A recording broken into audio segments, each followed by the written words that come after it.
All right, everyone, please be seated. Everybody, be seated and get your coffee ready, whatever you drink. So, the defense, by the way, is Doug Weinstein. I believe many of you know him from, was it the YSL Young Thug trial? Anyway, he's apparently a very famous defense attorney.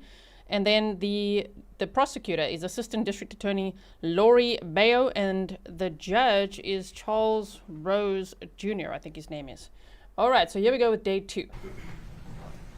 And good morning, ladies and gentlemen of the jury. Hope you had a good evening. I know I got stuck in that traffic coming in today. I know some of you did.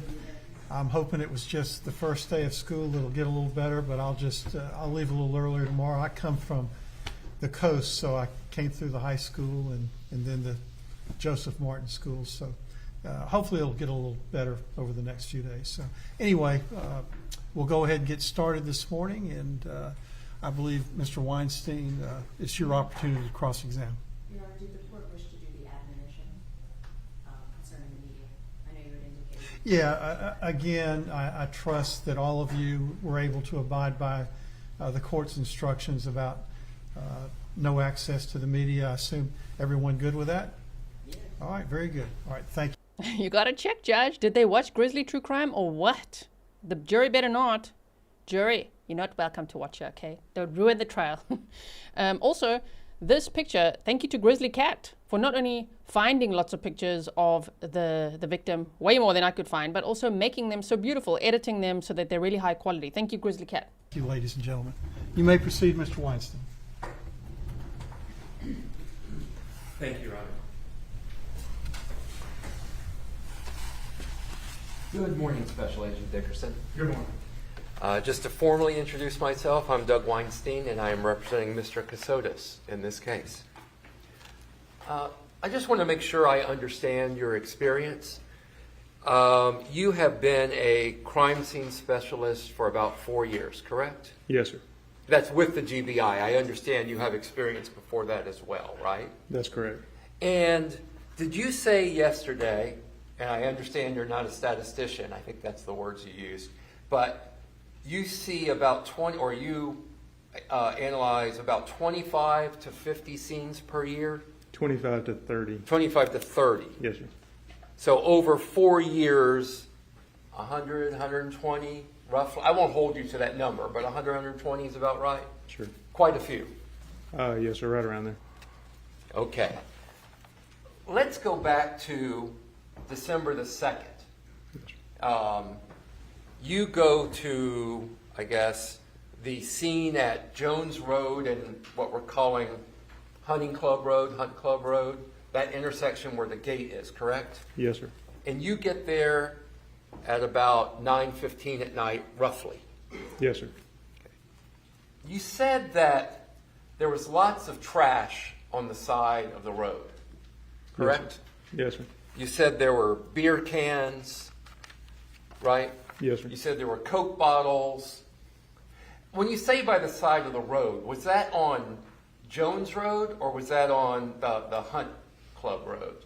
Jones Road is a public road, so there's far more litter on the side of Jones Road than there was on the Hunting Club Road, but there was some on the Hunting Club Road as well. Oh my. Of course, the defense is doing the best that they can. Like, oh, so there was litter there, so there were other people there. But, sir, apparently we're still going to see that evidence, but your client was there in his vehicle on the same day that he bought a knife that he also left at the scene where the dismembered remains of his second wife were found, and totes, oh my goodness, and like cleaning wipes and all of that. If you missed day 1, everything is time-stamped for you. Alyssa Henry, happy 2-year Grizzly-versary. Thank you for your support. And I know all the handle names are different. Thank you for 5 months of support. I see you looking, Andrews. I really appreciate that. And Loba Volcano said, thank you, outstanding. And I don't know what that word is. Grizzly marvelous and digital mods, awesome and respectful Grizzlies. Thank you so much. Yes, I hope there will be justice for Mindy in this case. And again, you saw beer cans and Coke bottles. What other trash did you see there? Just your generic roadside litter that you would see anywhere. And I say Coke bottles generically, soda bottles. But I remember seeing a box that contained an alcoholic beverage, like a cardboard box. I think there was even a couple of old box TVs, CRT TVs that had been discarded in the woods there at the intersection. So there's a significant amount of trash in the area. And as an old trademark lawyer, I appreciate you clarifying that when you said Coke bottle, you really meant that generically and not the Coca-Cola company. Yes, sir. So now, you did not elect to take any of those beer cans or soda cans, soda bottles, beer bottles into evidence, correct? That's correct. Now, isn't it true that beer cans, Coke bottles, that type of material, you could get latent prints off of those at times, correct? That's a possibility, yes. And out of that 100, 120 scenes that you have collected evidence from before, have you ever picked up cans, bottles, other things like that? Yes, sir. I picked up items that were later processed for latent fingerprints. Yes, sir. Okay. But in this case, you elected not to pick those up, correct? That's correct. You did also, there was a cigarette pack that was photographed, I believe a Marlboro pack, correct? Yes, sir. And you took that Marlboro pack into evidence, right? I did. Are you the person, once you collect this into evidence, it then goes to a crime lab? That's correct. And what crime lab does that go to? So when I say crime lab, the GBI operates a statewide crime lab, and we have several locations. The location that serves our area is located in Pooler. When it Coastal Crime Lab. I'm sorry. Are you through? I am. Okay. When it goes to the crime lab, are you the one that decides on what tests are performed by the crime lab? To some extent, we can submit evidence to the lab and request that certain processes be conducted on evidence. We cannot require them to be processed. The lab does have to make decisions based on the resources that they have available to them. I believe you testified that the case agent in this case I don't know what the right verb is, Tracy Sands. Is that correct? Yes, sir, that's Agent correct. Sands. Do you see Agent Sands in the courtroom now? I do. Where's Agent Sands? He's sitting at the prosecution table. Okay. So does Agent Sands also, is he someone that could also request that certain evidence be analyzed at the crime lab? That's correct. We can request. So either you might request, Agent Sands might request, might request, correct? That's right. Okay. Did you request any analysis on that Marlboro cigarette pack? So the evidence submission forms were made and the cigarette pack was submitted to the crime lab, but it would be a better question for Agent Sands than it would be for myself. Okay. Well, you specifically did not request any particular analysis on the Marlboro cigarette pack, correct? That's correct.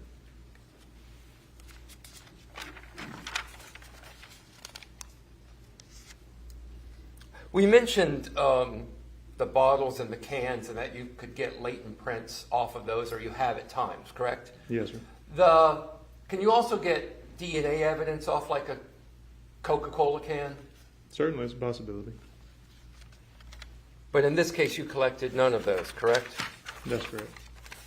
And let's move to 311 East 65th Street in Savannah. So we'll talk about that for a bit. You called that a crime scene in your testimony. Why did you call that a crime scene? It's sort of a shorthand for saying that it's a place that we searched for or examined for signs of criminal activity. When you call it a crime scene, are you presuming that a crime occurred there? So the presumption holds yes. We do need to, we're not going to go to a place that's just random and say, well, we don't think a crime happened here, but we're going to search anyway. I mean, we're going to go there based on fact and driven by how the investigation leads us, and then conduct an examination of a place, be it a vehicle or apartment, a house, wherever, based on the fact that there may be something there. Okay. And that property had a house upon it that we heard a lot of testimony about yesterday, correct? Yes, sir. And there was also a shed in the back of the house, right? There was. Did you look in that shed? I did. A shady shed. It must have been someone else. Okay, look, he's doing his job, I know. I really like the way that the special agent Brett Dickerson explains things. I mean, it doesn't matter what question they throw at him. He's like, okay, he'll explain it very calmly and very nicely and very thoroughly so that the jury, in case they're wondering, of course, they'll be like, oh, okay. Okay, cool. So that's why they called it a crime scene, right? All right, so thank you so much all for being here. I see you all starting to roll in now. Welcome. Let us continue here. It's the cross-examination today. They ended day one with the direct examination of the special agent Brett Dickerson. And if you are following me on Patreon on the free public tier, which includes all tiers, it's the free tier, the paid tiers, all of them. If you sign up there, then you will see lots of screenshots that I took of the evidence that they showed yesterday, because we didn't see that much. So I tried to get as many as I could so that we could just refer back to them, right? So like of the futon at the house and the house itself and evidence that they had tested along the way. About how big was that shed? 10 by 10, 12 by 12, not very big, but What was located inside the shed? if I remember correctly, it was just packed full of tools and things you might find in a garden shed. There were some old paint cans, things stored. I don't recall exactly without referring to a photograph that I took of the interior, but it was not particularly well kept. It was a little haphazard the way things were stored inside. Well, lots of folks keep their sheds in the back like that, I think, correct? Me as well. Did you do any luminol testing within that shed? Not within the shed. I did, however, take a few items out of the shed and bring them into the house for testing. What items did you take from the shed to bring into the house for testing? There were some power tools. And what was the result of your luminol testing on those power tools? There was no result shown from the Blue Star application. And when you say Blue Star, that's the Blue Star luminol that was discussed yesterday, right? Correct. That's the chemical that causes the blue glow when it comes into contact with blood. Okay, let me just do a tiny, I feel like, some of us might need a tiny boost.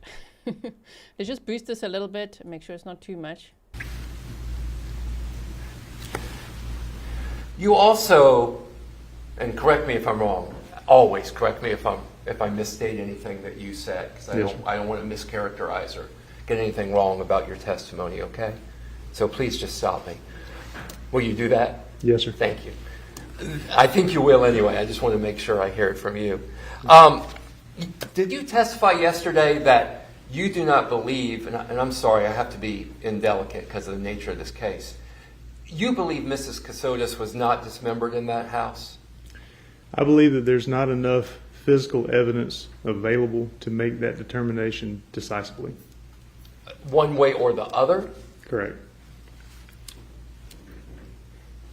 If she was dismembered in that house, what type of evidence would you have expected to find that might confirm that she was dismembered there or lead you to believe with greater certainty that she may have been dismembered there? Without sounding too jocular, hopefully a video of the inside of the house showing it, but that would be great evidence. There wasn't any video, obviously, of the interior of the house showing a crime having occurred, but if I were to remember yesterday when I taught, a lot of the questions that are posed to us asked about crime scene starts off with, well, it depends. In this particular case, it depends on, you would expect to see a lot of blood, but it will also depend on the preparations that were made prior to, and again, this is a terrible thing to talk about, but prior to her being dismembered, if there were any protective measures made. I put on a Tyvek suit before I got into a ditch full of mud, water, and other biological hazards. If somebody were to lay down, say, a tarp or something like that, then that might protect the items of furniture, the walls or floor from blood. So it just depends. You found relatively little blood there, correct? Correct. As a matter of fact, the blood that was on the floor, I think you said that you had to do a full 1 minute exposure in order to render an image of the luminol glow from the floor, correct? That's correct. What's your typical exposure when you take a photograph of luminol? Typically, again, it depends. If the reaction is very bright and the picture is being taken from very close, away from the subject. It's like a close-up photograph as opposed to an overall photograph of the room, where I might have to use a smaller aperture that lets less light into the camera per second that the shutter's open. Then I may be able to use a 15 or 20 second exposure. If it's an overall photograph of a room and I'm using a smaller aperture in order to get the entire room in focus, then I may need to use a longer shutter speed to compensate for that darkness. Well, let's compare it to the luminol glow that came from the futon that was found in the residence. Correct. How long was the shutter exposure when you photographed that luminol on the futon? I honestly wouldn't recall. Would that be in your notes? So it wouldn't be in our notes. However, the digital cameras that we use contain a small piece of information called an EXIF file, or exchangeable image file. And you can think of that file like a tag on a Christmas gift, if you would. It's got a little bit of information about the photograph in it. It's limited to about 64 kilobytes of data. And what that contains is information about the date and time that was set on the camera when the photograph was made. It can tell you information about the make and the model of the camera that took the photograph, and it'll also tell you things like shutter speed, aperture, the ISO setting, or how sensitive the digital sensor was at the time that the photograph was taken. And for newer cameras and for your cell phones, it'll also contain geographic information like your GPS coordinates. So I could refer to that file, but we'd have to take a break and I'd have to load the file and look at it in a computer. Okay. That EXIF file, that's essentially metadata. Correct, about the photograph? Yes, sir. So you don't recall exactly how long. Was it less than 60 seconds? I'm assuming so, yes, but again, I couldn't speak with any certainty, but it wasn't as long an exposure, I believe, as the overall of the entire room. And as far as, I guess, what you've been referring to as the arc on the wall, the arc of blood that was about a foot long or so, Yes, sir. That was so minimal that you couldn't even photograph it, correct? That's correct. You made an initial application. I believe you said you had to get, did you say you had to get really close to even see that there was a glow? Correct. It was very, very difficult to see. And So they're talking about blood evidence that they found using Blue Star reagent at a home where Mindi had lived with Nicholas Kassotis, her husband, who she'd married in 2016. And they believe she was murdered in November of 2022, right? And they had no kids. And so this home was at 311 East 65th Street in Savannah, Georgia. And that was about an hour or so north, just less than an hour, from where her remains were found. Her dismembered remains in like 4 different locations, but around this Portal Hunting Club. So that's what they're referencing right now, is that home where they knew that Mindi last lived with her husband, Nicholas Kassotis. And so when they'd found the dismembered remains, remember she was murdered between November 27th and 29th of 2022, and then the hunters found dismembered remains. They first found a torso, how horrifying, oh my goodness, on December 2nd of 2022, and then over the next few days, between the 2nd and the 7th, they found a right leg, a left leg, and eventually her head, which had been buried, but all in a 3-mile radius from that Portal Hunting Club. And so once they'd found the dismembered remains, for 5 months, it was an unidentified, Jane Doe. They didn't know who the remains belonged to. They tried everything, the dental records, fingerprints, DNA records, couldn't find anything. And then through genetic genealogy, with the help of the FBI, they were able to then trace her family members and then identify the remains as Mindi Mebane Kassotis, who was she was 40 years old when she died. And so from there, they went to the home where they knew she last lived. And there they started doing all these tests. And they only found this blood evidence in the living room where there was a futon with visible blood stains. So if you want to go and relook at that, we could do that if there's a break or some time in between. But if you do want to go and check it out, if you go to my Patreon, the latest post, which is a free for everyone public post, all you got to do is sign up. I think you just got to fill in an email address and maybe a password, and then you're good to go, right? Then you could see all of those screenshots that I took for us of these luminol tests or the Blue Star reagent tests that they did there. And as Special Agent Brett Dickerson said, wasn't enough blood evidence to be like, holy crap, someone was dismembered here, but there was also significant blood evidence to know something happened there, but maybe a tarp was put down or whatever it is, right? Okay, so that is what they're talking about, just so that you like have a visual of from where to where, like where on earth are they talking about right now? Because they're kind of just continuing on where we left off yesterday, and if you didn't see the end of yesterday, you might feel a little lost. The trial is set to last 2 to 3 weeks indeed. Somebody was saying this court cough is really bad, and I was just laughing and looking for my Ricola. But they also have this in Switzerland, which is called Greta's. Greta's is, it says blackcurrant pastilles for throat and voice. So yeah, they need some of those. They need some of those, that court cough, hey? Okay, so I hope that helps. If you have any questions, just feel free to ask in the chat. I'll do my best to answer them if we already do know the answers. If I don't know, then I'll tell you I'm not too sure. If you guys know the answer, feel free to answer as well.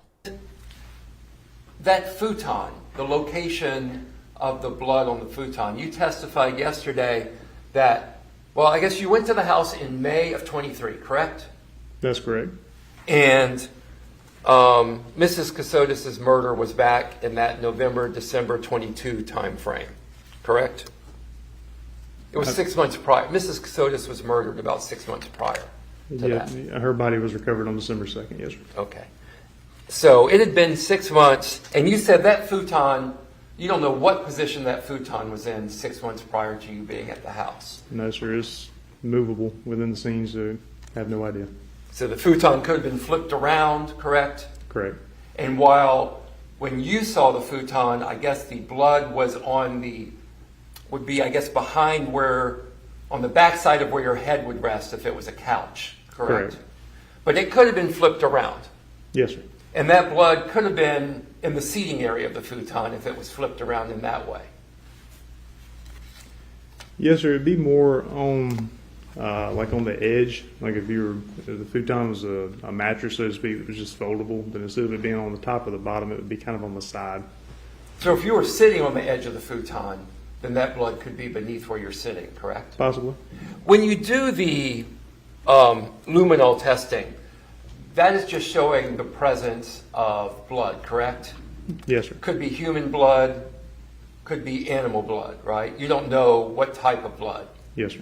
Does the luminol tell you whether it would be venous blood or menstrual blood? Does it tell the type of blood at all? No, sir. Again, this chemical reacts with the hemoglobin, the iron in the blood, so it doesn't differentiate between where the blood came from within the body. It's just blood. So because you just know it's some kind of blood, I think you testified that then you do an OBTI test, correct? Yes, sir. And just maybe to refresh everyone's memory, that OBTI test is the one that looked like those kind of COVID tests that we all had to suffer through a few years ago, right? Yes, sir. Very similar. Very small. The OBTI test, that tells you whether or not it's human blood, correct? It can give you an indication thereof, yes, sir. Does it indicate whether it's menstrual blood or not? No, sir.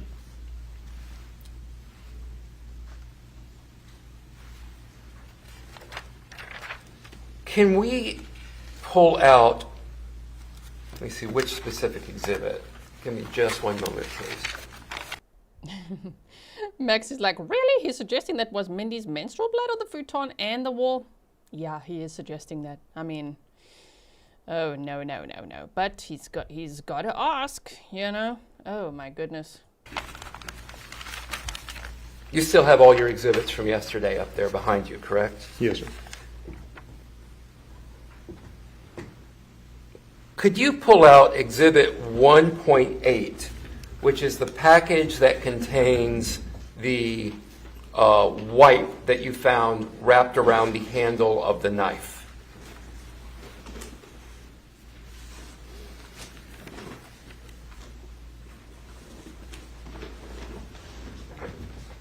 Could you open that up, please?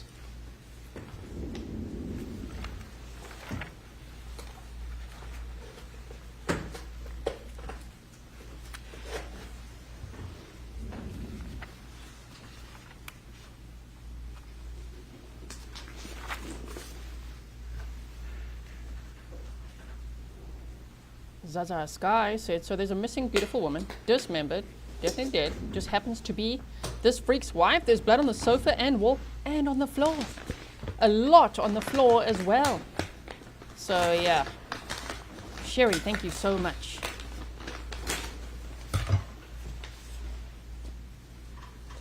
Would you remove the wipe once you have that open?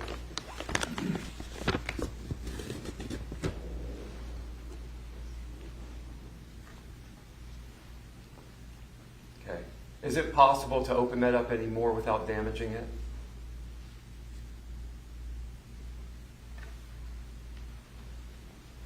May I approach, Your Honor? You may. I'm not going to touch it. There are gloves if you'd like. Yeah, I'm also. good. All right, so there's actually two wipes there, is that correct? They're perforated, there's a perforation keeping them together? That's correct. Okay. You may put that away now. Thank you very much.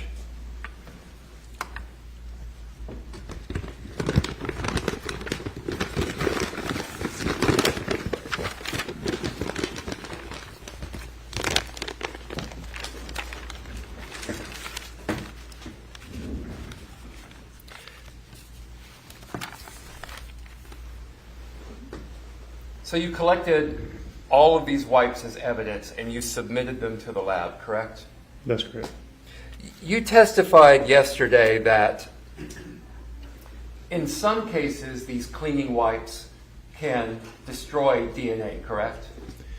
That's my understanding in conversations that I've had with the folks at the lab in the biology section, is that is a possibility that the DNA can be damaged by certain brands of cleaning wipes, depending on the chemicals that are involved in the process. But then there are also other brands. Where were the cleaning wipes? Well, on November 29th of 2022, they spotted Nicholas Kassotis not at Walmart. Sorry to disappoint. He was at Home Depot. Okay, the wrong store. That's already sus.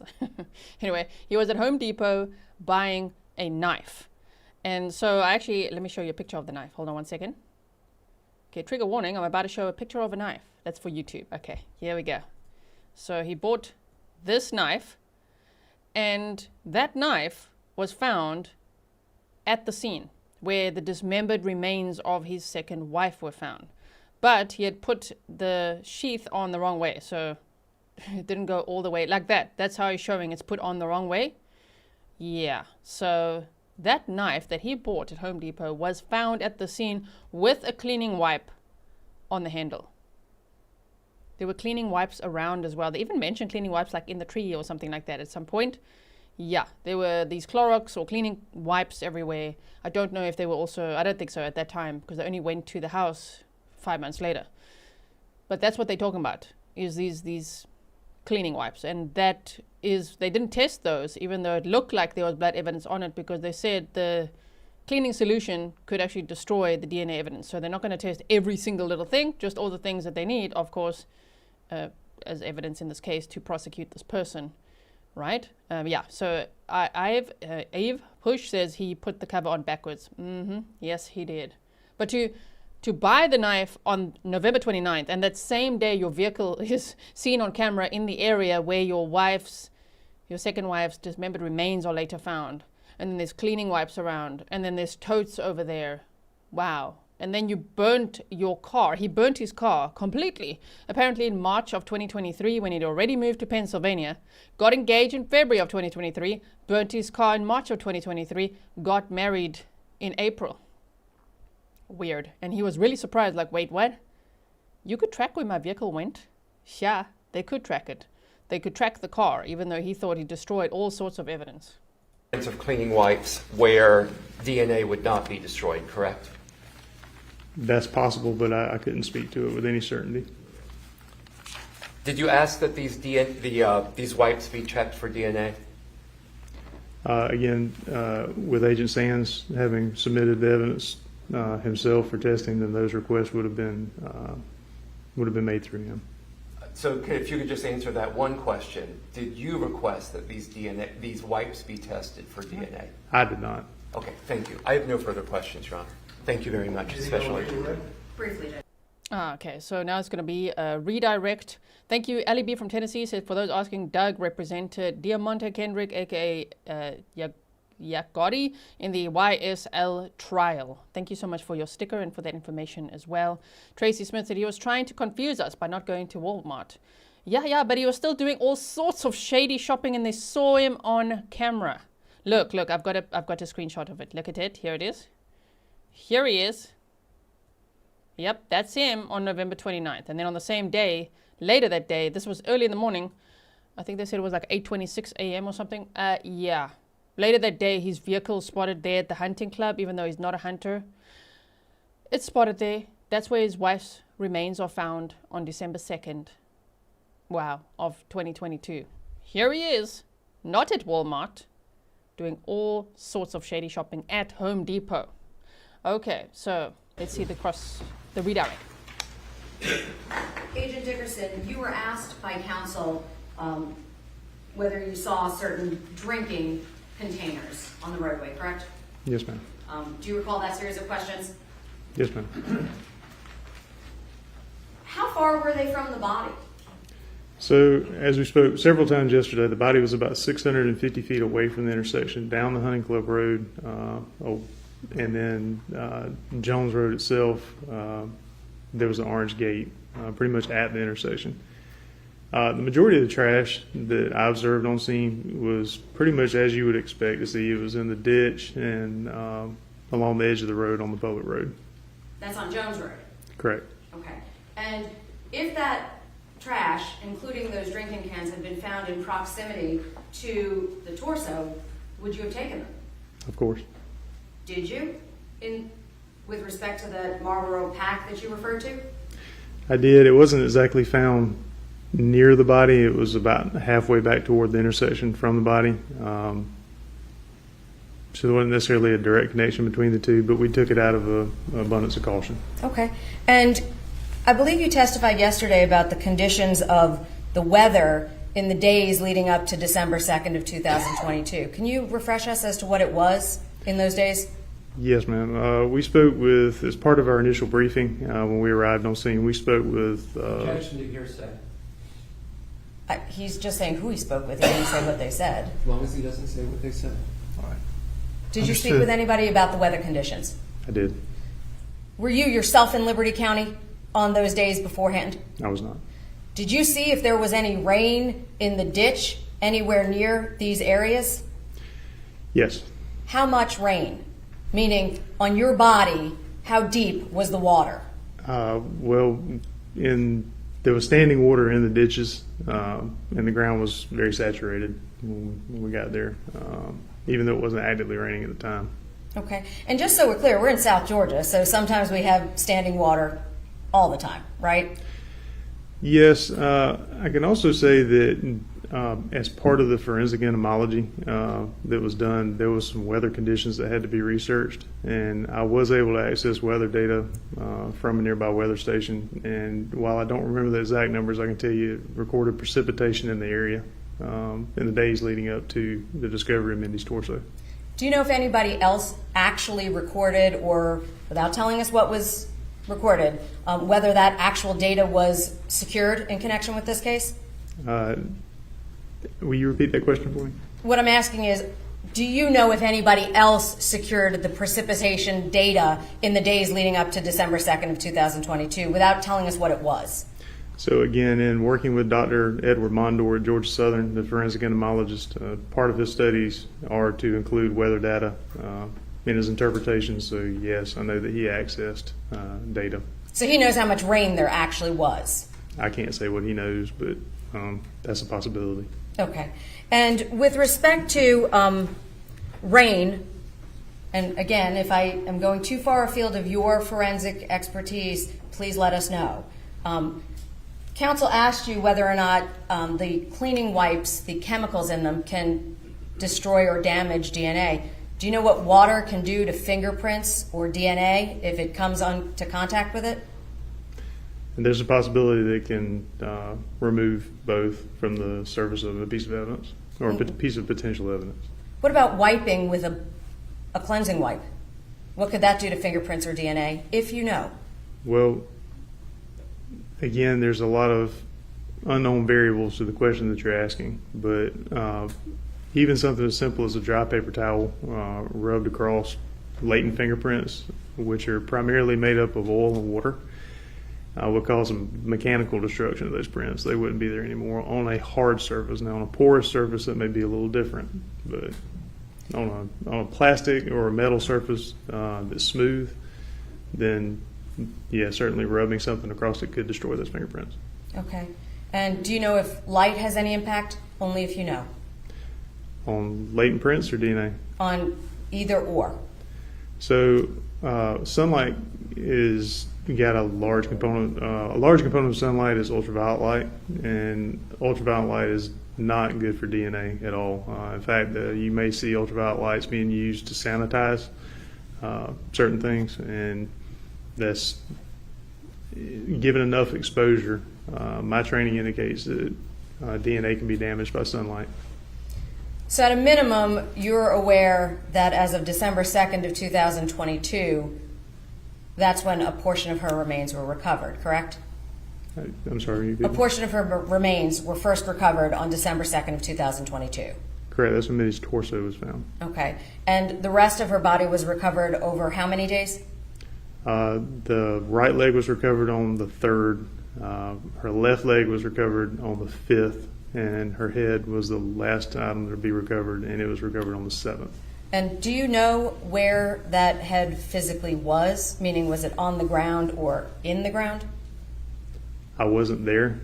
I'm aware of it through the circumstances of the investigation, but my understanding is buried. Okay. Could being buried in... I mean, just think of what this guy's accused of doing to his second wife. Whoa, to decapitate her and cut her legs off and then scatter these remains over a 3-mile radius around a hunting club during hunting season. Like, what a dumbass. Did he really think no one is going to notice? I mean, it was very busy at the time, and hunters found it almost immediately. You know, from November 29th of 2022, by December 2nd, her torso was found. And then between the 2nd and 7th, every part of her was found. What? Oh my goodness, but it's really, really shocking, this crime and this dismemberment and everything. And he had not reported his wife missing. No. He packed up and he went all the way to Pennsylvania to some lady that he was already talking to while Mindy was still alive. That's what his own defense attorney admitted.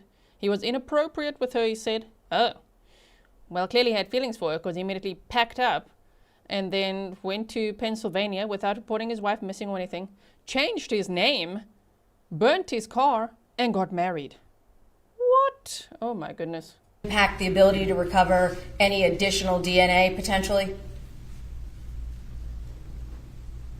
It'd probably be a better question for someone from the biology section. From the biology lab section. than myself. Okay. Now, cleansing wipes. Counsel asked you about those cleansing wipes, and you, I believe, pulled out the one that was in 1.8. Is that correct? Yes, ma'am.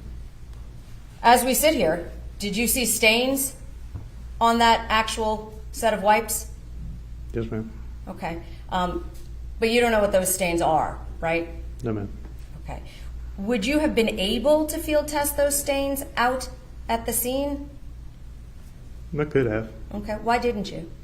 Because those items are small enough and portable enough that we could take them to the lab and have them tested there without any trouble. Okay. And would that have been something potentially they might have done? It could be. Okay. And DNA generally, that gets handled by whom in the Georgia Bureau of Investigation forensic teams? So DNA processing is conducted by the biology section of our lab. Do you do that? I do not.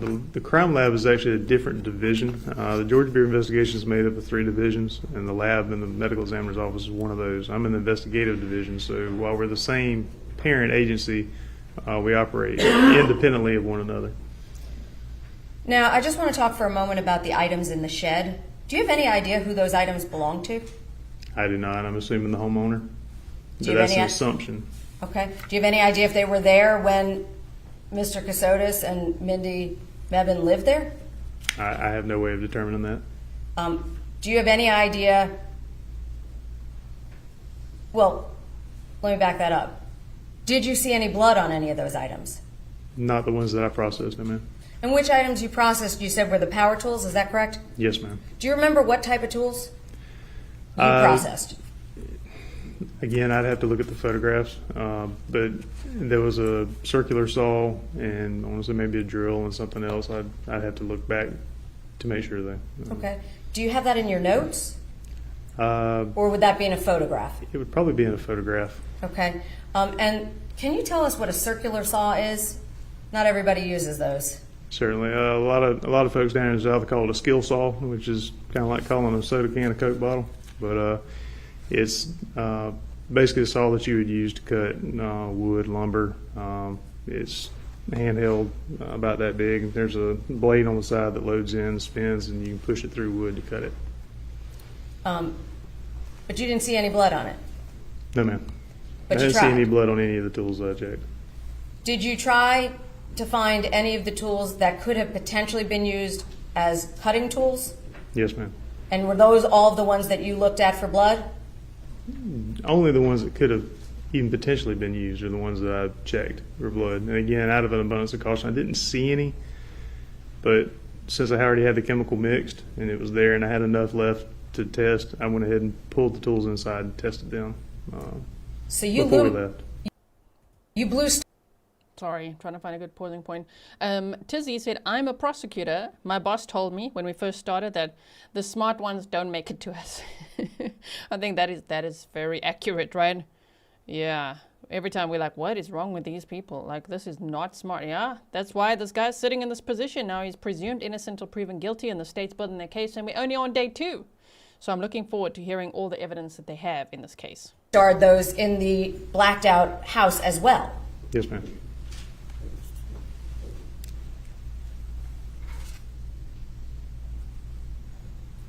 But as you sit here, you have no idea if Mr. Kassotis even had access to those tools back in December or in the time frame around her body being recovered. I have no way of knowing. You mentioned yesterday that it was an Airbnb. Is that correct? Our investigation indicated that. And do you know if it was active? Only if you know if it was actively being used still as an Airbnb? That was my understanding, is that it was still for rent. Okay.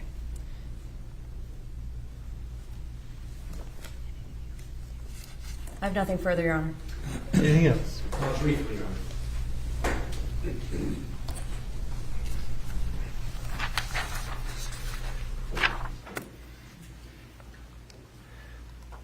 The state mentioned that, or asked you about the location of most of the trash that you saw, cans, bottles, and it was along Jones Road.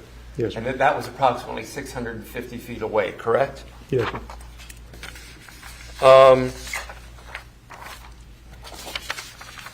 Looking at Exhibit 1.4 that was introduced yesterday, you recall this? Yes, sir.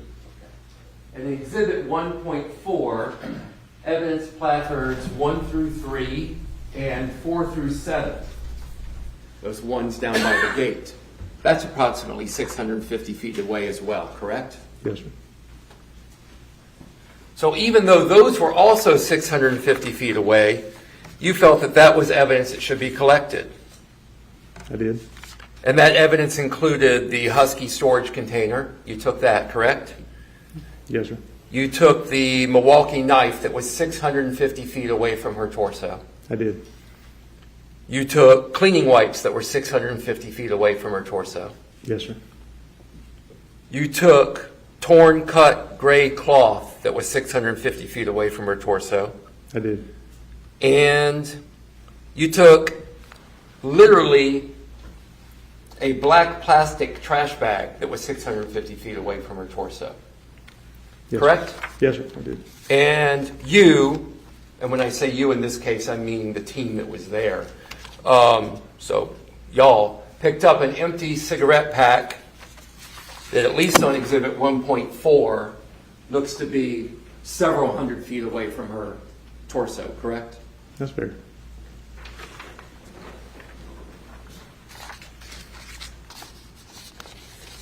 Was there no trash in Exhibit 1.4 between the gate and the location of her torso?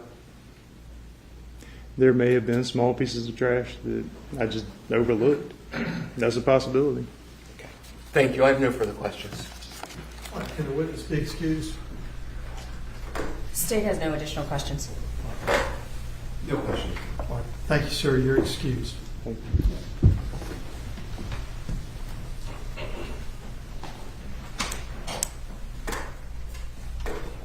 This is the defendant here. All right, our next witness, please. Your Honor, at this time, the state calls Lindsay Smith.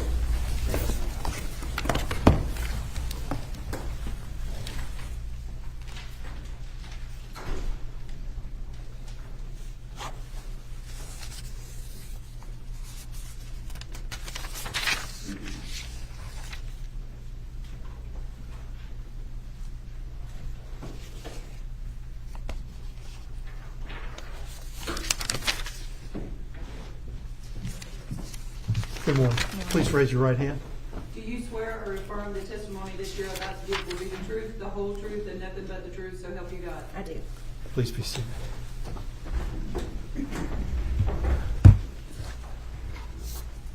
May I? Yes, ma'am. Thank you.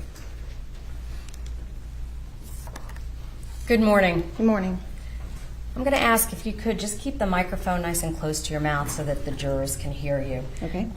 Can you please state your name and spell it for the court reporter? Lindsay Smith, Lindsay. Smith, Smith. Where do you work? I'm employed by the Georgia Bureau of Investigation.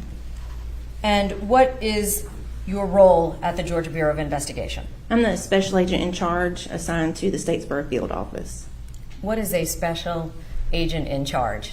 So my responsibilities are to supervise the personnel assigned to that office. We have 6 case agents, 2 crime scene specialists, and an assistant special agent in charge, an office manager, and an intel analyst assigned to the office. And in that capacity, have you ever been a field agent yourself? Yes, I have. How long have you been with the GBI total? 19 and a half years. And in your time with them in the 19 and a half years, is that the only role that you had, meaning special agent in charge, or what are your other prior titles? So I began my career as a narcotics agent. I was promoted to special agent where I worked field work cases. Then I was promoted to assistant special agent in charge, and then now special agent in charge. Would it be fair to say that each of those were promotions, essentially? That's correct. Okay. And prior to the GBI, were you in law enforcement, or is this your first law enforcement position? I was in law enforcement previously. Where were you? I was assigned to the Altima Hall Drug Task Force as a narcotics agent. How long were you with them? Almost 3 years.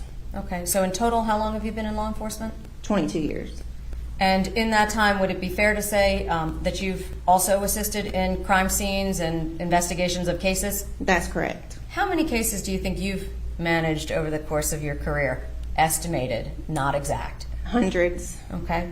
And in that capacity, have you worked in partnership with other agencies? Yes, I have. In this case specifically, were you working in a partnership with any other agencies? Yes, I was. Can you tell the jury what agencies were involved in the investigation of this case? Sure. We received our request from the Liberty County Sheriff's Office, but also during the investigation, we coordinated with other state law enforcement agencies, the Department of Natural Resources, Georgia State Patrol. We also coordinated with some federal agencies such as the FBI. Okay. And you indicated that your title now is Special Agent in Charge. Was that your title in December of 2022? No, it was not. What were you at that time? I was the Assistant Special Agent in Charge. Congratulations on your promotion. Thank you. Can you explain to the jury what the difference is between the Assistant Special Agent in Charge and the Special Agent in Charge? Sure. We have similar roles. As the Assistant Special Agent in Charge, my involvement was more operational, whereas now I'm more administrative. Were you on duty December 2nd of 2022? Yes, I was. What was your role that day in connection with this case? It was actually after hours, but I was contacted by the case agent, Tracy Sands, to let me know that we had received a request for assistance from the Liberty County Sheriff's Office. And how does that work, receiving a request? The majority of the time, the call comes into our communications center. They have our on-call roster available. Once the call comes in, then they contact the on-call agent. And the on-call agent that evening was? Tracy Sands. And as a result of Agent Sands being contacted, would that have been him who then gets assigned basically to that case? Yes, that's correct. Did that happen here? Yes, it did. Did you go anywhere to assist in the investigation at that point when you received the call from Agent Sands? Not on that evening, I did not. Okay.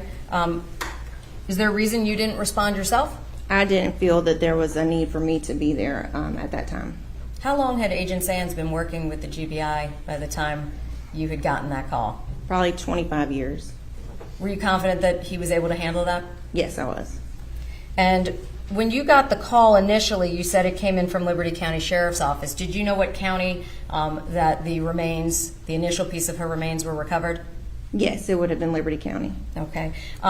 Can you tell the jury what the relationships of the counties are kind of in that area where Jones Road and Barrington Ferry is? Is that all Liberty County or is that near other counties? How does that work? No, it's Liberty County, McIntosh County, and Long County kind of converge together in that general area.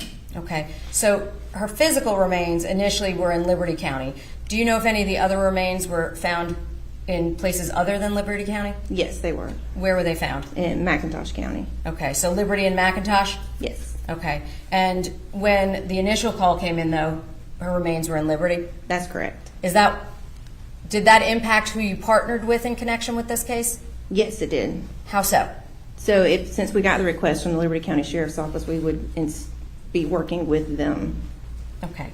And when you ultimately, well, let me back up. Did you get to the scene at some point? Yes, I did. What day did you go to the Portal Hunting Club down in Riceboro? I went out that Monday, December 5th. Okay. And when you got there on December 5th, why did you go there? We were doing an extensive search that day, and I wanted to participate. Okay. When you say extensive search, can you tell the jury what you mean by that? What was going on? Sure. We coordinated with some canine handlers out of South Carolina, the Department of Natural Resources, obviously some more personnel from my office, and individuals from the Liberty County Sheriff's Office. And so our task was to go out there, saturate the area to look for additional remains that we were still missing and any other evidence. Was it important to find the rest of her remains? Yes, it was. Can you tell the jury why? At that point, we were missing her head, which is obviously a large piece of the puzzle that would help us identify who she was. We'd know what she looked like, what her eye color was, hair color. And at that point, did you have any idea who she was? We did not. Had steps already been taken to try and identify her? On the 5th? As of even the first day? Yes. Okay. But had they yielded any results? No, they had not. Okay. So when you get out there on December 5th, can you tell us who was present at the scene? Tracy Sands was out there, our crime scene specialist, Brett Dickerson. There was a representative from Department of Natural Resources, I believe 3 canine teams, and some members of the Liberty County Sheriff's Office. I don't recall specific names. Okay. And you mentioned Special Agent Dickerson. Did you assist him at some point on that day in the course of this investigation? Yes, I did. Can you tell the jury what you did to assist Agent Dickerson? Sure. He had collected a sample of maggots from the left leg that we had found. Those maggots needed to be boiled, essentially, so I was able to perform that task. Okay. Was he able to do that out in the field? No, he was not. So did you physically take them somewhere to do that? I did. I had contacts in the area that were able to provide me with an outdoor kitchen, so to speak, where I was able to heat water and then pour the boiling water on top of the maggots. And that processing, did you receive any guidance, without telling us exactly what was said, did you receive any guidance on how to perform that task? Yes, I did. Who did you receive that guidance from? It was through Agent Dickerson, but from Dr. Mondor. Okay. And do you know what his role was in this case? He's an entomologist that works for Georgia Southern University that we consult with sometimes. Okay. And when you boiled the maggots, what did you do with them afterwards? I went back to the crime scene and turned them over to Agent Dickerson. Okay.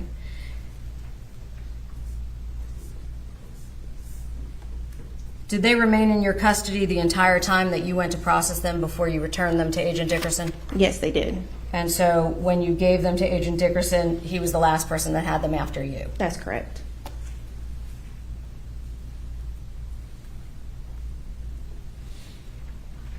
Do you know if they were submitted at some point to Dr. Mondor for review? Yes, they were.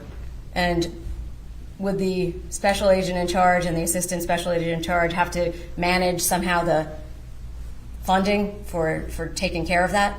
Yes. Okay. Does the Georgia Bureau of Investigation Crime Laboratory have the ability to do that kind of testing itself? No, they don't. So that would have required you to go somewhere else? That's correct. In your career, how many times have you had bugs processed? That was the first. Why did you do that? To preserve them as they were, so that we could get a better timeline on how long the remains had been in the woods. As of that date, December 5th, did you have any idea exactly how long they were in the woods? No, we did not. So what would Dr. Mondor be able to provide you in terms of that you were hoping to accomplish? A date range of how long they had been out there, particularly when they were placed there. Now, when you learned that the deceased in this case, Mindi, had been dismembered, did that cause you any concerns for the investigation? Yes, it did. Why? At that particular time, we still did not have her head, which was going to be useful in identification. Did you contact anybody once the head was recovered? Yes, I did. Who did you contact? I contacted the GBI's forensic artist, Kelly Lawson, to request some assistance with the photograph at that time. Okay. And can you tell the jury what would the forensic artist have to do with this case? So initially, I received a photograph from the autopsy of the face of Miss Mindi. And my initial request to the forensic artist was to ask if she could make the picture look better so that it could be released to the media. That was not an option in this case, so what we did was have her basically draw an image to be used to release for the media. So if you had had a, for lack of a better word, non-traumatized face, would you have released that photograph? It's possible, depending on how it looked. So it's the condition of the body? That's correct. Okay. So in this case, given the condition of the body, you were not able to do that? That's right. Okay. So did you provide anything to Kelly Lawson, the forensic artist, in conjunction with your request? Yes, I sent her the photograph that we obtained from the autopsy. And if you know, was that head modified in any way during the course of the autopsy in terms of the photograph you received? It had been cleaned, but other than that, nothing else. Okay. And did you give her any other details concerning the appearance of the deceased? Yes, I did. What did you provide to her? We were able to provide height, possible weight, and the hair type, essentially. Okay. Did you discuss with her eye color? Yes.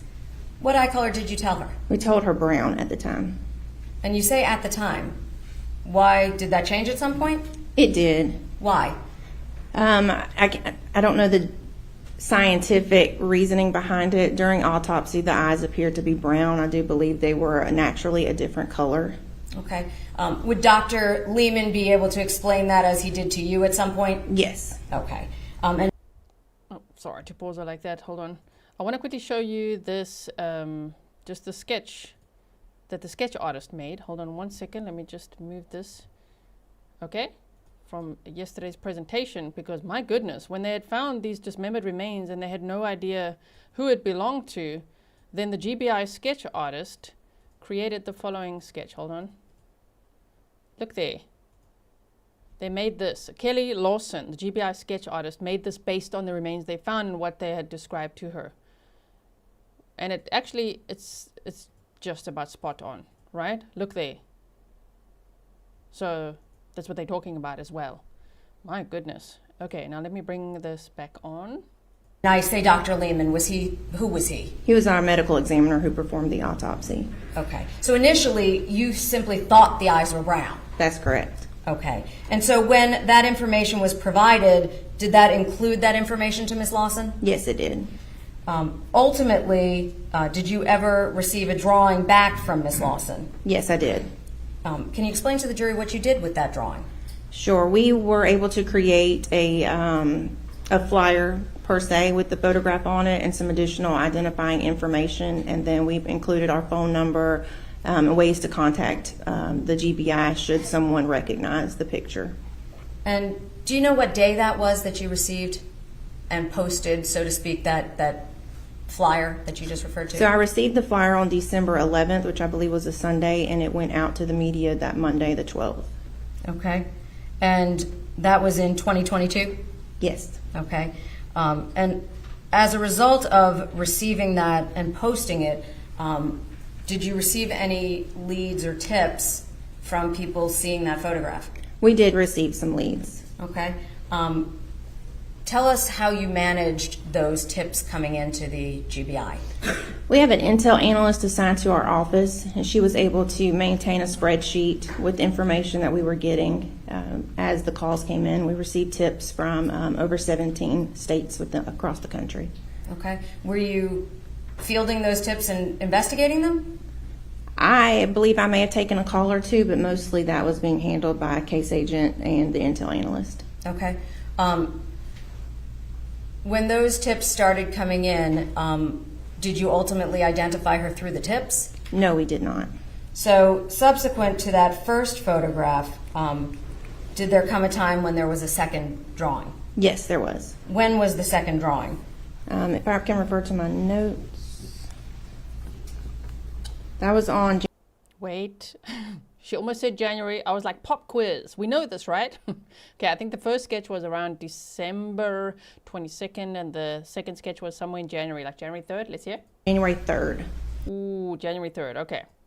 On January 3rd, did you receive a second drawing? Yes, I did. Who did you receive it from? From Kelly Lawson. Okay. And when Ms. Lawson sent you that drawing, tell the jury what you did with it. We submitted another flyer with some additional information and put it out to our media. Okay. Did that also get posted to the public media? Yes, it did. Did you receive additional tips? Yes, we did. Did you do any better with the second drawing than the first? No, we did not. No identification? No, ma'am. Okay. I'm going to show you.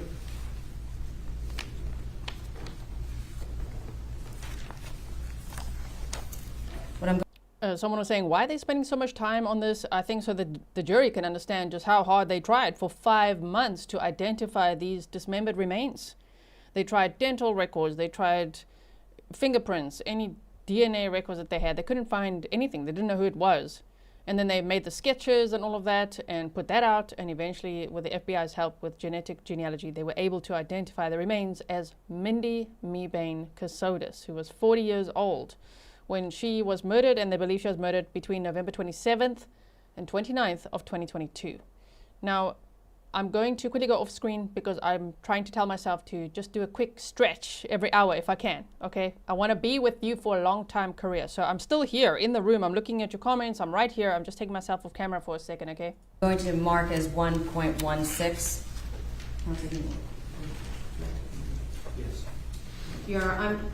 I'm not going to show this because it's a manual photograph, so I'm going to ask the jury when ultimately I publish it just to keep it so that it can't be seen. May I approach? Yes, ma'am. I'm showing you what's been marked as 1.16. Do you recognize that? Yes, I do. What do you recognize that to be? That's the photo that was taken at the autopsy that was provided to Kelly Lawson. What is it a photograph of? It's a photograph of Mindy's face. Okay. Is that her whole head? That's her face. The neck is not in the photograph. Okay.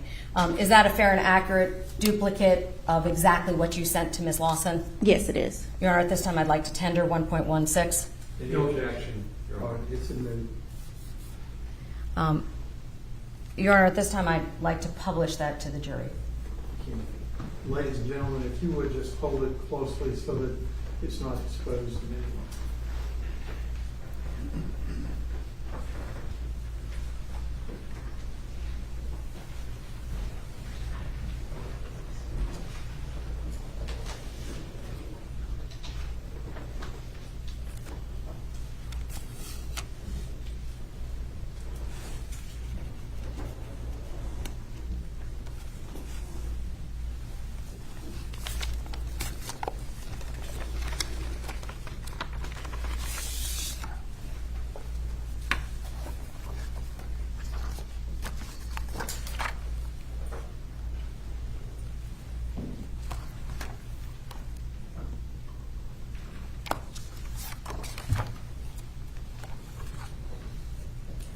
Someone, little busy brain says, worry, dude, you need to be. I mean, yesterday he looked like he was so stressed, even though here and there he laughs and he seems not too concerned. He was looking so stressed. But he's got a very good defense attorney, and I think it's private counsel. So whatever savings he may have had, he probably used for his attorney, because he never did get out on bond. He was arrested on May 12th of 2023 in Lancaster, Pennsylvania. He was denied bond at that preliminary hearing in Liberty County, Georgia, due to the severity of his charges. But then in August of 2023, he was actually granted a $5 million cash bond and a $10 million property bond, with conditions including an ankle monitor and no contact with witnesses. But he never bonded out. He's been incarcerated since You indicated that you had received some sketches back from her afterwards. Is that right? That's correct. And ultimately, you said there were some flyers that were produced as a result using those sketches? That's right. I'm now going to ask, Your Honor, that these be marked as 1.17 and 1.18. I've provided counsel with a copy already. May I show these to the witness? Yes, ma'am.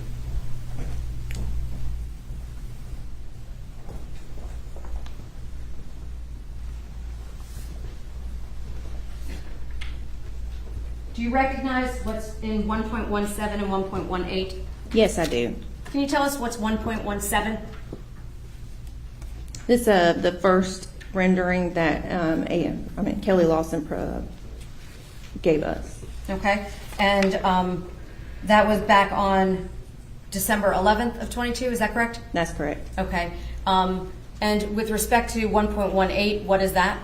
It's another rendering. It's the second one that we received. And when was that one received? That would have been on January 5th. I believe you tested. 3rd, I'm sorry, 3rd. Okay. So it was January 3rd. What was January 5th? What happened on January 5th? Did that get posted or something? I don't recall. I think I just misspoke, so it was the 3rd. Okay. So when you received that from her, did you then process that into a second flyer? Yes. Okay. At this time, Your Honor, I would like to tender states 1.17 and 1.18. No objection. Right, they're both admitted.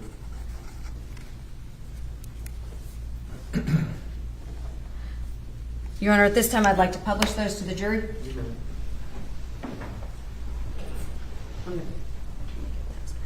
Thank you.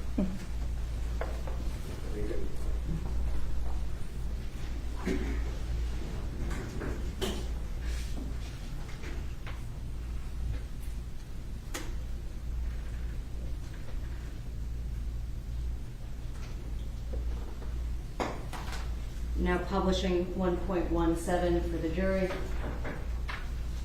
Was that the photograph that was made into the first flyer? Yes, it is. And I'm now publishing 1.18. Was that the second photograph that was made into a flyer? Yes, it is. At some point, were there side-by-side flyers as well? Yes, I believe so. And ultimately, you indicated that you would receive tips on both of those photographs, That's correct. but no results? Not to identify as her officially, no. Did you investigate other individuals other than Mindi Mebane Kassotis potentially being the deceased? Yes, we did. Were there one, more than one? Do you have any idea approximately how many? I would say anywhere between 75 to 100. So you ran down a lot of leads. Or my office did. Not you personally, my Yes. apologies. Nope. The GBI. That's correct. Okay.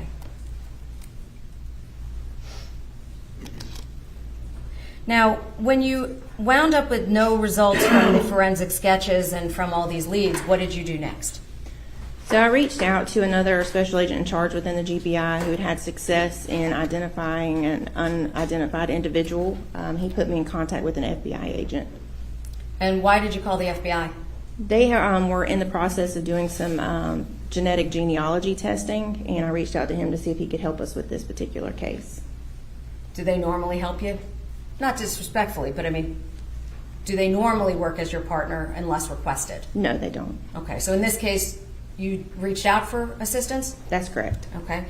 Did they explain anything to you about procedures for following through with that? Yes, there were some steps that we had to take before they would take on the case, which included providing details about what we were dealing with, what the investigation had uncovered at that point. There were some other processes that had to be undertaken where some data would be entered into some databases. Can you explain to the jury what VICAP is? Sure. It's the FBI's Violent Criminal Apprehension Program. Essentially, it's a database that collects information from law enforcement and compares it to other cases to see if there are similarities or connections. And what is NamUs? That's the National Unidentified Missing Persons System. Okay. And what does that database do? It also collects information from loved ones and law enforcement about missing and unidentified individuals to see if they can also make connections that with other cases that are entered into the database to hopefully resolve those cases. Did either VICAP, and just for the record, VICAP, or NamUs, NAMUS, did either of those ultimately yield a result that assisted you? No, they did not. And after going through that documentation process with the FBI, who did they put you in touch with? Gene by Gene. How do you spell that? GeneBygene. So gene, like as in a gene in the DNA? That's correct. Okay. And what kind of a organization or company is Gene by Gene? It's a private forensic laboratory. Okay. What kind of testing do they do? They do a genetic genealogy testing. And how is that withdrawn? Is that something available from the GBI Coastal Crime Laboratory? No, it is not. Is that available by any GBI laboratory? No, it is not. So you had to go to a private laboratory to be able to try the genetic genealogy? That's correct. And as a result of that process, did you have to provide them with information about your case? Yes, we did. Specifically, what did you provide them in connection with this case? I'm not sure we actually provided them with information about the case, but we did have to send them a sample of blood that was obtained from the autopsy. Okay, and that would have been the blood from the deceased? That's correct. And at that time, did you know who she was? No, we did not. So when you sent it to Gene by Gene, what were you hoping to accomplish? We were hoping to learn who our victim was. Okay. As a result of that process, did you receive any information that assisted you in locating individuals that may have a connection to your deceased? Yes, we did. And who was that you went to speak with after that process? Agent Sands went to speak with Betsy Mebane. And that's Mebane? That's correct. Okay. Why did they go to speak with her? So during the testing, they were able to basically build a family tree with connections to potential family members of the victim, and she was identified as a possible mother. Okay. And only if you know, do you know if they ultimately were able to collect a DNA sample from Mrs. Betsy Mebane? Yes, we were.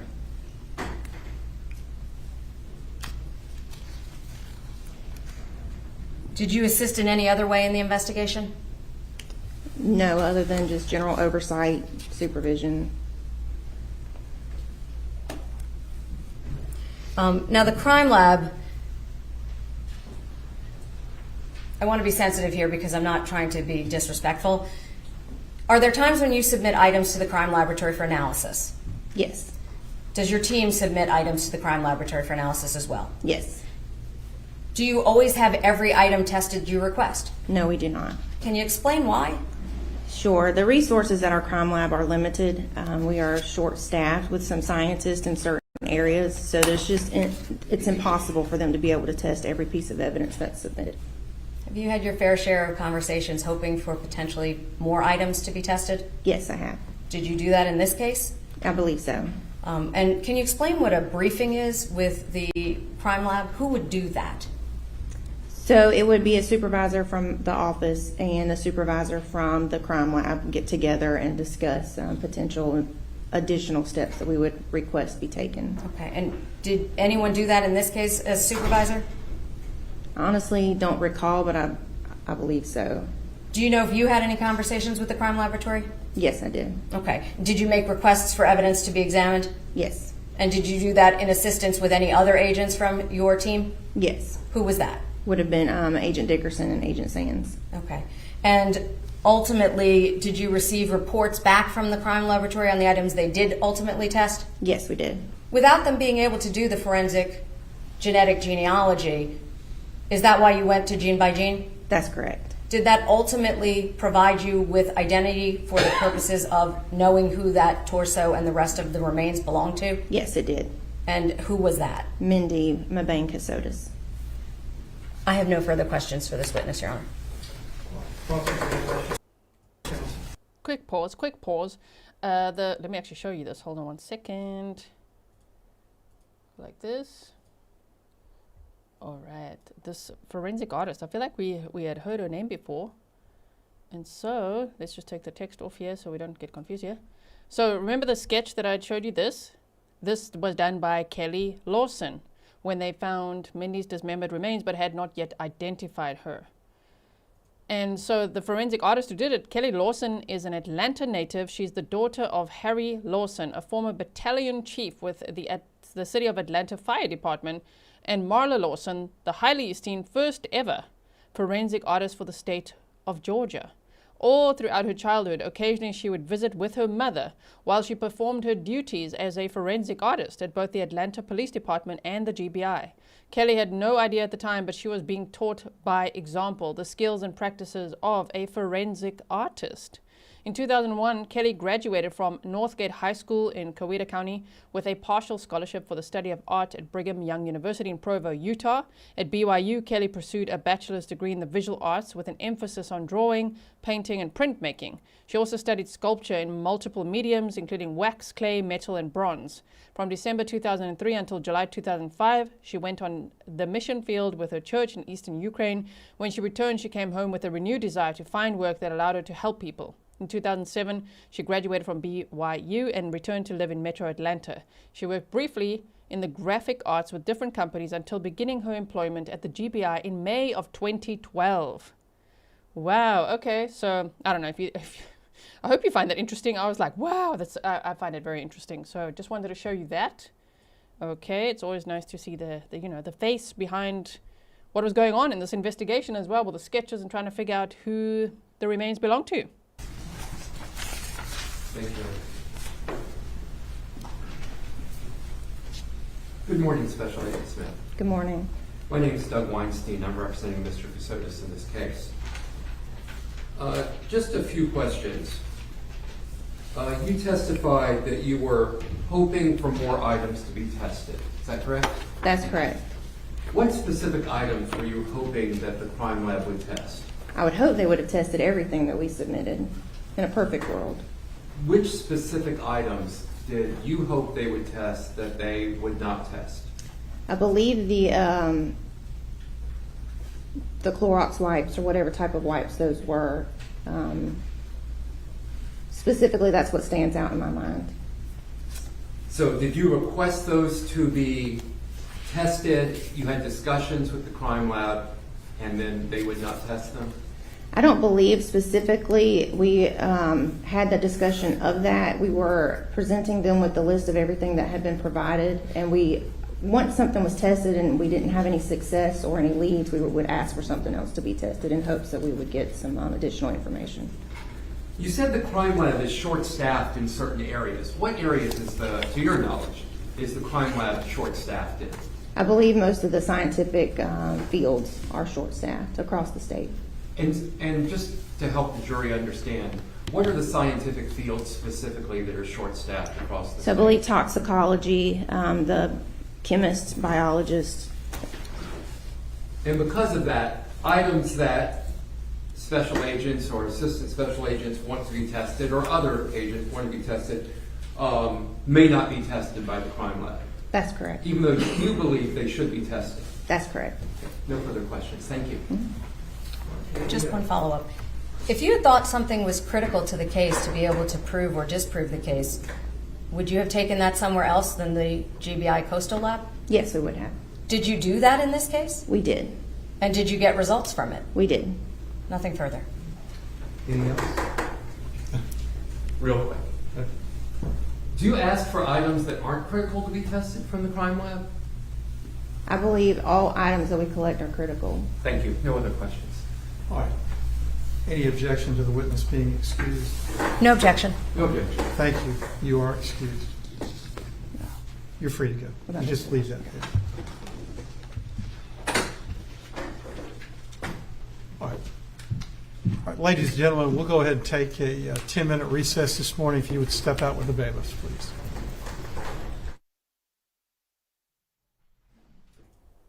Let's just see if the attorneys say anything.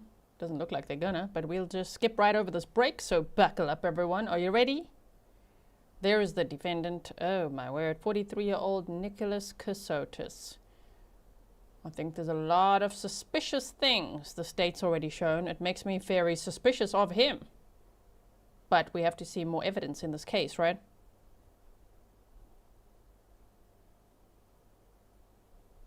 Also, I do not know if it's his parents behind him, who's behind him, so I don't feel comfortable guessing. Feel free to guess if you guys want to guess, but I don't know. I don't know if it's his parents, her parents, who, I don't know. So, here we go. Let's go forward now. We skip over this break.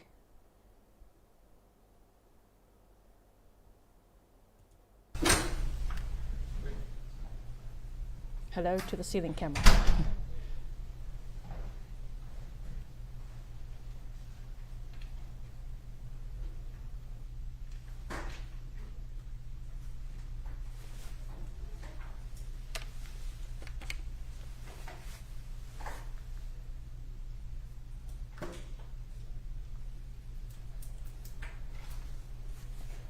I just quickly want to take this moment to thank Sue for sending me a $20 PayPal. Thank you so much. And thank you yesterday to Bonnie, Obby's House, and someone, anonymous, and Elisa Campbell. Annalise, you bought for me and the mods. Thank you. And Mary Fryer and Janice for buying me coffees and the mods coffees. Thank you so much. All the coffee links are in the description box below. Nightbot's also sharing them. Grizzly Cat's one is also below as well. So, all right. Thank you so much. Here we go. Are we ready? Let's see who the next witness will be. If you know, don't tell us. We don't want spoilers.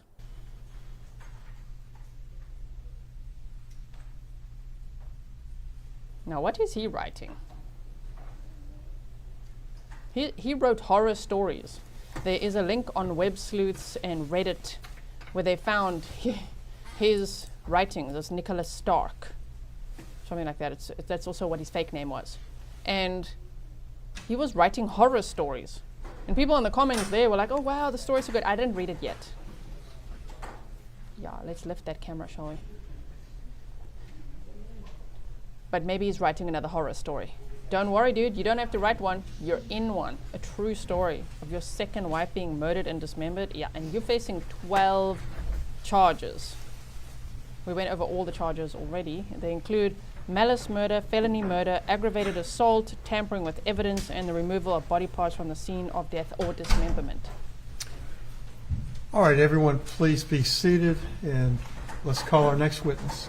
Your Honor, the state calls Kelly Lawson.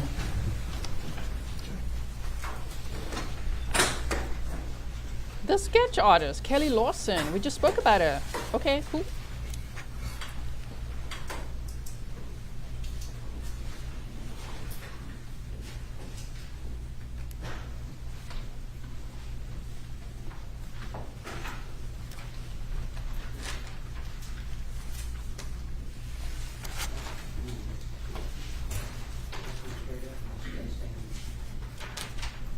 All right, please raise your right hand. Do you swear or affirm the testimony that you're about to give will be the truth, the whole truth, and nothing but the truth, so help you God? I do. Sorry. May I sit down? Yes, sir.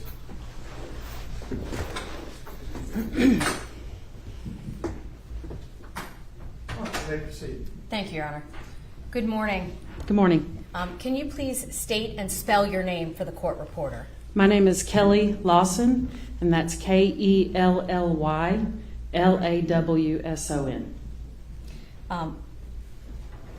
What do you do for a living? I work for the Georgia Bureau of Investigation. And what is your role at the GBI? I am the forensic artist. And you say the forensic artist. Does that mean you're the only forensic artist? I am currently the only forensic artist. Okay. Can you tell the jury what is a forensic artist? A forensic artist is, well, an artist who helps with police investigations. And basically what that means is I do composite drawings, which is where if someone is raped or robbed or assaulted and they saw the face of their perpetrator, they would then come to me and I would take the description of the person that they saw and draw them on a piece of paper.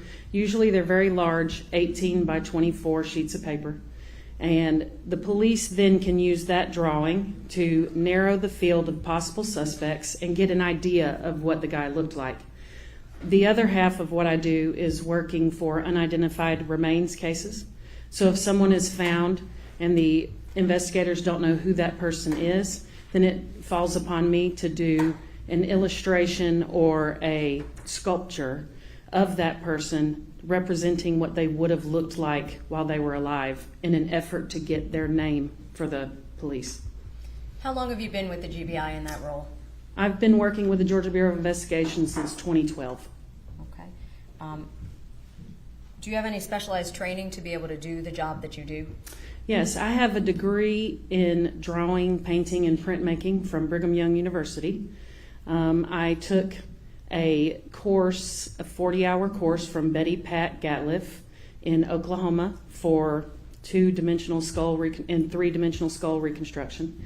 I also took a 40-hour course from Lois Gibson in Texas, who is a well-known forensic artist, and I completed a 13-month-long apprenticeship under Marla Lawson, who was the former forensic artist with the Georgia Bureau of Investigation. Have you ever testified in court before as an expert witness? Yes. How many times and where? Multiple times in Cobb County, Fulton County, Clark County, and Clayton County, and DeKalb County. Have you ever been denied expert status? No. At this time, Your Honor, I would like to introduce her as an expert or tender her as an expert in the field of forensic artistry. I approve. Right? I don't know. I just feel like I just love. I think that would be my dream job in this crime field, true crime field, would be this, what I'm doing now, or being like in the FBI or something, or being what she does. Oh my word, a forensic sketch artist. As Susan said, these artists deserve so much more credit. They amaze me. They amaze me too. I think her work is amazing. I'm showing you a picture of Mindi Kassotis on the left, and on the right-hand side is the sketch that this Kelly Lawson made when they had no idea who the dismembered remains belonged to. For 5 months, they had no idea. So it's pretty spot on, right? It's pretty good. No objections to that, Your Honor. All right, she's so qualified, and you may proceed. Can you tell the jury, did there come a time when you received a photograph in connection with this case? Yes, on this, I believe it was definitely a Friday, December 9th, I believe was the date of 2022. I got an email from Lindsay Smith containing a photograph of an unidentified Jane Doe that needed a drawing. Your Honor, may I approach the witness? You may. Counsel, I'm showing 1.16, 16, 17, and 18. Without displaying these, Yes. can you just look at those?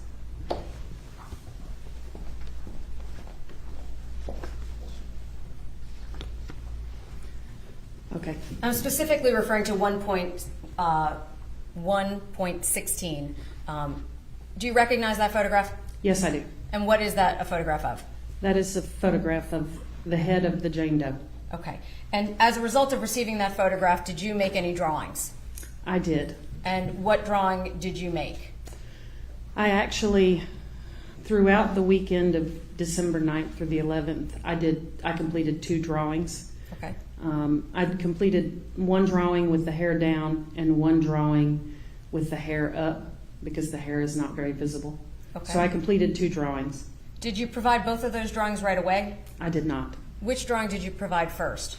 I provided the drawing with her hair up Okay. first. Would that be what's depicted in 1.17? Yes, And then the one with the hair down, would that be 1.118? that's correct. Okay.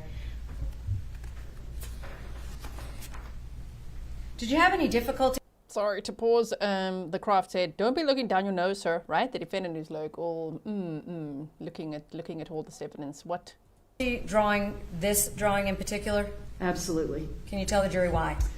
It is very difficult to work from remains when a person has been beheaded, because when we're typically associating with someone and communicating with them, we see them and gravity's pulling on us one direction, we're sitting up, and there are certain muscles and ligaments and tendons that go from the sides of the head and the jaw and the bottom of the jaw all the way down through the neck, and it kind of centers our face.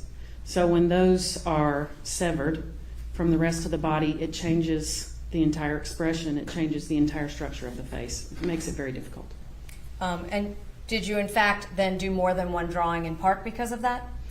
That, and it was difficult also to draw from this one because I had somewhat limited information. I didn't know exactly how long her hair was. I didn't know what color it was. When I receive a case like this, I have to move rather rapidly because of the whole idea of police have more success if they are able to try to solve the case within the first 48 hours. So as opposed to going back and forth with the individuals working in the morgue to get every tiny little detail, I'll often work from what I have and get the most accurate drawing that I can. And in this particular case, I was unsure about the hair, so I ended up doing another drawing, and I felt like that drawing was prettier even though the hair was less detailed. And with respect to her eye color, did you base that information off of what? I based her eye color specifically off the average. A lot of times if you can't see someone's eyes, or if there's one of the first things that changes in the decomposition process is the eyes will go glassy and glazed, and they'll often change colors. So you tend to go with the average, and they say for Caucasians the average would be brown eyes. Okay, so even within brown, are there variations of brown? There are absolutely variations in brown. And how do you deal with that? Honestly, I just try to stick with something that makes a beautiful photo. I know that sounds terrible, but the more beautiful the photo, the more compelling the photo, I guess is probably a better word than beautiful. The more likely people are to share the case, and the more people then end up seeing the case, and the likelihood of that person getting identified is better. So I will make sure, usually I tell people that, you know, I often draw John and Jane Does almost as if they're getting their glamour shot done, but it's, you know, it's the last drawing someone will ever have of them their entire lives. You know, I just feel like it's a respect thing, and it helps the public become more engaged. I have nothing further on. All right, Mr. Weinstein. No question, John. All right, thank you very much.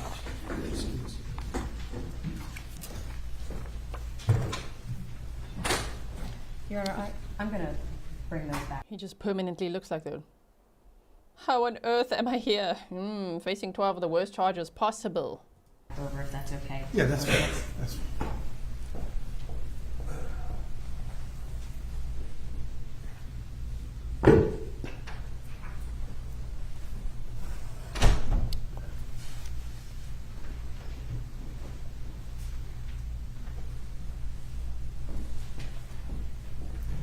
Your Honor, at this time the state calls Peter Hershey to the stand. Peter Hershey, Hershey. like the candy bar? Yes, sir. The judge, Hershey, like the candy bar? This episode is not sponsored by Hershey. The judge should add that. Okay, Mr. Hershey is going to join the stand. Is he now writing down the witness names? Oh, my word. Let me just show you here. Our source for today is Law and Crime, and I've got this frame over here just to make ours, visually appealing for what we're doing here on the stream. But there, you can see he's just his little pen. Look here it's going. He's just scribbling down. Oh, okay, next witness. Let me write that down. Yeah, okay. You write that down. Here we go.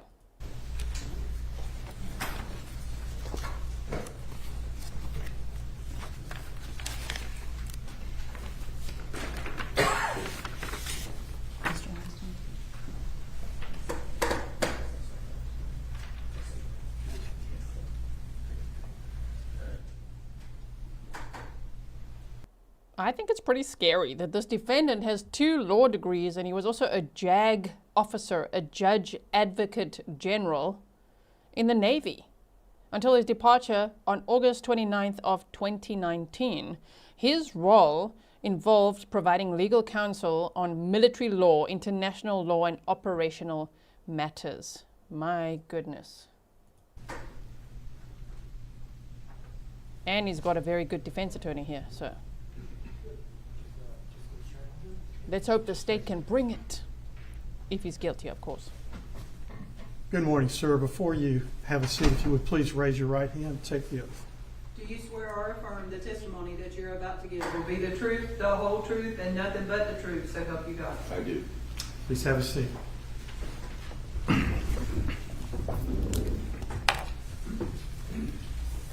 May I inquire? Yes, sir. Your Honor, at this time, before we begin, I'd like to tender States 1.19. These are the business records from J.C. Lewis Ford that the state served prior notice of. No objection, Your Honor. All right, they are admitted. Thank you. Sir, can you please state and spell your full name for the court reporter and just stay close to the microphone so we can all hear you? Peter Hershey, Hershey. Okay. Good morning, sir. Good morning. What do you do for a living? For right now, I'm retired, but I worked for J.C. Lewis Ford. Okay. What did you do at J.C. Lewis Ford? I was in sales. And how long were you in sales? 40 years in the car business. Okay. And how long with J.C. Lewis Ford? 30. Okay. And which location were you assigned to in that 30-year period? The Savannah location. Okay. And while at the Savannah location, did you sell cars? I did.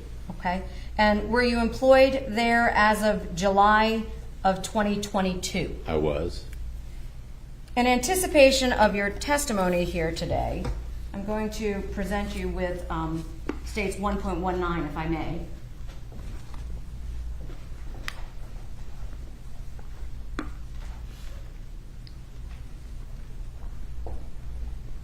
Can you just look through that for a moment?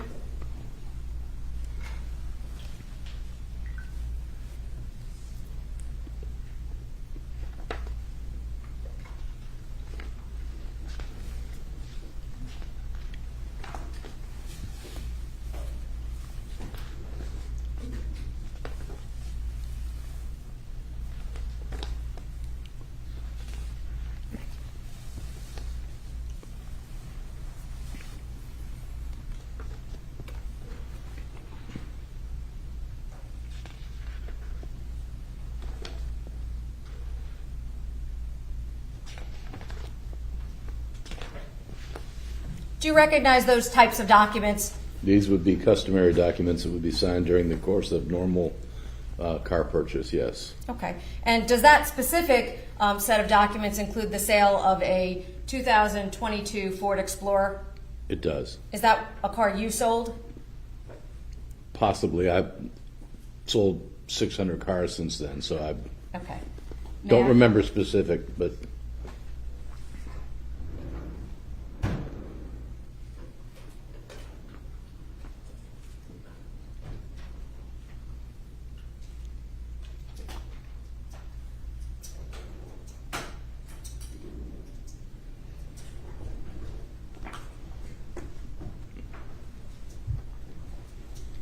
Approximately how many cars a year did you used to sell? 300. Okay. So it would be fair to say you may not remember every single person that you sold a car to? That would be very likely, yes. Okay. When a car is sold, do you prepare documentation concerning the sale?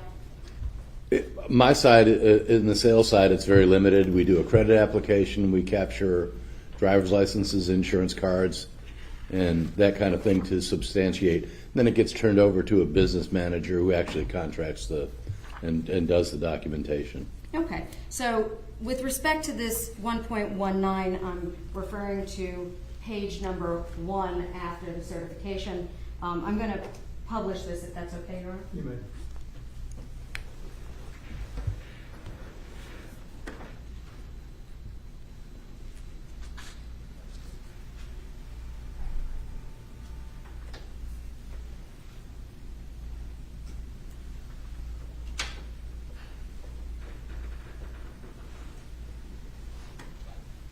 Does it indicate in the sales contract who the purchaser of the vehicle was? Nicholas James Kassotis, Okay. or Kassotis, rather. Okay. And you indicated that you would secure a driver's license, correct, from an Correct. individual purchasing. Correct. I'm now going to show you the last page of Exhibit 1.19. Is this a driver's license that was secured in connection with that sale? I would say so, yes. And is that also for Mr. Nicholas James Kassotis? It is. And the address that's listed there, how would that address be? Would that be from the driver's license itself? Correct.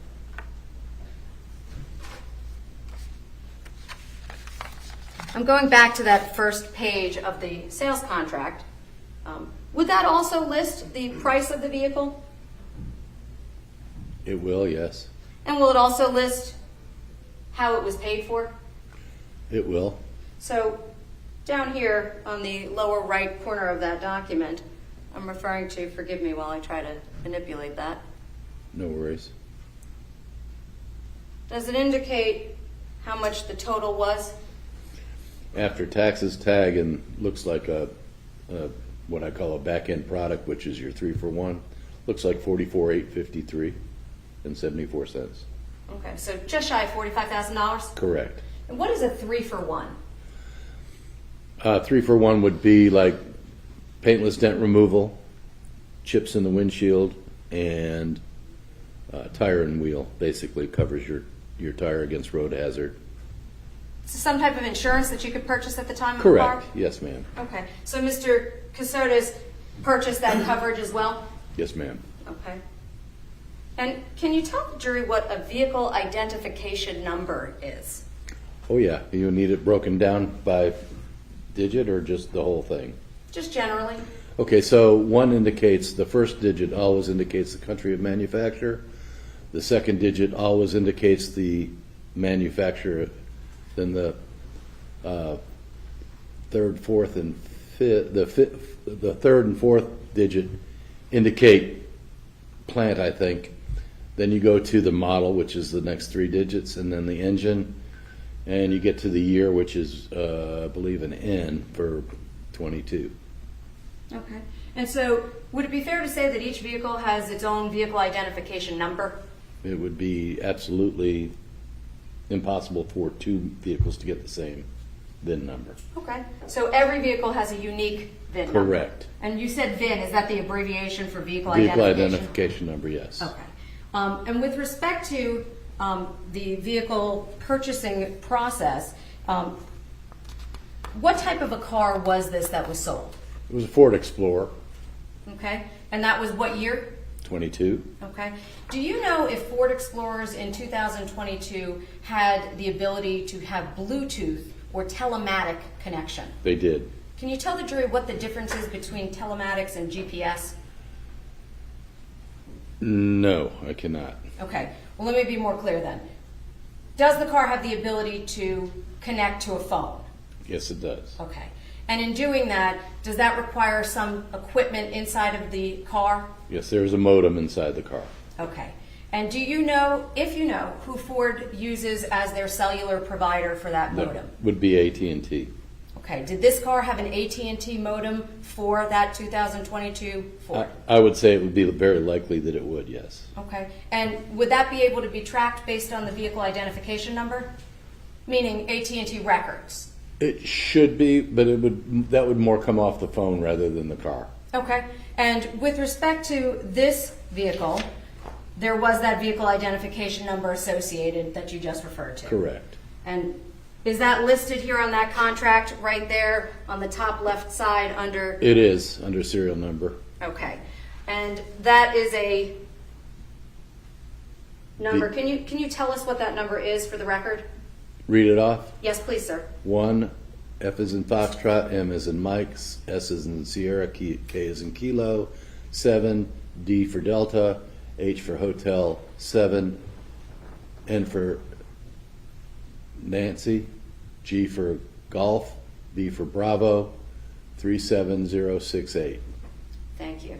And with respect to this vehicle, do you see the portion where it says here at the bottom,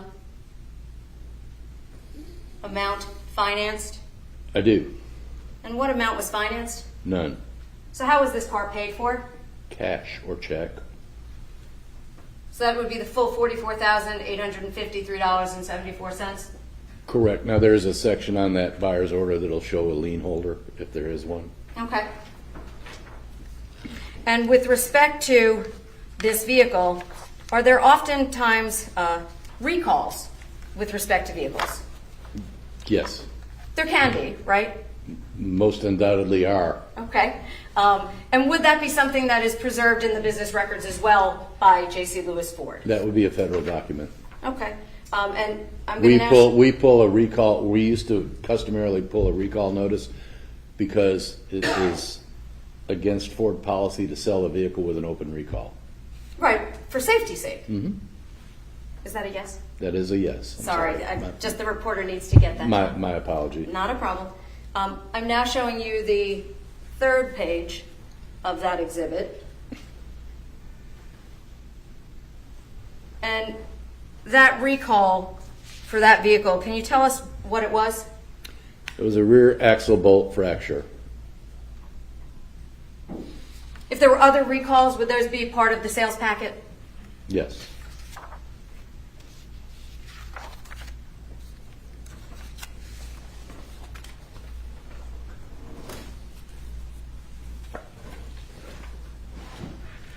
Now I'm just going to show one other item for you, sir.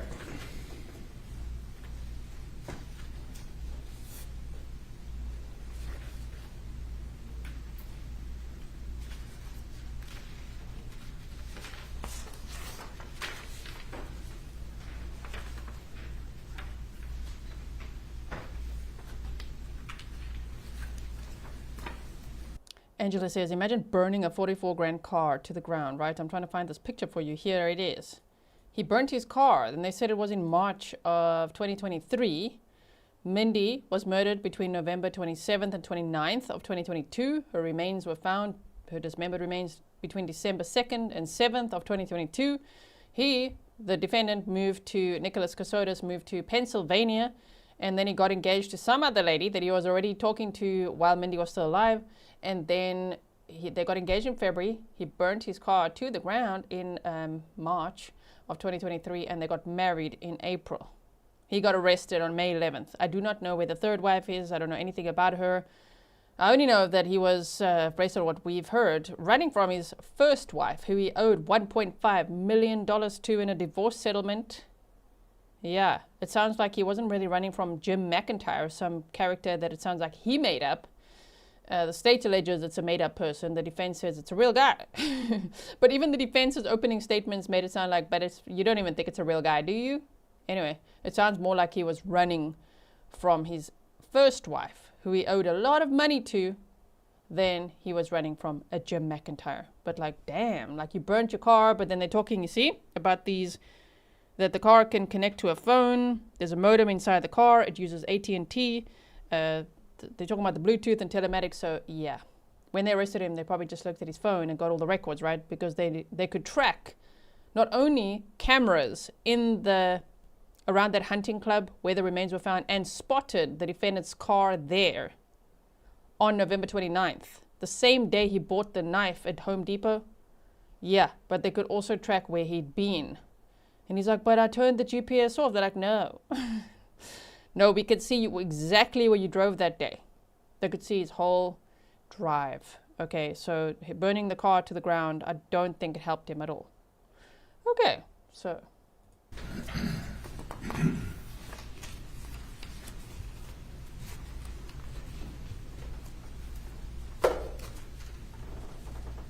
My apologies, I'm showing counsel the page. I don't know exactly which number it is in the exhibit, but I want you to see it, sir. Thank you.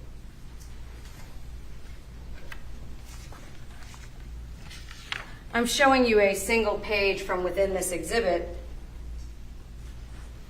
On the top right here, do you recognize that document? I do. Part of the sales package? It is. And I'd like to point just up here to the far right. Does it say Salesman? It does. Who is that? That would be me, Peter Hershey.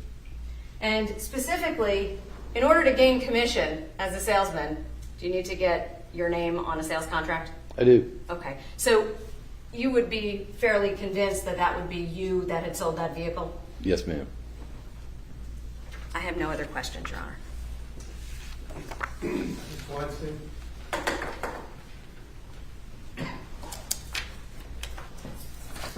Good morning, Mr. Hershey. Good morning. My name is Doug Weinstein, and I'm representing Mr. Kassotis in this case. Just have a few questions for you. Certainly. You were in the car sales business for 40 years, correct? That is correct. And when did you retire? February 7th this year. February of 2025. Yes.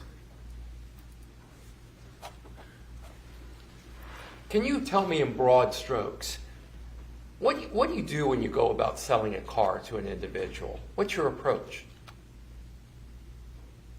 Well, they have what they call the road to the sale. But basically it's meet and greet, create a rapport, find out what they want, and sell them the car. And when you're selling them the car, in your experience, do you tell them about the features in the car? Generally speaking, yes. Is- Sometimes the customer knows more about the features than we do. But they've done research on one car, we have to know 10 or 12. As a salesperson, do you go through training on the features on various vehicles? Yes, we do. And as part of that training, you learn the features of the cars, correct? Correct. This, and then of course, at times you explain those features, as you said, to your potential customers. Call that a features benefit presentation, yes. What about after the sale? Like after you've made the sale, do you explain the features further then as well? If the customer requires that, yes. Okay. And we were talking about the connection features in this 2022 Ford Explorer. Yes, sir. And one of the features you mentioned, and tell me if I'm wrong, is that known as Ford Pass Connect? It is part of that, part of the connectivity or what the telemantics, whatever you want to call it, is Ford Pass, yes. Is Ford Pass. I can take my cell phone, start my car, lock it, unlock it, see the oil pressure or the oil life. You can see where the car is. So yes, you can track your own car. So if I had one of these Quick pause. Stefan says the salesman's road to the sale is like the defendant's road to the jail, right? Tracy Fagan, thanks for the sticker. You said, are those click glasses a Georgia thing? I don't know, but I like them a lot. I guess for reading glasses, right? So it's so cool. I can like click on and off. We saw that twice now in this trial. 2022 Ford Explorers, and I've got my phone, and I'm not near the car. I'm somewhere else. I can tell where the car is. Yes, That's a great feature, right? it's wonderful. Is that something that you would sell people on? Depends on whether that comes up that they're interested in it or not at the point in time. When I do finish up with my presentation, I will traditionally pair the phones and show them the features on Ford Pass Connect. Okay, that's a part of your regular routine. It is. So you pair their phone up, Mm-hmm. you show them the features of Ford Pass Connect, Correct. you show them how, look, you can see where your car is if you're not near your car. Mhm.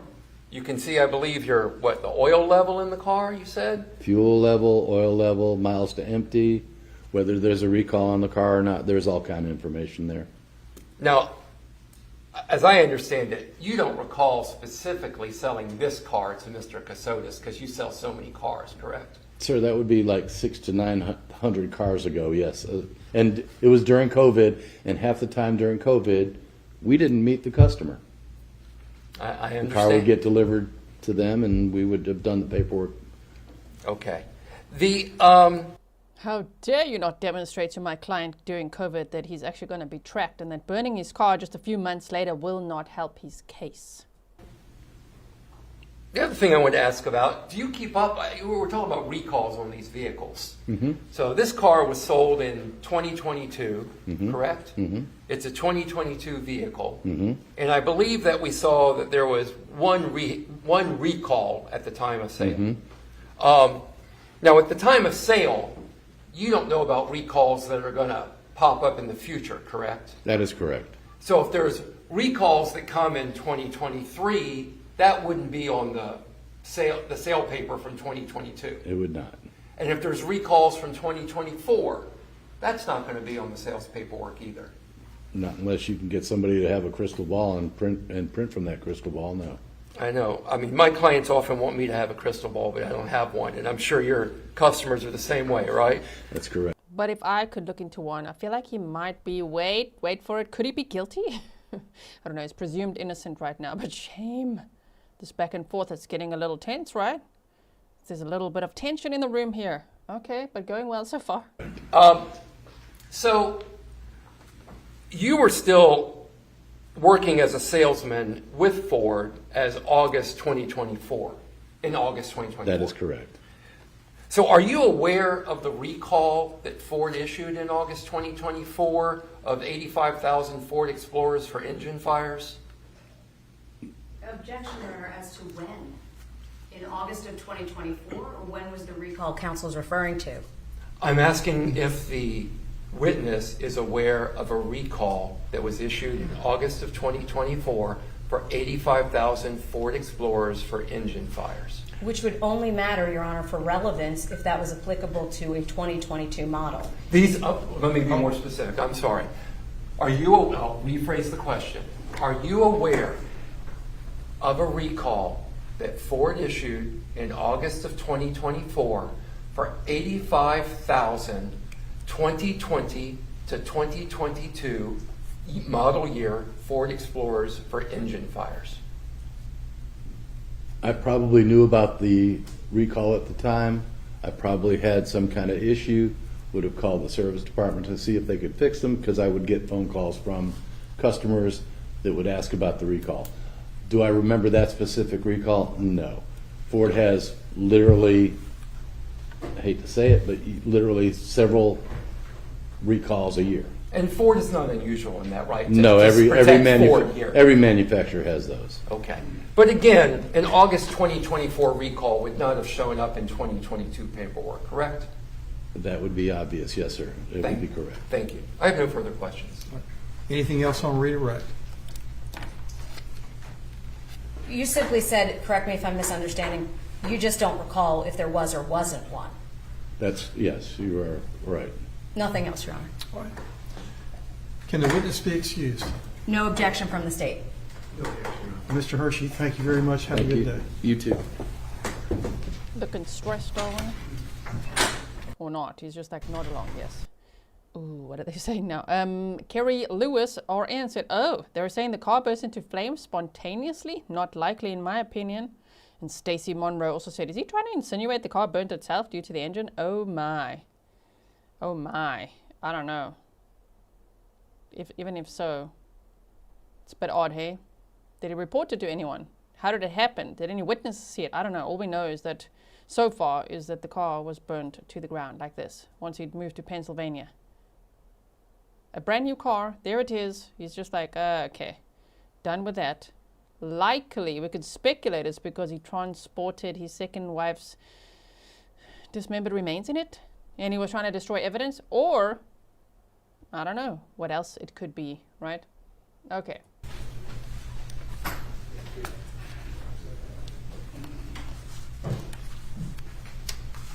Our next witness, please. At this time, the state calls Dean Glover.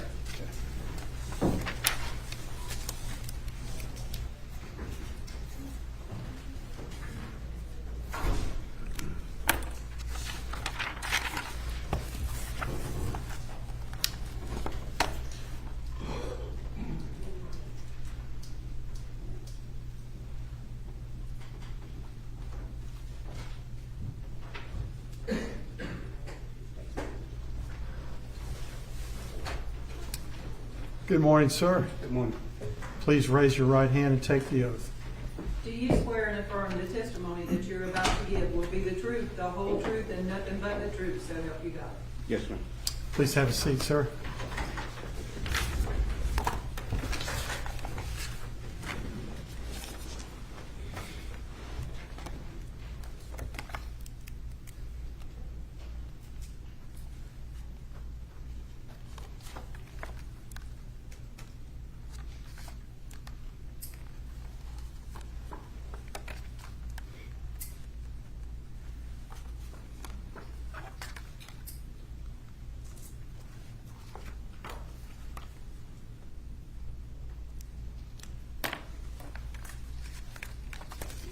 Good morning, sir. Good morning. Can you please tell the court reporter your full name and spell it, please? Dean Stanford Glover, DeanStanfordGlover. Mr. Glover, where do you work? City of Riceboro. What do you do for them? I'm the public works supervisor. And as the Public Works Supervisor,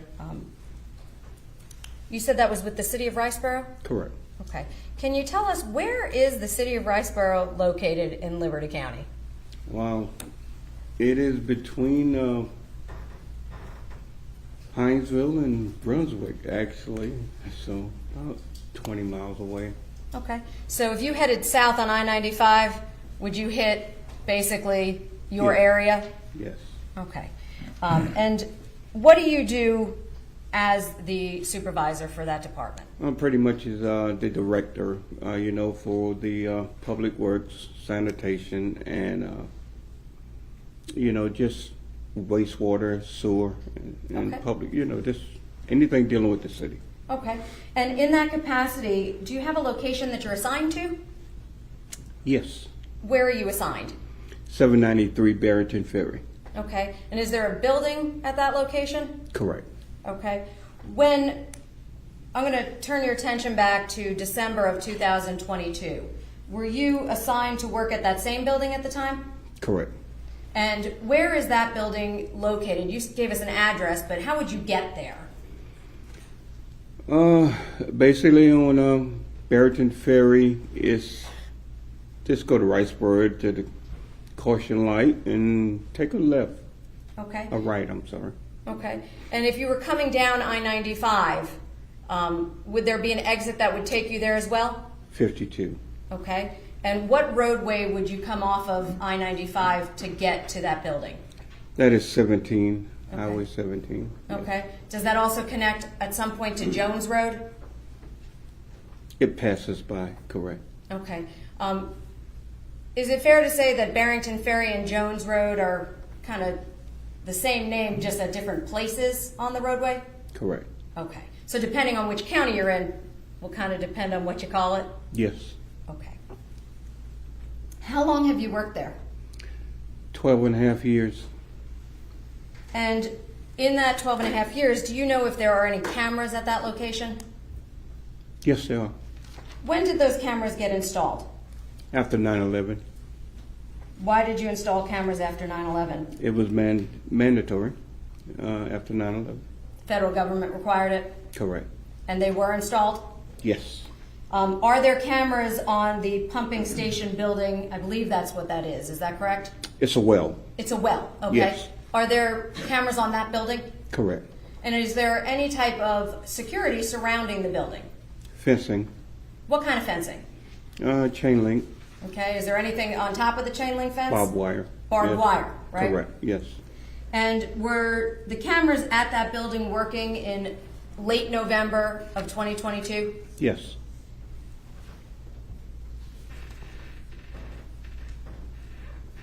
Can you tell the jury what area the cameras capture from that building?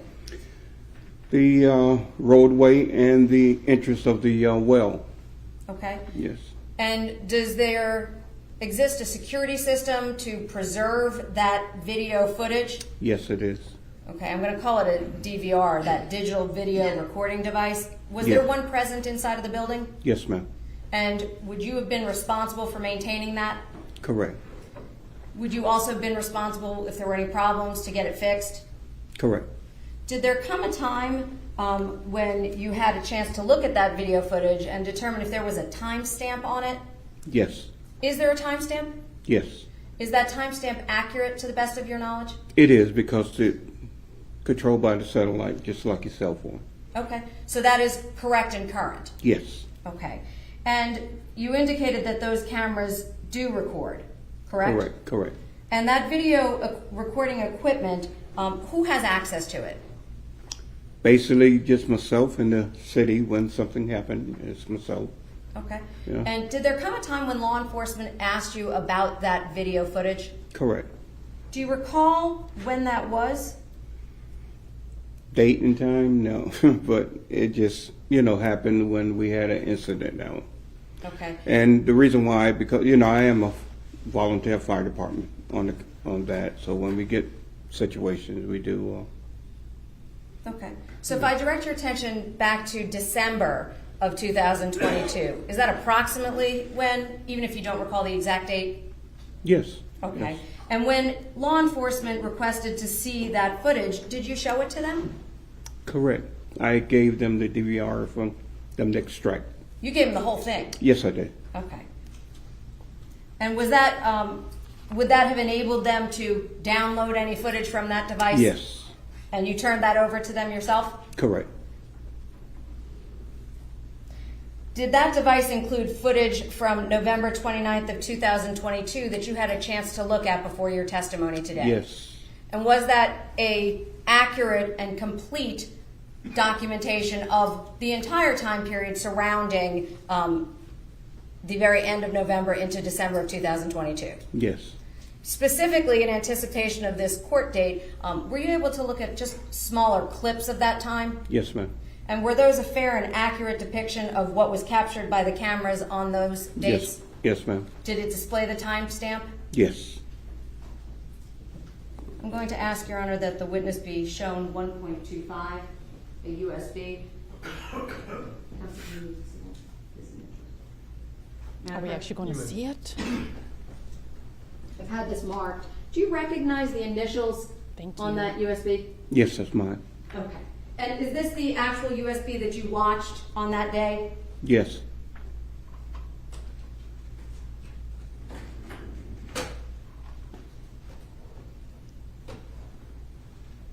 Did you have an occasion to determine if that captured the same area that you just described to the jury? Yes. And did it? Yes. At this time, Your Honor, I'm actually going to plug this in so we can see it.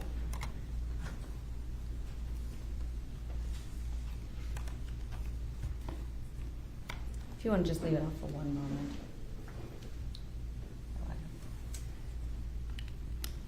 Vielen Dank, Stefan, Public Works Supervisor. I just missed the title. Dean Glover, Public Were you Works also shown Supervisor. some still photographs? Yes. And were those in fact just snaps of the actual original video? Yes. I'm going to show those to you right now. These have been marked as 1.20 through 1.24. I'm showing those to counsel.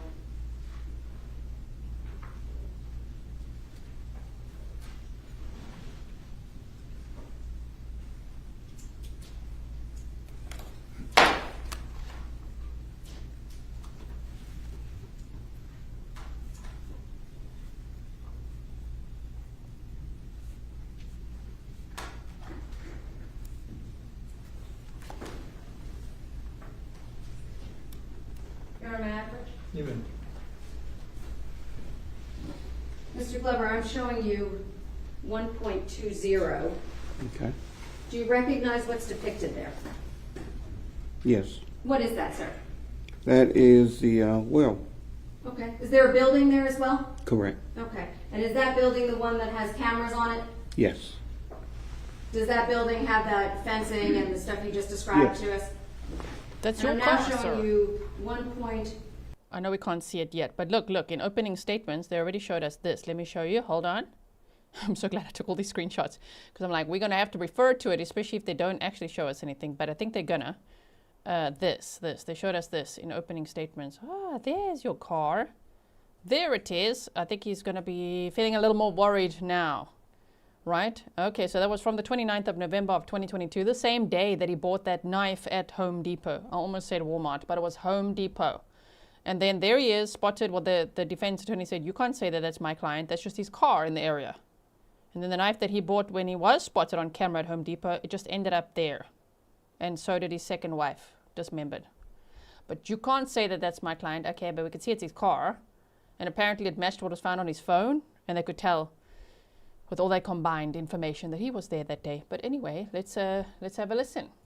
2.1 through 1.24.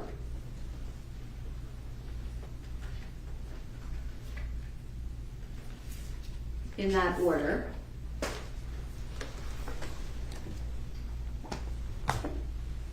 Do you recognize what's in those photographs? Yes. What are those photographs of? And well, I'm looking at a vehicle and the fencing, and this is the that big box is just what we have our electricity come through for the well. Yes. So you recognize that as being where you were working? Yes. Okay. Are those a fair and accurate depiction of what's on the camera and your building on photographs 1.20 through 1.24? Yes, ma'am. Your Honor, at this time I'd like to introduce those and tender them. Any objection? No objection, Your Honor. Or they're admitted without objection. Thank you.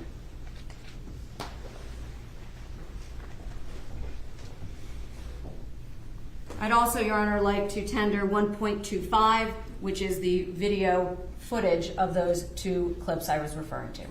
USB. The USB. No objection. It's also admitted.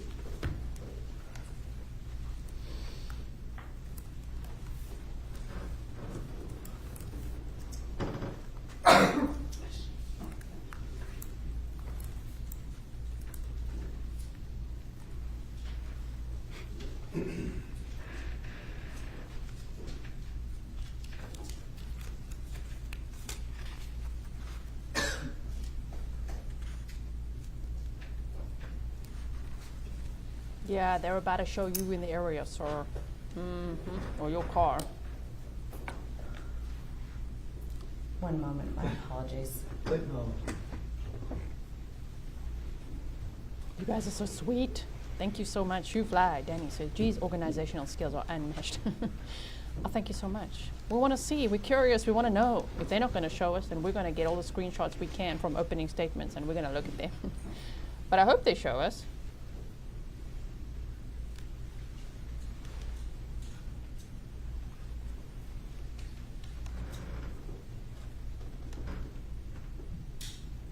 Just for the record, Your Honor, I'm going to ask to publish the file ending in ID 23302.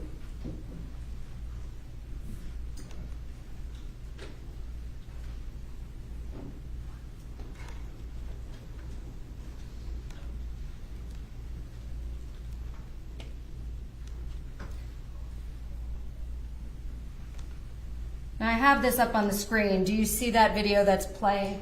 Oh, No, we don't see it. maybe not.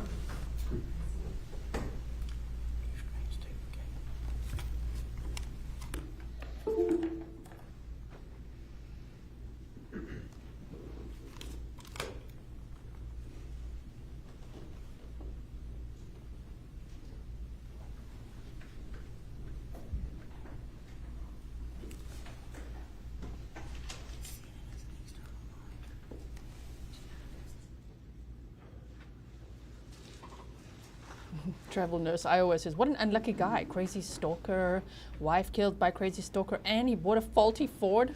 I know, right? This guy's so unlucky.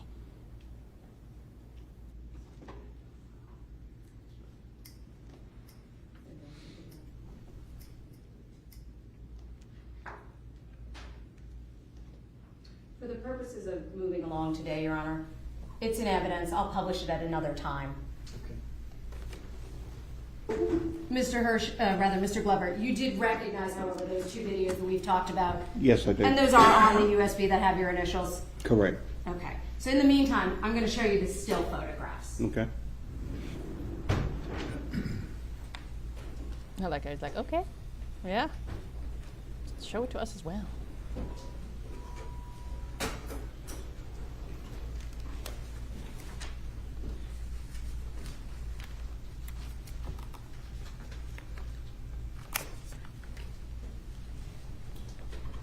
Would it be fair to say that the photographs that are here are simply just stills off of what's in that actual moving clip? Yes, ma'am. Okay. And I'd like to first show you 1.20.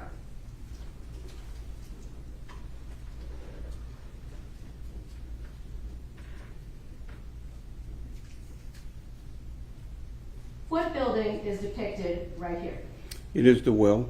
Okay. And that building, does that have cameras on it? Correct. That's the ones that we have here? Yes, ma'am. And this road that passes directly in front of it, what road is that? Well, a lot of people call it different things, but we know it's like Hometown Road. It goes into Homestown. Yes. Okay. Jones, Hometown. Jones. Yeah. It's Does that also very- turn into Barrington Ferry? Yes, ma'am. Okay. So there's a lot of names for it, but that's the road that passes in front? Correct. Okay. And do you see specifically that chain link fence that you're referring to there? Yes, ma'am. I'm now going to show you photograph 1.21. Do you see this up at the top left corner? Yes. What is that? Top left is the, Is that the timestamp? yeah, it is. Okay. I'm Does that list looking a at the date and a light. time? Yes, ma'am. Okay. And that was what you indicated was Yes. on there? Okay. Yes. And now specifically, do you see the fence there that you were referring to earlier? Yes, ma'am. And that's that chain link barbed wire fence? Mm-hmm. Is there also a vehicle that is captured there? Yes, ma'am. Okay, let's pause and look at it. Interesting colors, but there it is. Okay. And that still photograph, that was just taken off of the camera? Correct. Do you know that car? No, I don't. Do you know who drove that car? No, I don't. Okay. I'm now showing you 1.22. Does that also have a timestamp on it? Yes. Would it be fair to say that's about 2 seconds later? Yes. And is that car now depicted here as well? Yes. Is that passing in front of the facility? It's moving, yes.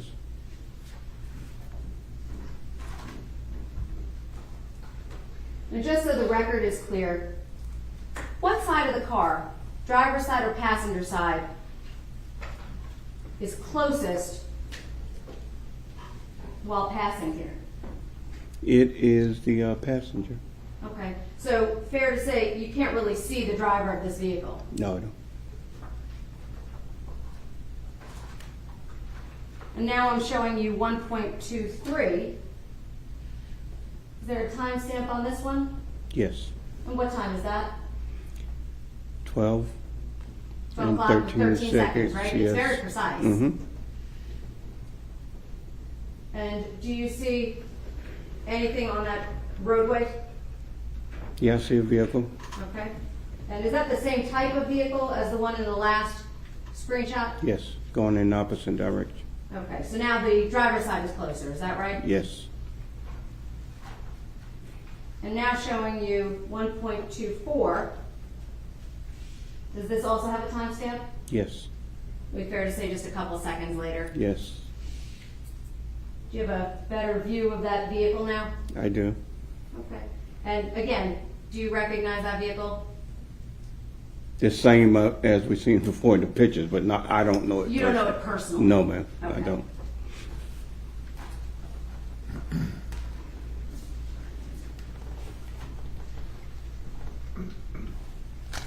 Now, you indicated that law enforcement had asked you for the DVR and you provided it.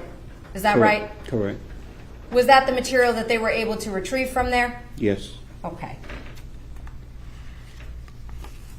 Other than turning over the video footage, did you do anything in relationship to this case? No more than not in relation, we just was searching around for some of the remains, So you helped with the search too? Yes, a little, Okay. yes. You didn't find anything though, right? No, I did not. And the road that passes in front of your building, is that a paved road, a county road? It's a dirt. It's a dirt road, It's half belong to Liberty, the others to McIntosh. okay? And if you were to go down that road on Jones Road, would you ultimately come upon the Portal Hunting Club? Yes. I have no further questions, Your Honor. All right, Mr. Weinstein.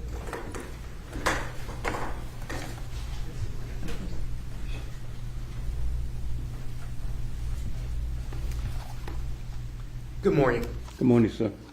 My name is Doug Weinstein, and I represent Mr. Kassotis in this case. I just have a few questions.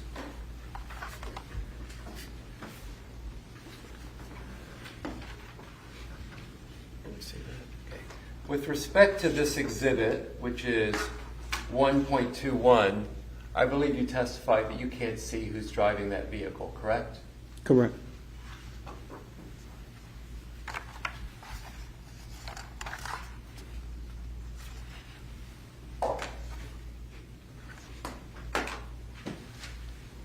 Exhibit 1.23.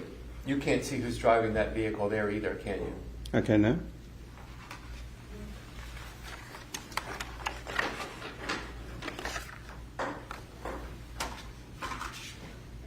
And Exhibit 1.24, you can't see who's driving that vehicle there either, can you? Okay. Is it Jim McIntyre? How familiar are you with this LTS brand DVR? Just something we purchased. I'm not familiar no more than that. Are It you, rewrites itself after so often, yes. how often does it rewrite itself? I don't know. I think it's something like every 30 days, if I'm not correct. Are you the individual that set up that DVR at the pump station at the well? Far as, no, it's a technician that sets it up, but I am the one that's responsible for make sure it's serviceable, yes. But you are not the technician that set up that DVR, No, I'm not. correct? No, I'm not. And you are not the individual that went through the setup procedure for this LTS Chinese DVR. No, I'm not. So you didn't set the time zone for the DVR, I did not. okay, or anything else. Okay, thank you. That's all I need to know. I appreciate your help. Well, Anything else? No, Your Honor. All right. Thank you, sir. You're excused. thank you. Have a good afternoon. You too.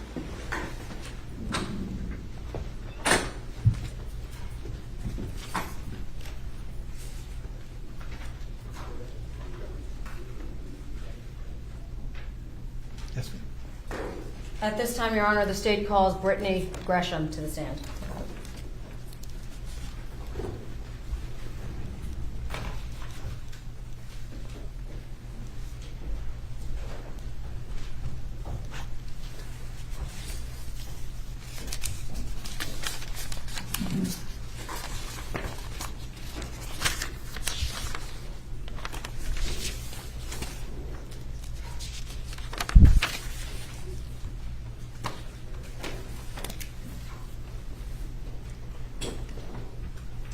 Good morning. Good morning. If you would please raise your right hand and take the oath. Do you swear or affirm the testimony that you're about to give will be the truth, the whole truth, and nothing but the truth, so help you God? I do. Please have a seat.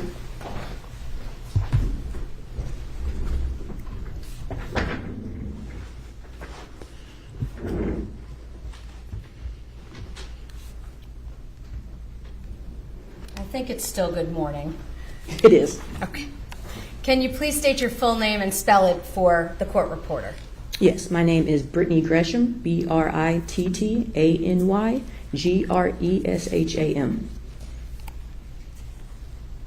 Please tell the jury where you work. I am employed at the Georgia Bureau of Investigation, Division of Forensic Sciences, which is also known as the State Crime Lab. And in that capacity, what do you do?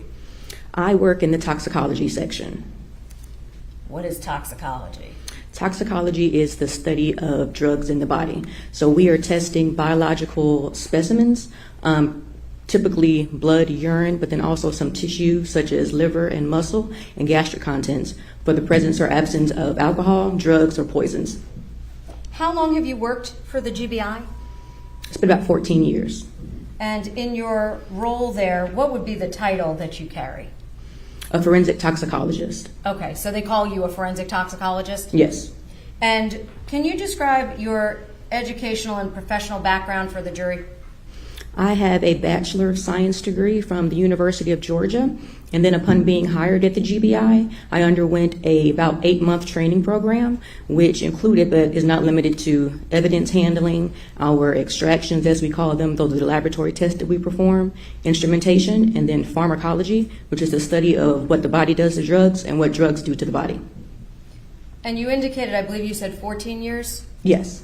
Have you always been a forensic toxicologist? Yes. And how many cases do you think you've handled as a forensic toxicologist? Estimate. Thousands. We average about 30 to 40 a month. Now, you work in which crime laboratory? Headquarters, which is located in Decatur. So is there a closer one than headquarters to this office or this location? There is. There is also a lab located in Pooler, near Savannah, the Coastal Laboratory. Okay. Does the Coastal Laboratory handle toxicology? They do, but at this point, they weren't doing postmortem toxicology. Okay, so as of December of 2022, the GBI Coastal Lab was not capable of performing those services? They were capable. It was just a decision that was made that they weren't going to do it yet. At this point, they are now performing postmortem alcohol examinations. Okay, so at the time, they just didn't do postmortem yet, but they have since become capable of providing that. Okay. But at the time of this case, would your location have been the one requested by the GBI to handle those services then? Yes. And did you in fact get requested to handle something connected to this case? Yes, ma'am. Okay. Can you tell us, the Atlanta facility, the State Crime Lab, is that an accredited laboratory? It is. Can you explain to the jury what that means? Accredited means that an outside body has evaluated our practices and determined that we do meet the standards of the scientific community. And what procedures are required to maintain accreditation? We undergo surveillance visits where they come out and observe us performing our analysis in the laboratory and also observing our case management. They come out every 4 years, I'm sorry. So they evaluate the laboratory itself, correct? Yes. Do they also evaluate the personnel at the laboratory? Yes. Who does that? Sorry, I didn't mean to interrupt. They observe us. Okay, and you said us. Who do they observe specifically? We have scientists and we have laboratory technicians as well as evidence receiving technicians. Do each of those different fields have to be maintained and accredited as well as the facility? No, we're not individually accredited. Okay, so the whole unit is accredited, but all of those different evaluations get conducted across the agency? Yes, ma'am. Okay. And does that include yourself? Yes, ma'am. How often do you personally get reviewed by that body? Personally, I've been actually observed, I think, twice in my 14 years there. They don't observe everybody. Okay. So it's a spot check, essentially? Correct. So do you know if it's coming? I'm not sure of the schedule at the moment. Okay. So my question, I guess, to you is, other than them, who else verifies your work? Meaning peer review. Can you explain what that is to the jury, peer review? Peer review is the process by which another trained, qualified scientist observes your work before it goes out the door. Does that happen how often? 100%. So every single case that you work, somebody else reviews it before it gets passed along? In the toxicology section, yes. Okay.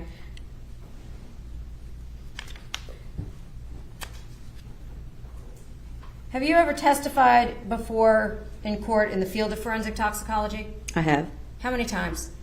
Approximately 25. Okay. And in those times, where did you do that? What counties? Some examples would be Fulton, DeKalb, Gwinnett, Richmond, Chatham, Fayette. Welcome to Liberty. Add that to the list. Okay. And in those times that you were brought to those locations, were you qualified as an expert? Yes. Have you ever been denied expert status? No. At this time, Your Honor, I'm going to ask that this witness be deemed an expert in the field of forensic toxicology. No objection. Well, I think she is qualified and can give her opinions in the field of forensic toxicology. You may proceed. Thank you, Your Honor. Were you asked to analyze any biological samples in connection with this case? Yes, ma'am. Before I show you any paperwork, can you tell the jury how does a sample come into the lab? A sample can be received at the laboratory via mail, hand-to-hand delivery, or via a lockbox, which operates like a two-way locker. One side of the locker is available to the evidence receiving technicians in our evidence receiving department, and the other door is available to the submitting agency, so either our medical examiners or any other agency. Once a submitting agency puts their evidence in that locker, it's locked and can't be opened again from the outside, and so it has to be retrieved from interior with the evidence receiving technicians. Is that the case with every single submission? Yes. Okay. And so there's no way that anybody could interfere potentially with those samples? Correct. Now, ultimately, when those samples are received by the evidence technician, do they get documented with a title or a case number? Yes, they get a unique case number, and each piece of evidence gets a unique barcode and number associated with it as well. Okay. And is that unique to every single item on each case that gets submitted? Yes. And would there be an overarching case number associated with a case being handled by the lab? Yes. How does that lab numbering system work, meaning internally? It is maintained within our LIMS, our Laboratory Information Management System. Okay. And when a case number is assigned to a case, if, for example, more than one piece of evidence came in at different times, would they be then attached to the same case file? Correct. And they would then bear the same number? Right. Okay. So you would know if potentially more items had been submitted and either needed your attention or some other division of the laboratory? Right. How many divisions are there in the laboratory? Sections, I guess is the right way to put it. I am not sure. We have biology, we have trace, we have our firearms division, we have our medical examiner's office. I believe that's it. And toxicology? And toxicology. Oh, and chemistry. And chemistry. Okay. So would it be fair to say that your area and field is limited only to toxicology? Yes. Okay. So you don't touch any DNA? No. Now, do you know where the samples in this case that you analyzed came from? They came from the medical examiner after he performed the autopsy. Okay. So the medical examiner, how would he submit them to you? Via the lockbox. That's how he submitted it. So even though he works for the GBI crime laboratory, he still submits a piece of evidence in the same fashion as every other agency? Correct. Even though the medical examiner's office is under the umbrella of the crime lab, they still submit evidence the same way any other agency would. Okay. And in this case, did you receive a sample from him that you reviewed? Yes. What kind of a sample was it? I received a liver specimen. Okay. Can you tell us what that means? During the autopsy, the medical examiner took a piece of the liver, and he decided that that was what he wanted analyzed. I believe that he also took gastric contents, I believe spleen blood, kidney, and muscle, but he submitted the liver to the HQ laboratory for analysis. And did you perform an analysis on that substance? Yes. Okay. Can you tell us what the protocol or standard operating procedure you follow when you receive a sample? How does that work when you get it? The actual processing of the liver, or? No. When you receive an item to analyze, how do you get it to go do your review? We have a management that assigns various cases to us. So you didn't select this case, it was assigned to you? Correct. And when that came, how did you get the sample to review and analyze? Where do you go to get that? We store our evidence in a locked cold room, so I retrieved it from there. And in doing so, can you tell the jury what you had to do to process that sample? Yes, per our policy on handling liver specimens, we perform a 1 to 10 dilution. So we cut a small piece of the liver and we dilute it with water and we blend it up to homogenize it or make it uniform. And this allows us to be able to process it during our extractions or lab procedures. Can you explain the difference between a physical liver sample versus a fluid like blood? How would you do it with blood? With blood, you don't have to do any kind of processing with it. We can just sample it the way it is. Okay. So are there limitations with liver samples? Yes, the preferred specimen for toxicology analysis is going to be blood because that's what's actively circulating in the system at the time of death, and that's what's going to be affecting your brain. If there had been amputation or dismemberment, could that impact the integrity of a blood sample? It could. Can you tell the jury what putrid means as it relates to toxicology? Putrid indicates that a body has undergone some decomposition. And as a result, how would a putrid sample affect your ability to forensically examine a sample? I don't perform alcohol analysis myself, but it would affect the alcohol result. So in terms of alcohol, how would decomposition impact alcohol? The process of decomposition actually creates alcohol in your body, so that's going to skew the possible results. So is it possible to tell whether that was in theory then, for layman's term, drinking alcohol versus decomposition alcohol? Correct, you can't tell. So you would just know there was some alcohol, you just wouldn't know where it came from? Yes. So with respect to this, you then tested the liver sample, correct? Yes. And in testing the liver sample, can you explain if the body cavity was exposed, meaning there was an opening in the neck, could that have in some way impacted the toxicology results? Could you rephrase? Sure. If the head had been removed and there was an opening to the body cavity, could that have caused complications with any results? The integrity of some samples might be, some samples might not be of integral value. I know that the medical examiner did take some chest fluid, but he deemed that not suitable for analysis due to the fact that the body cavity was open. And that's one reason why he submitted the liver. So if you had had blood, would you have used blood? Yes. Did you have any blood to use? No.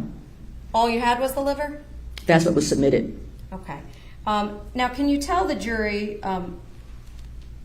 the specific methods of analytical review that you used? I know we talked about GCMS and some of the other equipment. What are those processes?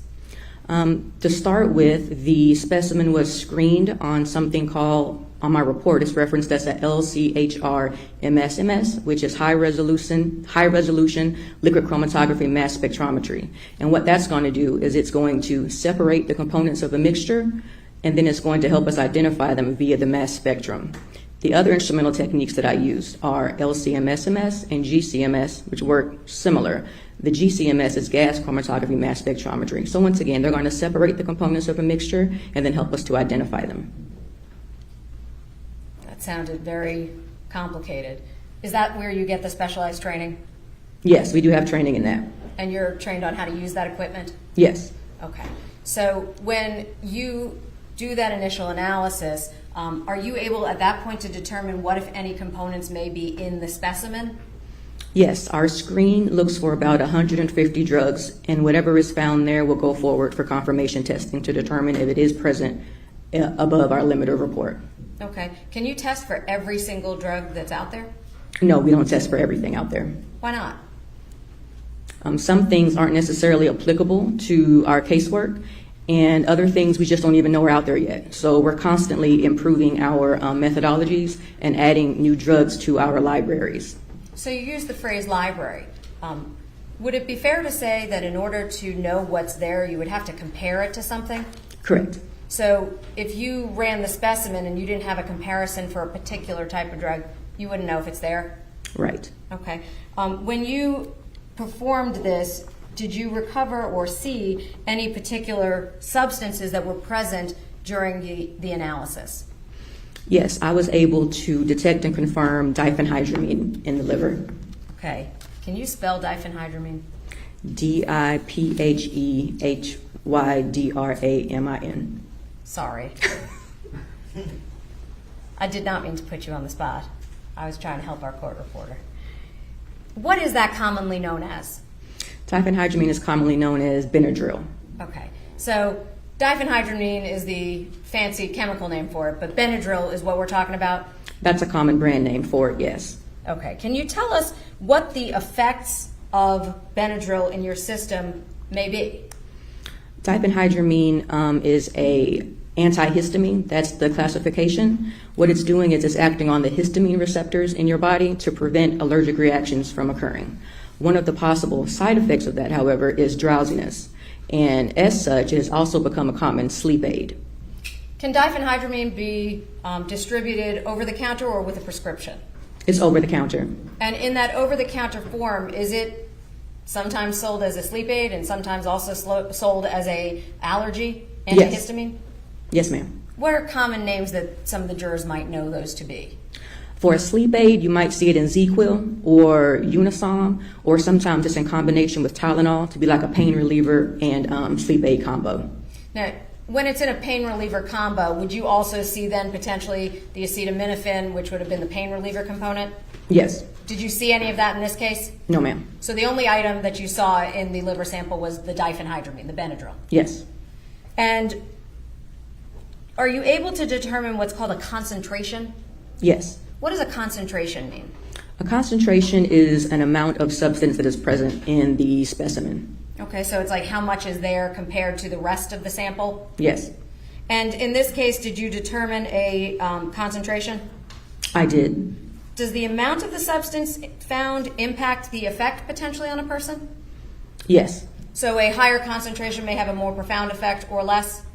Correct. A higher concentration would have a more profound. Okay. And what was the concentration in this case, if you know off the top of your head? May I reference my report? If not, I'll introduce it first. I'll make that easier. I'll withdraw. I'm going to show you 1.26 that I had marked.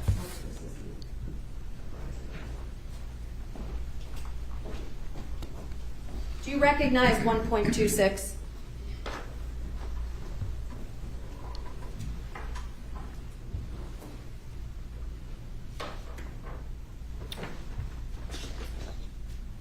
Yes, this is a copy of my report. Okay. Do you recognize that to be your actual report? Yes. At this time, I'd like to tender 1.26. Any objection? No objection. All right, submitted.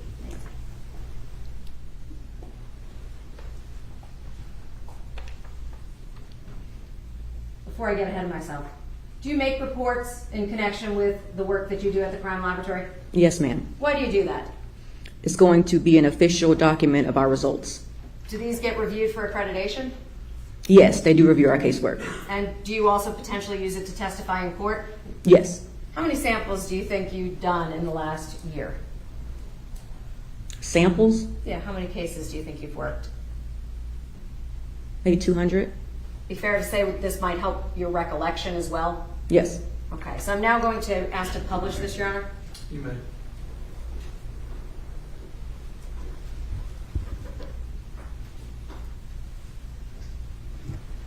Thank you.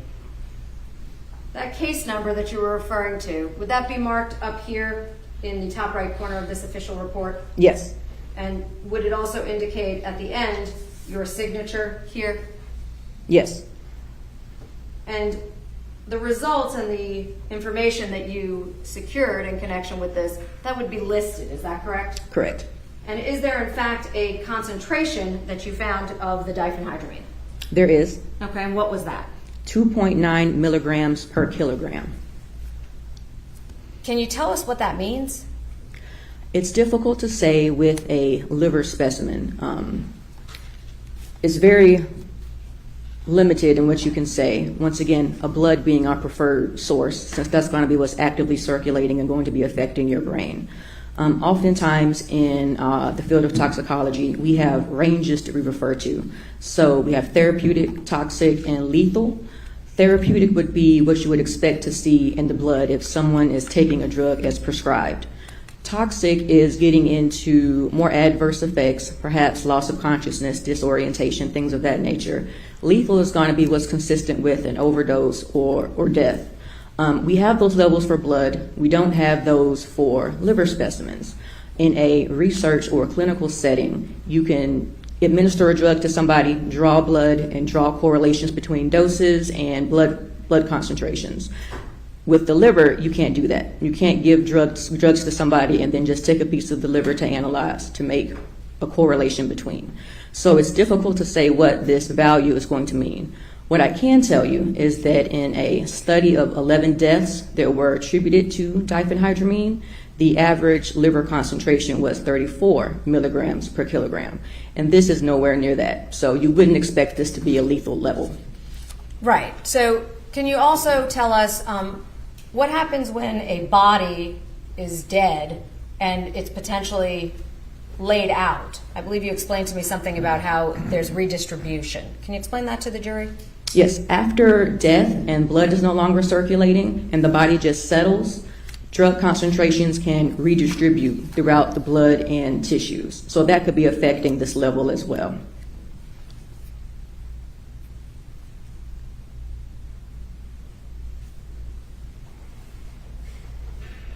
Now, given that this case involves a deceased and a dismemberment where the blood was not available, is that the best that you were able to do given what you had? Yes, the medical examiner submitted what he had to get whatever kind of results to come up with his conclusion of cause of death. I have nothing further, Your Honor. All right, cross-examination, counsel.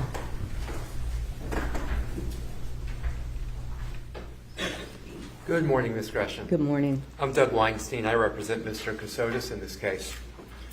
Let me ask you some questions, because maybe I misheard. The state keeps saying the only thing available was the liver. Didn't you testify that the medical examiner drew spleen blood? Yes, there were some other things that he acquired from the body. If it wasn't spleen blood, it might have been the actual spleen. I could have been misquoting there. But you had said spleen blood, correct, earlier? I said it earlier, yes. What else did he draw from the body other than, that could have possibly been analyzed by you, other than the liver that was provided to you? Well, there was the chest fluid, which he deemed unsuitable due to the fact that the chest cavity was open. There was kidney, there was gastric contents, there was muscle, and there was brain, and there might have been other things, but I did note those in the case file when I was printing out my materials. Okay, but you did not receive spleen blood from the medical examiner, correct? No, those were never sent up to headquarters. And I understand from your testimony this figure you have of 2.9 milligrams per kilogram. Because you don't have studies, as you said, that can administer and then check blood, that the figure you get, 2.9 milligrams per kilogram for the liver, that really can't tell you much about the level of toxicity, correct? Correct. I don't know what was actually circulating in the blood at time of death. So this number is essentially meaningless for us trying to determine the effect of the diphenhydramine on Mrs. Kassotis, correct? Objection to the word meaningless, Your Honor, is argumentative. Let's try again. I'll withdraw it. Can you tell anything from that 2.9 milligrams per kilogram about the level of toxicity? I can just say that diphenhydramine was consumed at some point. But you don't know the level of toxicity of that, correct? This doesn't represent a lethal level based on literature. Or does it represent a toxic level? It's nowhere near the 34 milligrams per kilogram, so I wouldn't think it would be toxic either. If you would have had spleen blood and you would have analyzed spleen blood, could you have made a more definitive analysis of the effect of the diphenhydramine on Mrs. Kassotis? Objection calls for speculation. She's an expert. She is an expert in all Once again, I'm not sure if it was spleen blood or actually spleen that was taken from the decedent, but that wouldn't have very much value either because it's not what's actively circulating in the body, in the blood at the time of death. Okay, thank you. I have no further questions. No rejoin. Thank you. You're excused. Thanks for being here.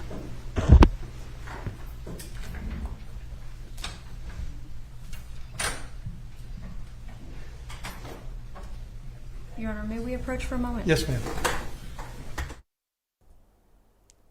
I think they're going to break for lunch. Let's see.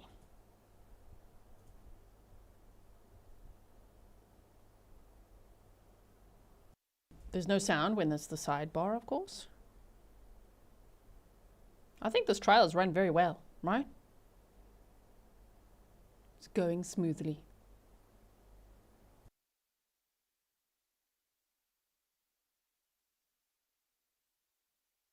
Look at him, he's standing right here.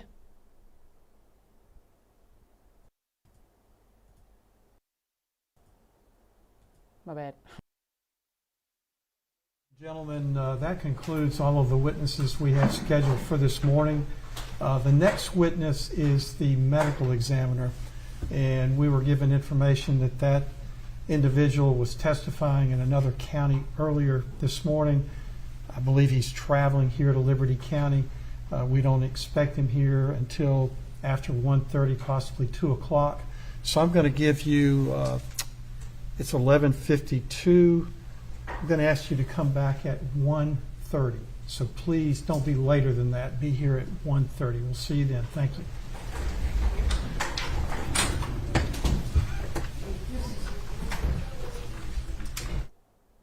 Okay. There, yeah, you're looking worried, huh, defendant? He does, right? He looks a little stressed. Oh, the medical examiner next. Okay, so the Benadryl is not the biggest deal, but at least they tested what they could test to eliminate other possibilities. Sure.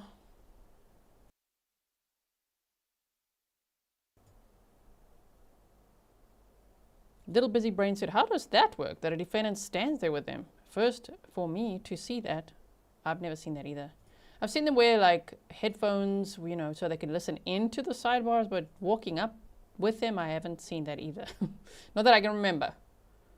Okay, well, yeah, it appears that they've gone on lunch and they are not back yet, even though they said be back at 1:30.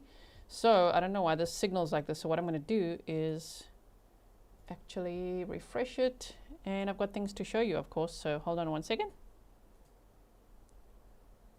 Okay, I'll be monitoring this court feed. We've teleported. Close your lunch boxes. No shame. You can open your lunch boxes. It's okay.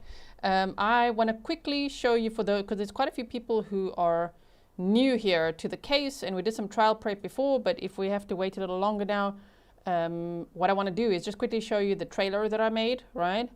Sorry if you saw it already before, but it will help people who are new, and then we can just look at some other things that I've lined up.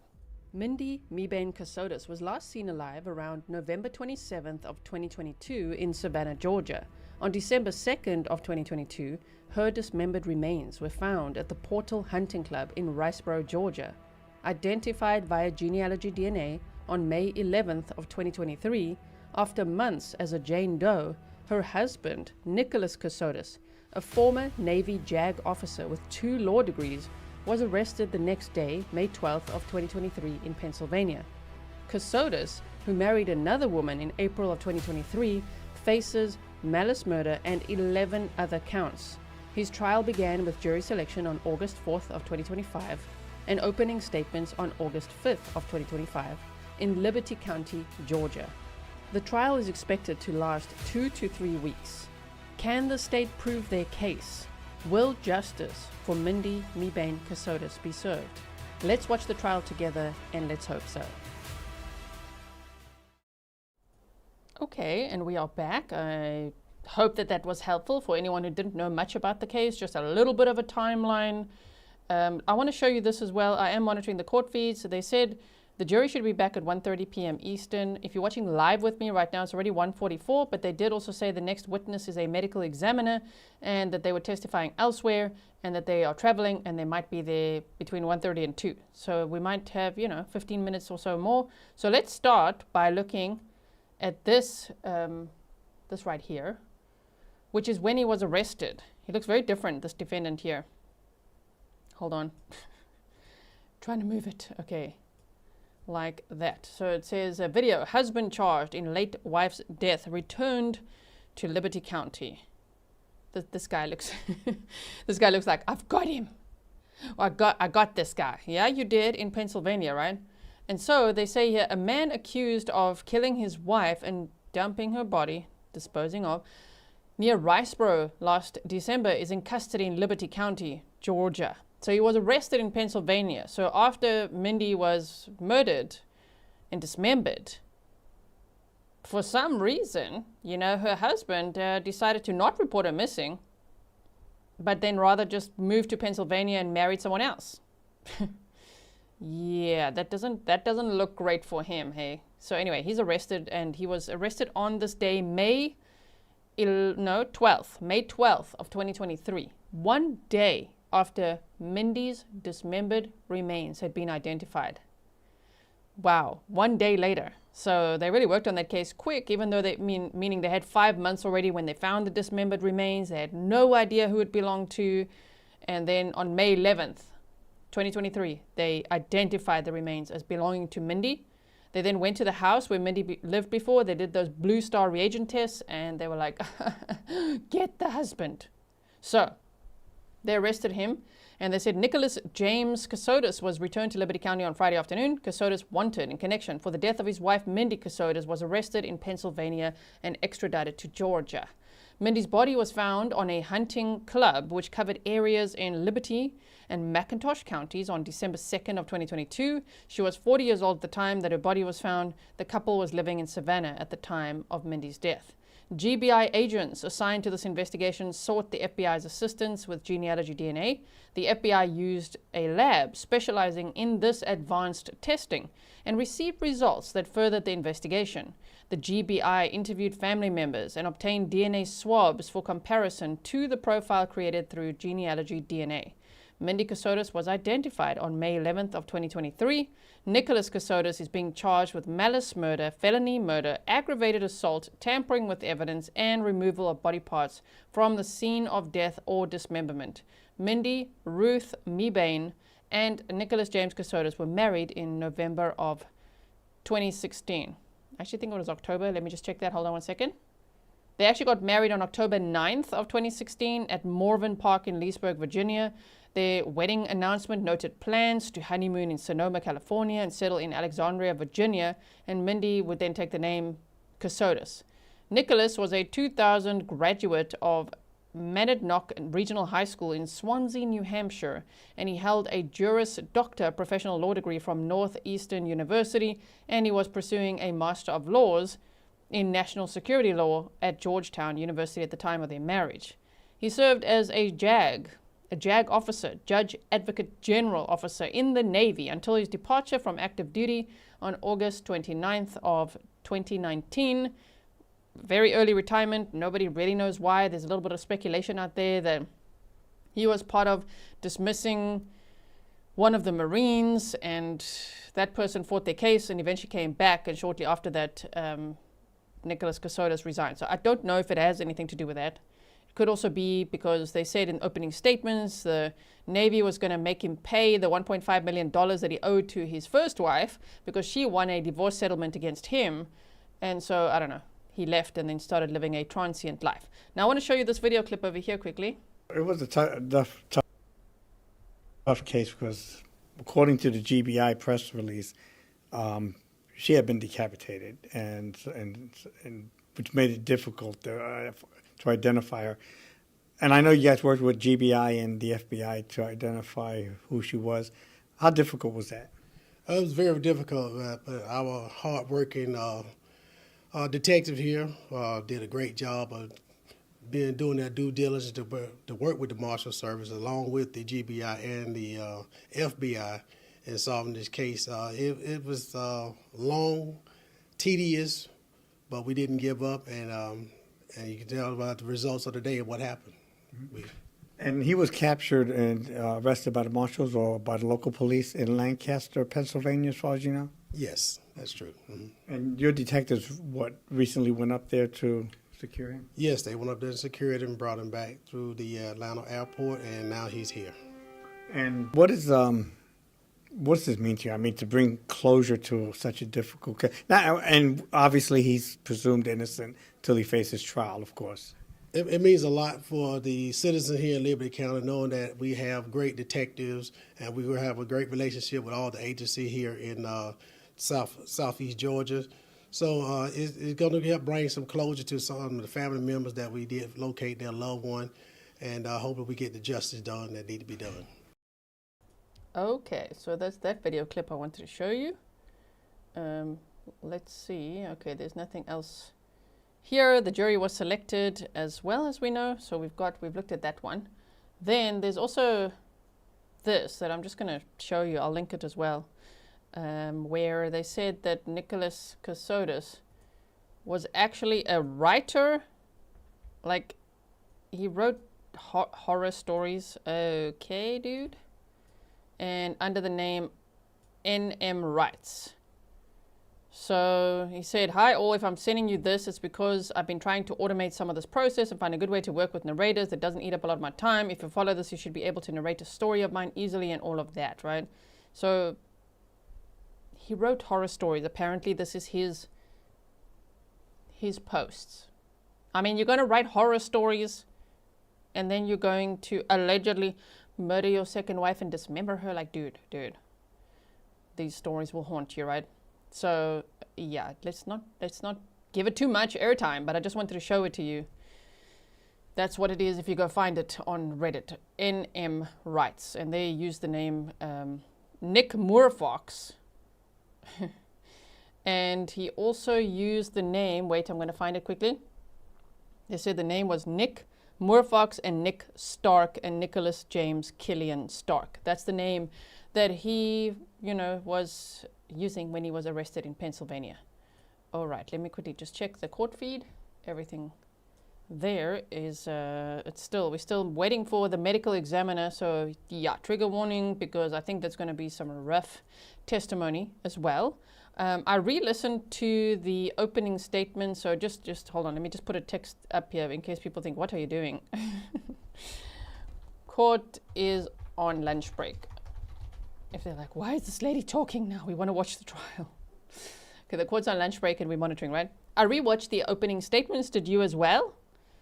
I just was trying to clarify just a few little things. It didn't help all that much, but I know a lot of people have the question of, wait, how did Nicholas get Mindi on board to lie with him that she was 8 months pregnant? Because the state says she wasn't pregnant. So her parents had stayed with them at that address that they've been talking about on 65th Street in Savannah, Georgia. And her parents believed she was 8 months pregnant and was due in January, I think they said, of 2023. But then what happened after that? Well, apparently from social media speculation, so take it with a grain of salt, he had isolated her quite a lot already before then. So it's like her parents got to see her a little bit, but hardly. It was only for that weekend, and they'd stay there a bit, but then they went away for the Thanksgiving weekend, right? So the theory would be that he lied so much and he fooled so many people that it included fooling Mindi and saying, we're being chased by this CIA agent and he's controlling all my money and we have to stay on the run and we have to keep moving and all of that. So there's that. So isolating her, moving a lot of the time and saying we have to lie, we have to tell people, all these things. And she was also fooled, as the state said, got on board with those plans and maybe also helped to convince her parents, yes, I'm pregnant. Now, what happened after that? Well, it was COVID. So maybe they stayed at this Airbnb for some time. And then, because we don't know if it was an Airbnb at the time, but it seemed like it could be based on opening statements. And maybe then they just stayed there for a time because her dad was having hip surgery and Nicholas Kassotis was, being so helpful. He's being such a nice guy, oh my word. Helping him get up the steps and saying, I'm going to get Mindi. And I always wonder, and then what? And maybe they'll fill in the blanks for us during this trial. And then what? So you say, I'm going to get Mindi, but the state said she was already dead, so then what? Maybe her parents went back to their house, wherever that would be, and maybe they knew that, well, Mindi and Nicholas were just always on the run, running away from this, Jim McIntyre. So that could be it. But she wasn't pregnant, according to the state. And she was last seen in the last week of November of 2022. The state believes she was murdered between November 27th and 29th of 2022, right? And why? We can only speculate. We don't know why. The state alleges the motive would be financial strain because he owed his first wife $1.5 million. And then he'd already married Mindi in 2016, right? But then he quit as a JAG officer in 2019, which was August 29th of 2019. And from that moment on, then they were like on the run. So I don't know if he was like running from his ex-wife and what he knew she could sue him for. And she won the divorce settlement and he owed her $1.5 million. So we might hear from her. The first wife's name is Heather. And actually, the defense attorney said we're going to hear from her. So that'll be interesting. But if he's like owing his first wife so much money, and then he's already speaking to another lady in Pennsylvania who he went on to marry. So clearly he's not invested in the relationship with Mindi anymore. Maybe he thought, I can't afford another divorce. There's no way. I already owe the first wife $1.5 million. Now with the second wife that I want to leave her to go to this other lady in Pennsylvania. That could be part of the motive, or maybe Mindi started to catch on. This is all a lie, isn't it? There is no Jim McIntyre, right? So yeah, License to Deal said he was a murderer when he married the third time. Allegedly. Allegedly. He's charged at this point in time, right? Okay, let's quickly just check the court feeds here. The medical examiner still not back. So, I mean, they should be back in just a few, in a few minutes or so. Kerry says definitely sounds like he's a prolific liar. Apparently he lied his ass off. So, yeah, what I'm going to do now, just hold on one second. I just want to see if there's anything else that I'd lined up for us. I actually already showed you that one. So, I can also show you this because we have never looked at this. If you want to see the presentation, you can see it on day one, right at the beginning of the feed, right? Okay. So, this was May 12th of 2023. And the GBI had posted, update to original news release, unidentified woman's remains found in Riceboro. Victim identified and suspect arrested. May 12th of 2023, Nicholas James Kassotis, aka Nicholas Killian James Stark, age 40, was arrested on Friday, May 12th of 2023 in Lancaster, Pennsylvania. He was arrested in connection to the death of his wife, Mindi Mebane Kassotis. Mindi Ruth Mebane Kassotis. Mindy's body was found on a hunting club which covered areas in Liberty and McIntosh counties on December 2nd of 2022. She was 40 years old at the time. So they were the same age, right around that time. So she was 40 years old at the time that she was found in Riceboro, Georgia. The Kassotises were living in Savannah at the time of Mindy's death. GBI agents assigned to this investigation sought the FBI's assistance. I can't wait to hear from them. Are we going to hear from the FBI? I would assume so. So with genealogy DNA, FBI used a lab specializing in this advanced testing and received results that furthered the investigation. The GBI interviewed family members and obtained DNA swabs for comparison to the profile created through genealogy DNA. Mindi Kassotis was identified on May 11th of 2023. Nicholas Kassotis is being charged with malice murder, felony murder, aggravated assault, tampering with evidence, and the removal of body parts from the scene of death or dismemberment. That's a lot of charges. He's facing life without parole if convicted. I think this is actually a death penalty state, is it not? And yet, he's not facing the death penalty, so the state did not pursue that in this case. Correct me if I'm wrong, right? Now, he's being held at the Lancaster County Prison awaiting extradition to Georgia. He was extradited to Georgia then. And he was actually granted bond but couldn't post bond. So he had to come up with a $5 million. Hold on, it was. He was, in August of 2023, he was granted a $5 million cash bond and a $10 million property bond, but he didn't have that kind of money. But somewhere he's got money for a really great attorney. Somebody's paying for a really great attorney for him, right?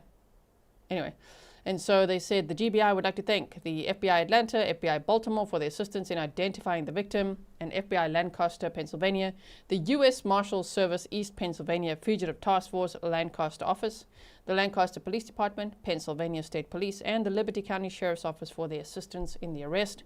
GBI forensic artist Kelly Lawson's composite sketch attached also advanced the investigation. Okay, now let's read more on genetic genealogy as we still wait. The focus of investigative genetic genealogy is the construction of family trees for the persons identified as possible family members to the victims or suspect by combing through public and government records. FBI personnel then compare the persons identified in the family trees with the location and timing of the crime to identify the likely suspect. Lastly, the FBI seeks a comparison between the victim's DNA and the DNA from a parent of the victim to verify the identity. And then update here, they said the GBI, this was January 5th of 2023. They said they continue to seek the public's help in identifying a woman who was found dismembered. An updated forensic artist rendering of the woman is attached. So you could see that, which was actually over here. Yes. This is a picture of Mindi, and that's what the sketch artist, who we saw testify today, had come up with, right? So yeah, thank you for helping to answer questions. She wasn't pregnant. It was part of a lie that he had made up. And he got his wife, Mindi, on board with the lie because she thought she was living in fear and thought that this Jim McIntyre really was after them, right? Okay, so we've looked at that. So then, what else do we have? Let's look a little bit of map time, shall we?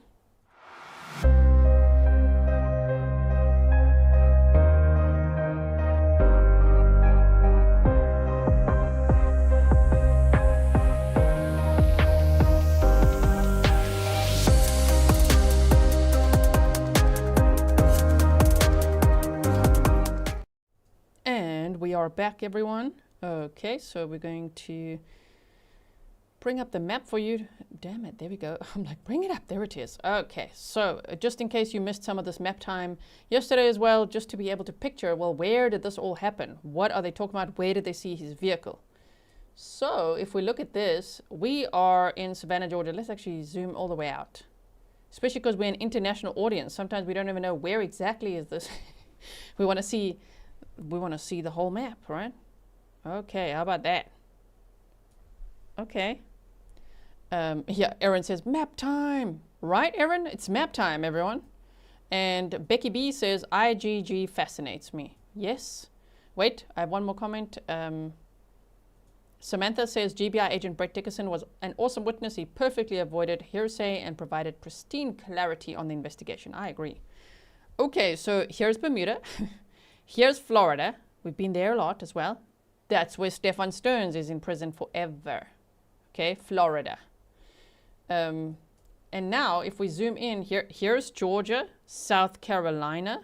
Okay. And if we keep going in, then we go to this area, which is Savannah, Georgia. And we've actually been to this area before together as a community when we watched the Leilani Simon trial, where justice for Quentin, her son, was served. But sure, what a case that was. My goodness. She put her son in the dumpster. Oh my word.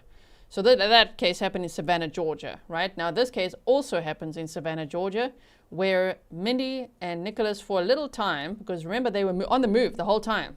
Since he retired from the Navy, he was on the move the whole time. Like, we gotta go. Jim McIntyre is after us, and he's after my finances, and he's my handler, and he's controlling me. But I think he was really just running from his ex-wife because he didn't want to pay her, and he made up this whole character, in my opinion. We'll have to wait to see if Jim McIntyre actually shows up. Will he be a defense witness? Wow, that'll be interesting, because it seems to me like Nicholas Kassotis wants to blame this elusive Jim McIntyre on everything. So this would be where they said, let's just go here. Let's put the little Google man down. I think it was on this side, right? Yeah, this is where they say Mindi was staying with Nicholas Kassotis, and it was over the Thanksgiving weekend in 2022 when her parents had also come to stay here. So the way the state phrased it was kind of like they were all living there at the time. But I don't know for how long Mindy's parents had been living there, and we also don't know the date range of how long did Nicholas and Mindi live here. This is now evidently an Airbnb, and this is where they did the Blue Star reagent tests. And they did that after finding the dismembered remains on December 2nd of 2022, and between December 2nd and 7th, right? They first found a torso, then a left leg, then a right leg, then her head that was buried. Okay, and so then after 5 months of trying to identify the remains through dental records, DNA, fingerprints, everything, they got the FBI's help, which we just read, for that genealogy testing they did, built the family tree, found a lady who they said's name was what? I think they said it was Betsy? Betsy Mebane, a possible mother. They went there, they got a buccal swab from that potential family member, and they confirmed that the remains they found were Mindi Mebane. So then they went to this house where they knew she was last living, and they did a whole bunch of forensic testing over there, including the Blue Star reagent testing, to see is there blood evidence in this house. And there was blood evidence in this house. So what I can do is actually show you like this. Let's go to my latest post. Hold on one second. If I click on this one. Okay. So this is, I'll show you some of that now, of what they found inside here. Okay. This is my Patreon page. And I had shared these screenshots, right, of everything we could find from what they shared in the opening statements and all of that, right? So the burnt car. This is Nicholas Kassotis on November 29th buying a knife. He's got the knife here under his arm, as you could see there, right? And the storage bins, the totes, whatever you want to call them. They're called different things in different countries. The knife that he bought, there it is. Okay. And this is the house that we just looked at on the map as well. And they went into this living area, and here's the futon. And so they used their Blue Star reagent to test if there's blood evidence here. Now, the state said in opening statements that the blood was Mindi's blood. Because I was wondering, wait, do we miss something? Like, how do we know? But the state said, and so they're still going to probably have witnesses to say, yes, that was most definitely Mindi's blood on the futon. So there, you can see that with the naked eye. Now, from the remains that they found, they said her head had blunt force trauma. One of the injuries caused a skull fracture. And there were lots of abdominal injuries. And they said they're going to tell us why. I don't know if maybe did he do that to further on in case they found the remains, this Jim McIntyre story, and that she was pregnant, or I don't know. But it was all lies, right? So this is the Blue Star reagent result. You could see it lighting up there. They also obviously cut the material to see what was on the mattress. And yeah, this was operating as an Airbnb after the murder. And so they said this is not enough blood evidence to say, yeah, this definitely where dismemberment happened, but something happened there, and they've called it the crime scene. Okay, thank you to Grizzly Cat for this beautiful picture of Mindi. Okay, so we've got that. Now, let me bring the map back up. Wait, let me look at the court feed. No, we're still good. Court's on a lunch break. Okay, so this is the house. Now, remember when the state was like, how do you get into the house? And Brett Dickerson, GBI special agent, was like, through the front door? It's like, no, describe to the jury these little steps, right? There's these little steps and you can go up here. Yeah, okay, so they went up the little steps and into the house, right? Okay. So this is what they also called the crime scene. The defense on cross-examination asked, why do you call it that? Why, did you check the shed? Did you go to the back? They checked everything. They tested everything. They tested power tools and everything in the back there as well. And they only found this blood evidence in that living area, right? Living room area. Okay, so, wow. I wonder if right now it's still operating as an Airbnb, and shame. Yeah, that must be quite hectic. To be staying there, knowing this. I hope it doesn't affect the business negatively, but you know what I mean. To be like, wait, what? For people to realize a murder probably happened here, or what? What do you mean? Could be. Sure, thank you so much. You said thank you, G and Mods, for getting us through another very tough one. Thank you so much for being here. I couldn't do this without you guys. Thank you for your support, Char. Okay, now from there, it is alleged that, okay, we've orientated ourselves, yeah? So you go north a bit first, and you then drive southward on this Highway 95. It is alleged that Nicholas Kassotis went to Home Depot on the morning of November 29th of 2022, bought a knife. He also had a deer processing kit, which they think he may have used for the dismemberment. But he bought a knife, and then that same day drove south about an hour, 56 minutes, 45.8 miles, to this area which you've heard them talk about, Barrington Ferry Road. The Portal Hunting Club is this one over here. You also heard them talk about Jones Road. Even the witness today, Dean Glover, talked about Jones Road. Here's Townsend Road as well. They talked about Bear Hammock Road, right? And actually, if I just pull up this image, hold on one second. It was, where is it? We want our map image that we took from the opening statements. There we go. This one. Okay. Sorry, it's a little blurry, but it was taken from opening statements. So you could see, look, number 1, it shows torso, 2, right leg, 3, left leg. And then they also found her head. Oh my word. So it says LeConte Woodmanston Plantation. So just to the left of that was where the torso was found. Okay, so let's go like this. Here's this. Okay, and if we follow the road, so this, yes. Wow, I mean all over here in this 3-mile radius, from here and up there, somewhere around here is where the torso was found.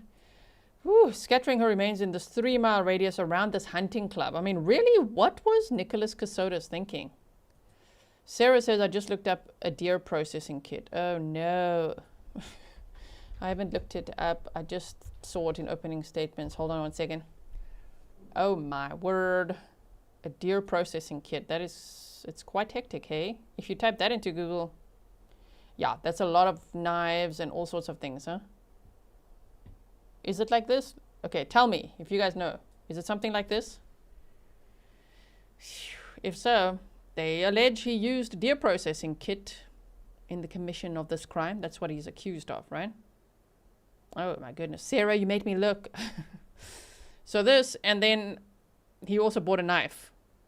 And then he left the knife there in that hunting club area. This is 650 feet from where the torso was found. I don't know, with a cleaning wipe on it. Okay, and where was the deer processing kit? Did they find that? Are we going to hear about that? I don't know.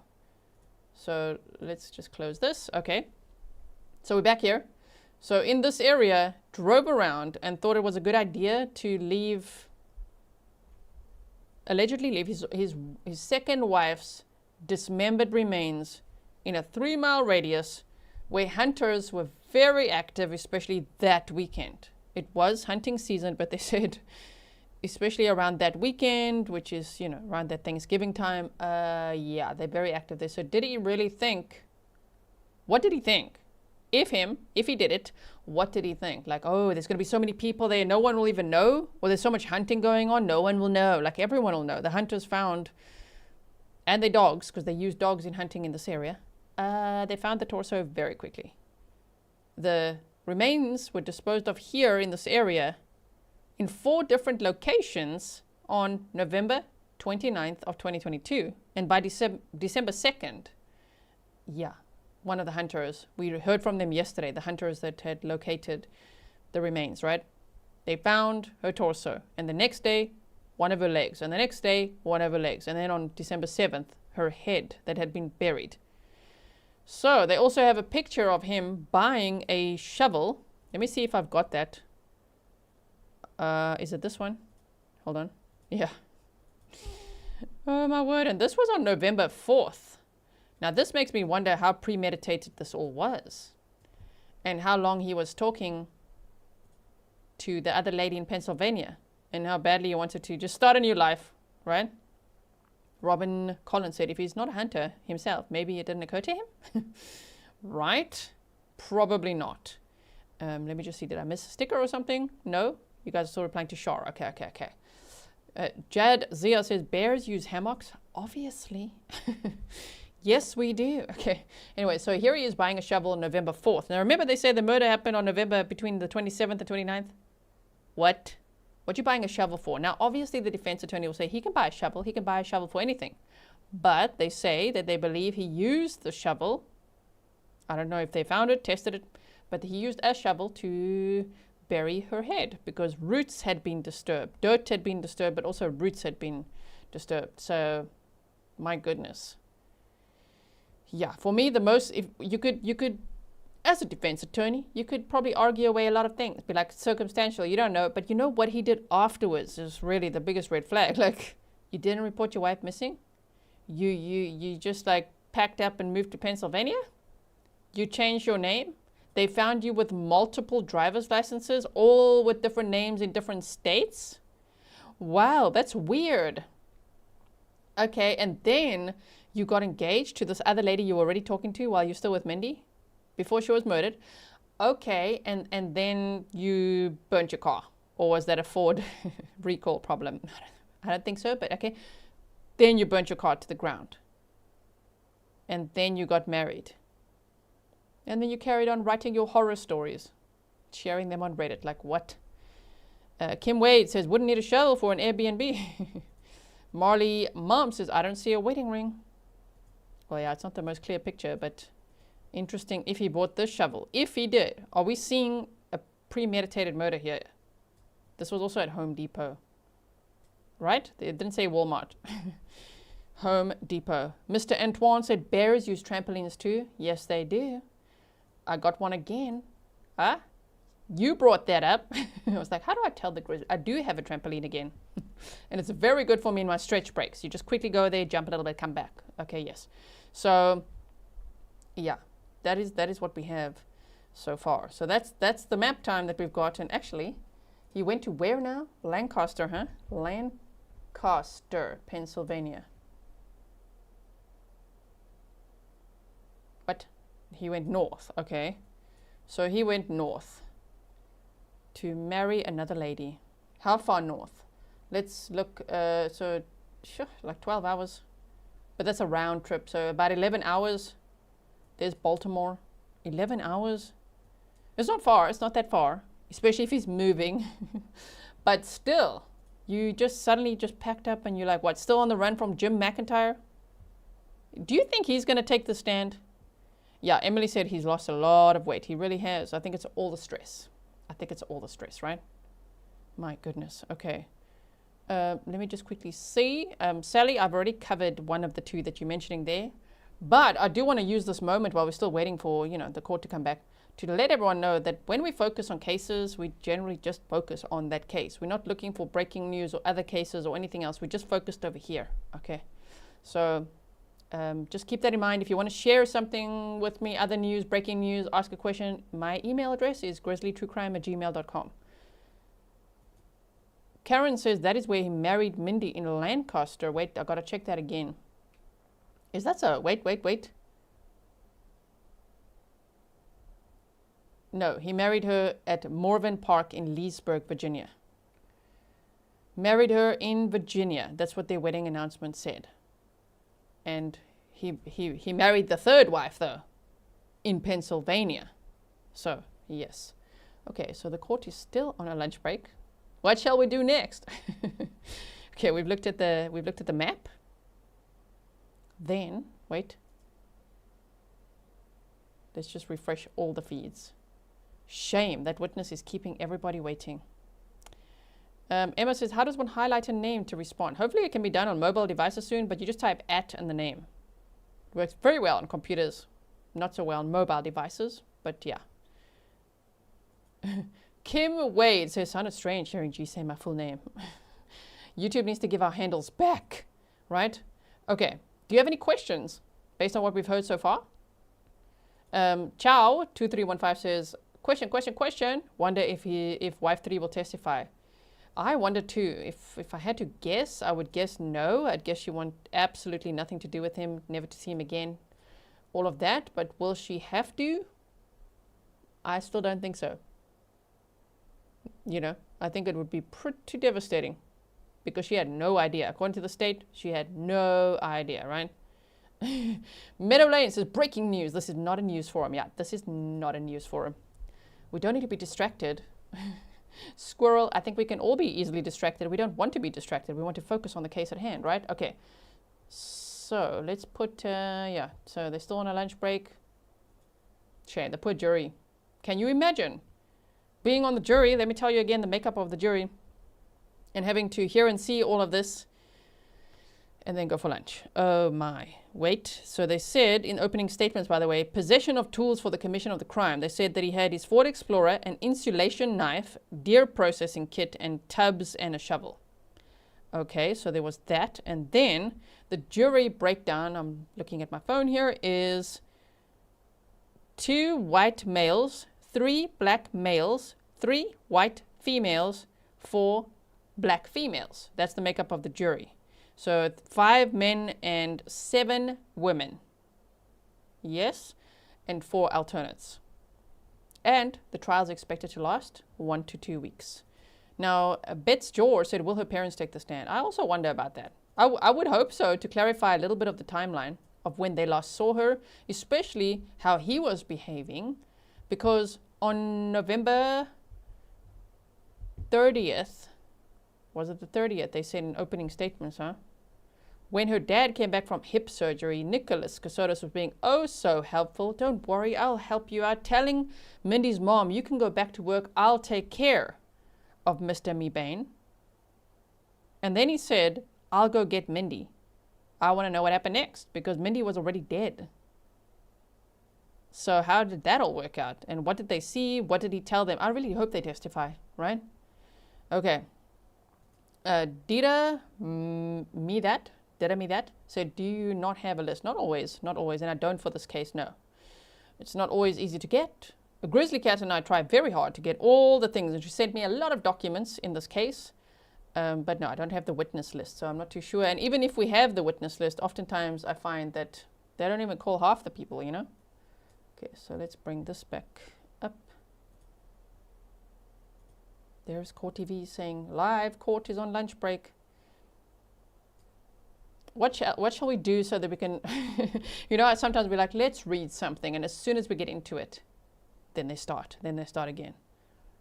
Jads, everyone's asking this, if he used a false identity, the third marriage wouldn't be valid, would it? It depends what he did and if he told anyone, I don't know, if he told the authorities that she was deceased or God, I don't know. I don't know what he could do with all his legal knowledge and everything that he had. Who knows? Let's just go like this so we can make it full screen. Court is on a lunch break. I do want to tell you as well that I will be further discussing this case as well as the Restelli case. You got to check that out. And the Devil's Den case, double homicide case. Today, for me it'll be tomorrow because it's 2 a.m. But today at 5 p.m. Eastern, no, 5 p.m. Pacific, 8 p.m. Eastern on Courtroom Confidential. So I really look forward to speaking to Josh. There will be at 2 in the morning for me. Don't tell Sunny. If you know, you know. You think you've been here for a while. Okay, let's see if you guys have any questions. Sarcasm for Days said the judge shook his head in annoyance. When?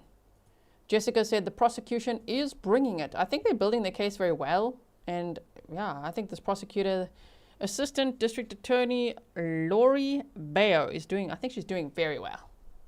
Right? I think both sides are doing very well. And I think this trial is run very well too. But yeah, we're waiting to see as the evidence unfolds. Just a crazy student says, you go to bed, G. You can only tell me that later, okay? Tracy says 5 p.m. Pacific, 8 p.m. Eastern, 2 a.m. Europe time, 1 a.m. UK time. I'll be on Courtroom Confidential discussing this case and the Restelli case and others. Okay. Let me see what else I could find. Hold on. Nicholas Kassotis. Do we have anything else? Let's see.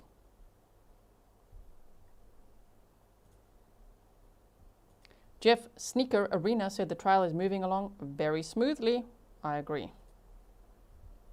I just want to see if there's any other videos or anything I could show you. Doesn't look like it.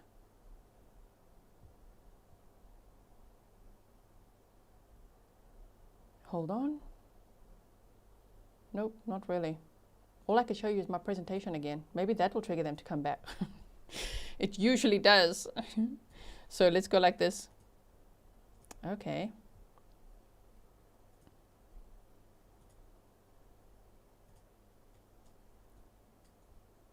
Okay, like this. How about that? And then for those who don't know anything about Mindy, will now know about Mindy. I see there's still a GoFundMe that's up that her dad set up. Frank, I think it's her dad, Frank Mebane. And shame. He was just saying, what? We found out a week ago that Mindy was murdered?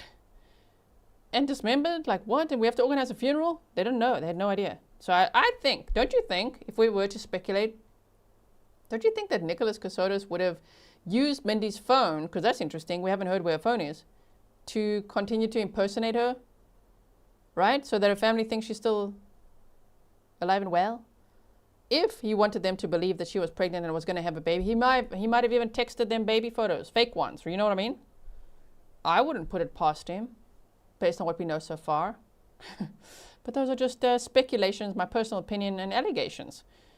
Okay, so Robin said, do we know why he was allowed to go up to the bench? Well, people are saying Karen Reed was also allowed to. That's not a trial that I covered, but okay, some people are, right? And someone says, do we think Nicholas will testify? I wonder. Is he the type 2? Now, who's Mindi Mebane Kassotis? She was born in 1982 in New Orleans, Louisiana. She was active in her high school church youth group where she was known for her kindness, and a lot of people said, even on Facebook, they said that she was known for her beautiful singing voice. And as I said earlier, people noted that she'd stopped posting on her social media when she married Nicholas Kassotis, which is why the speculation then comes up, oh my word, he isolated her. So her family probably didn't see her much, and then there was COVID, right? Okay, the judge is back. See, we've got to do the presentation. Then they come back. So let me just finish this one page. So she was a writer, a business owner, an active community member in Georgia. She earned her Bachelor of Arts from Armstrong State University, now part of Georgia Southern University in Savannah, Georgia. And she also held a Master of Arts in Public and International Affairs from Virginia Tech. And now you know a little bit more about Mindi. Okay, so what we're going to do now is bring up the court feed.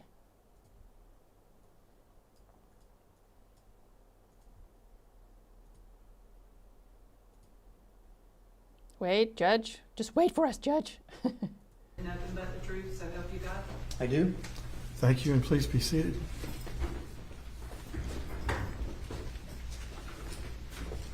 The medical examiner has arrived.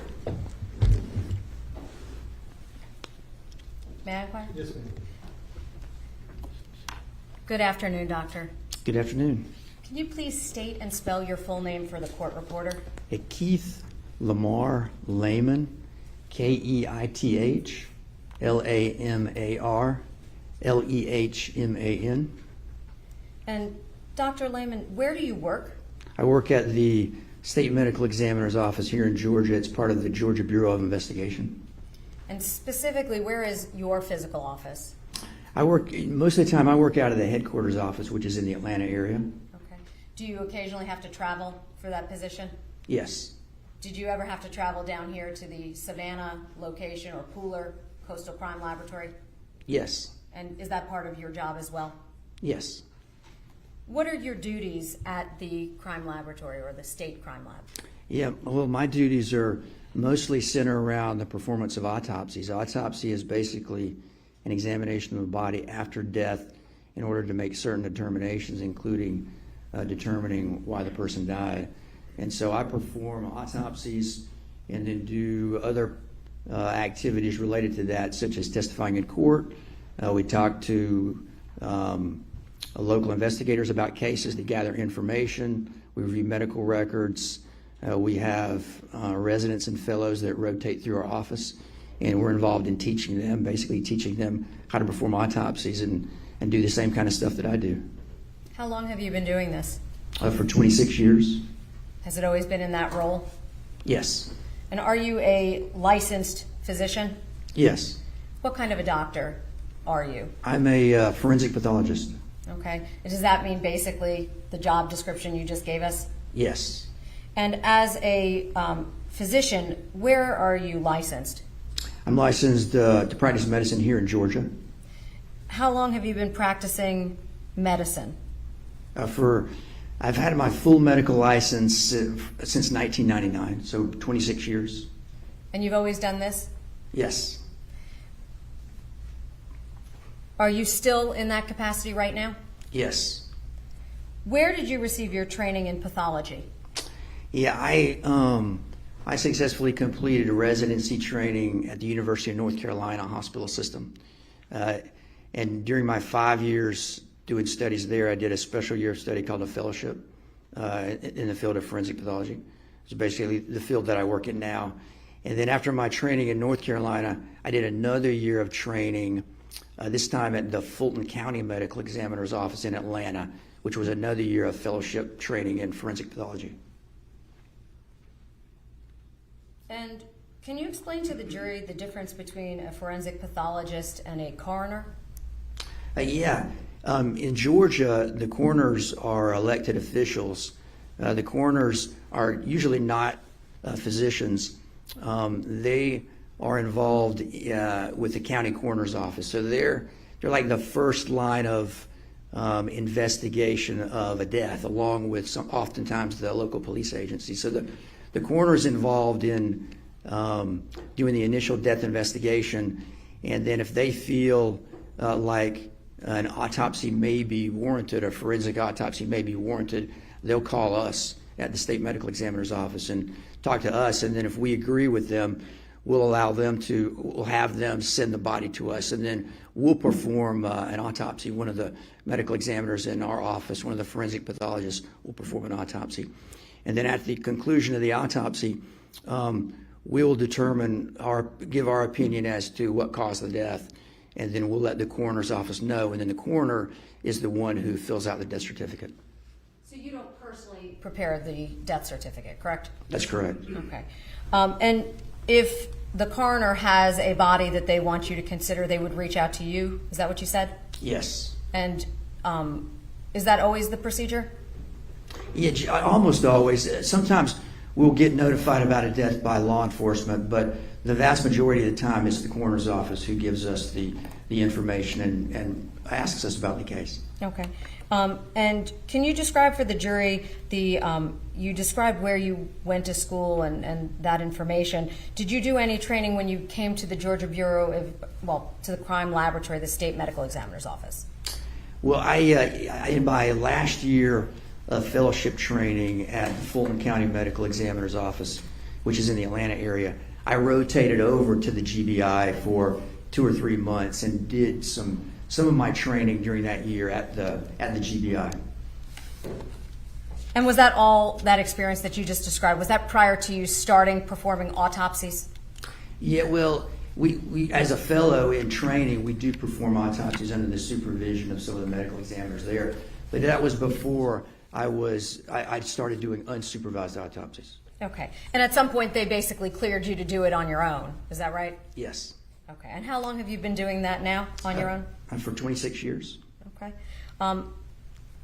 Specifically, have you ever testified before as a medical expert in the field of forensic pathology? Yes. Approximately how many times? Approximately 300 times. What counties? Gosh, a lot of counties in Georgia. I haven't testified in all of them, but many of the counties. I've testified here before. Okay. Have you ever been denied expert status as a forensic pathologist? No. At this time, Your Honor, I would seek to introduce this witness as a forensic pathologist expert. No questions and no objections. He is qualified as an expert in the field of forensic pathology.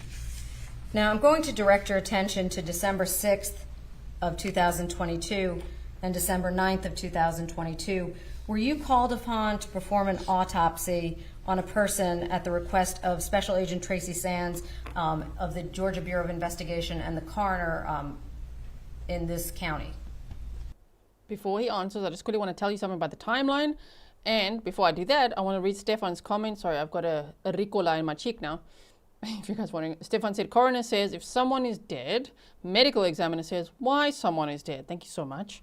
Now they said December 6th, right? They called this coroner. It's because they didn't know if they're going to find all of the body parts belonging to this victim, who they didn't know who it was at first.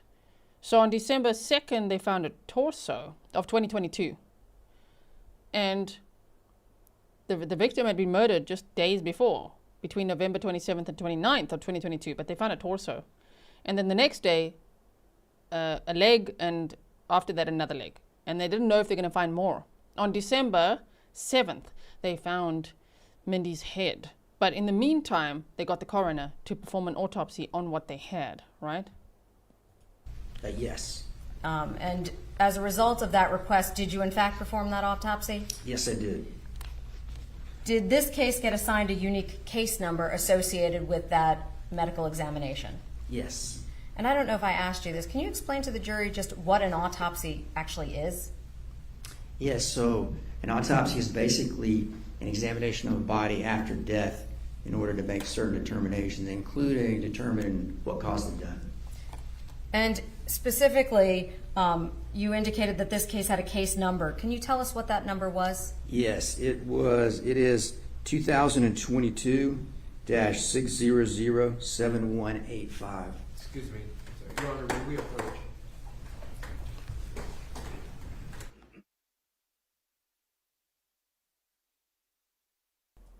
Dr. Lehman looks like, wait, what? Like, why do they have a problem with that? I don't know.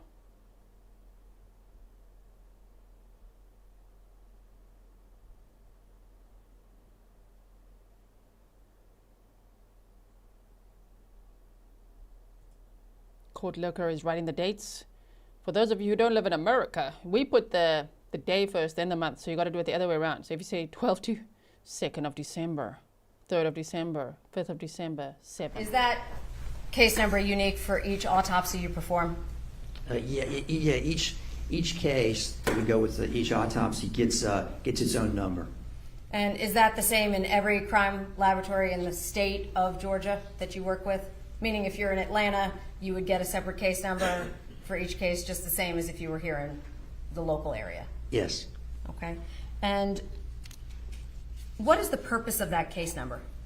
Well, it's a way to identify the case, and so all of the evidence and all of the reports associated with any sort of examination within the crime lab, that all gets linked to this case number, so that all the reports can be put together into one place, and so you can find from one case all of the reports. You know where the report is and which for a report which case it goes with.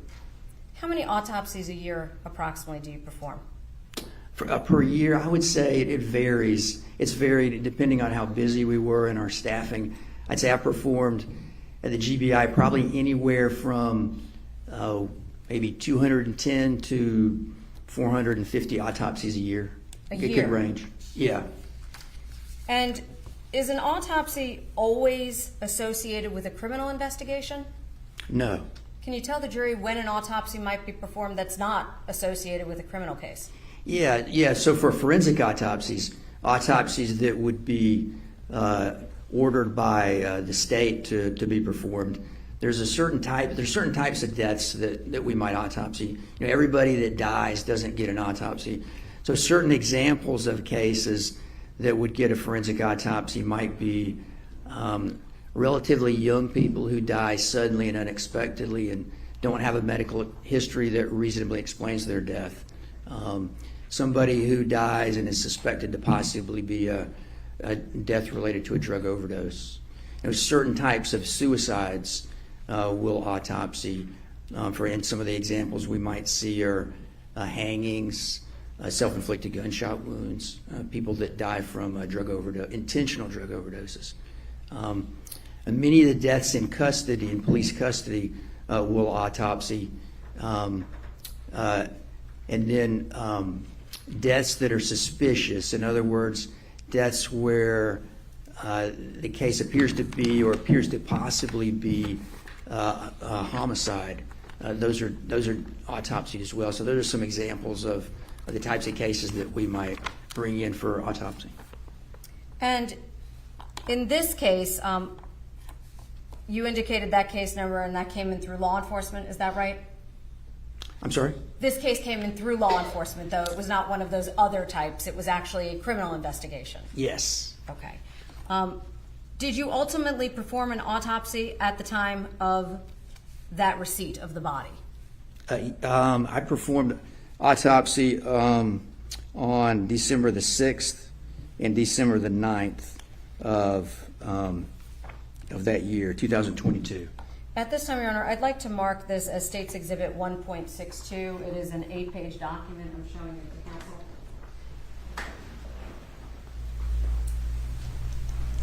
May I approach, Your Honor? Yes, ma'am.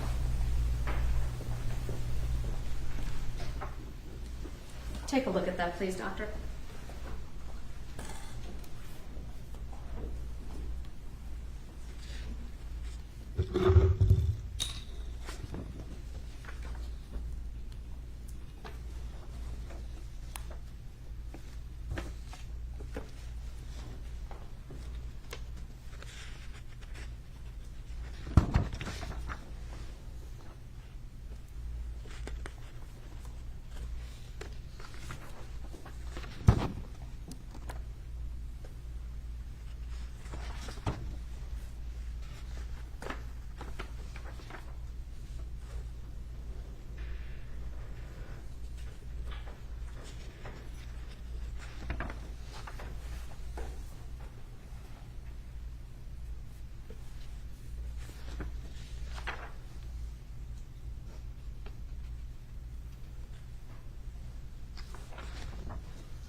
recognize that document, doctor? Yes, I do. What is that document? This appears to be a copy of the autopsy report I prepared for this case. And did you prepare that actual report in its entirety? Yes, And is that a duplicate of the original report that was prepared? it does appear to be. Your Honor, at this time I'd like to seek to tender State's exhibit, I believe it's 1.62. Any objection? No objection, Your Honor. Thank you. May I?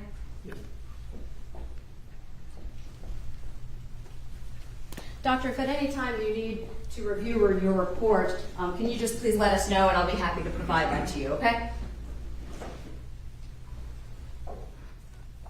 Now, you indicated that you performed an autopsy on December 6th of 2022, is that right? Yes. Do you recall, if you recall, who was with you at that time?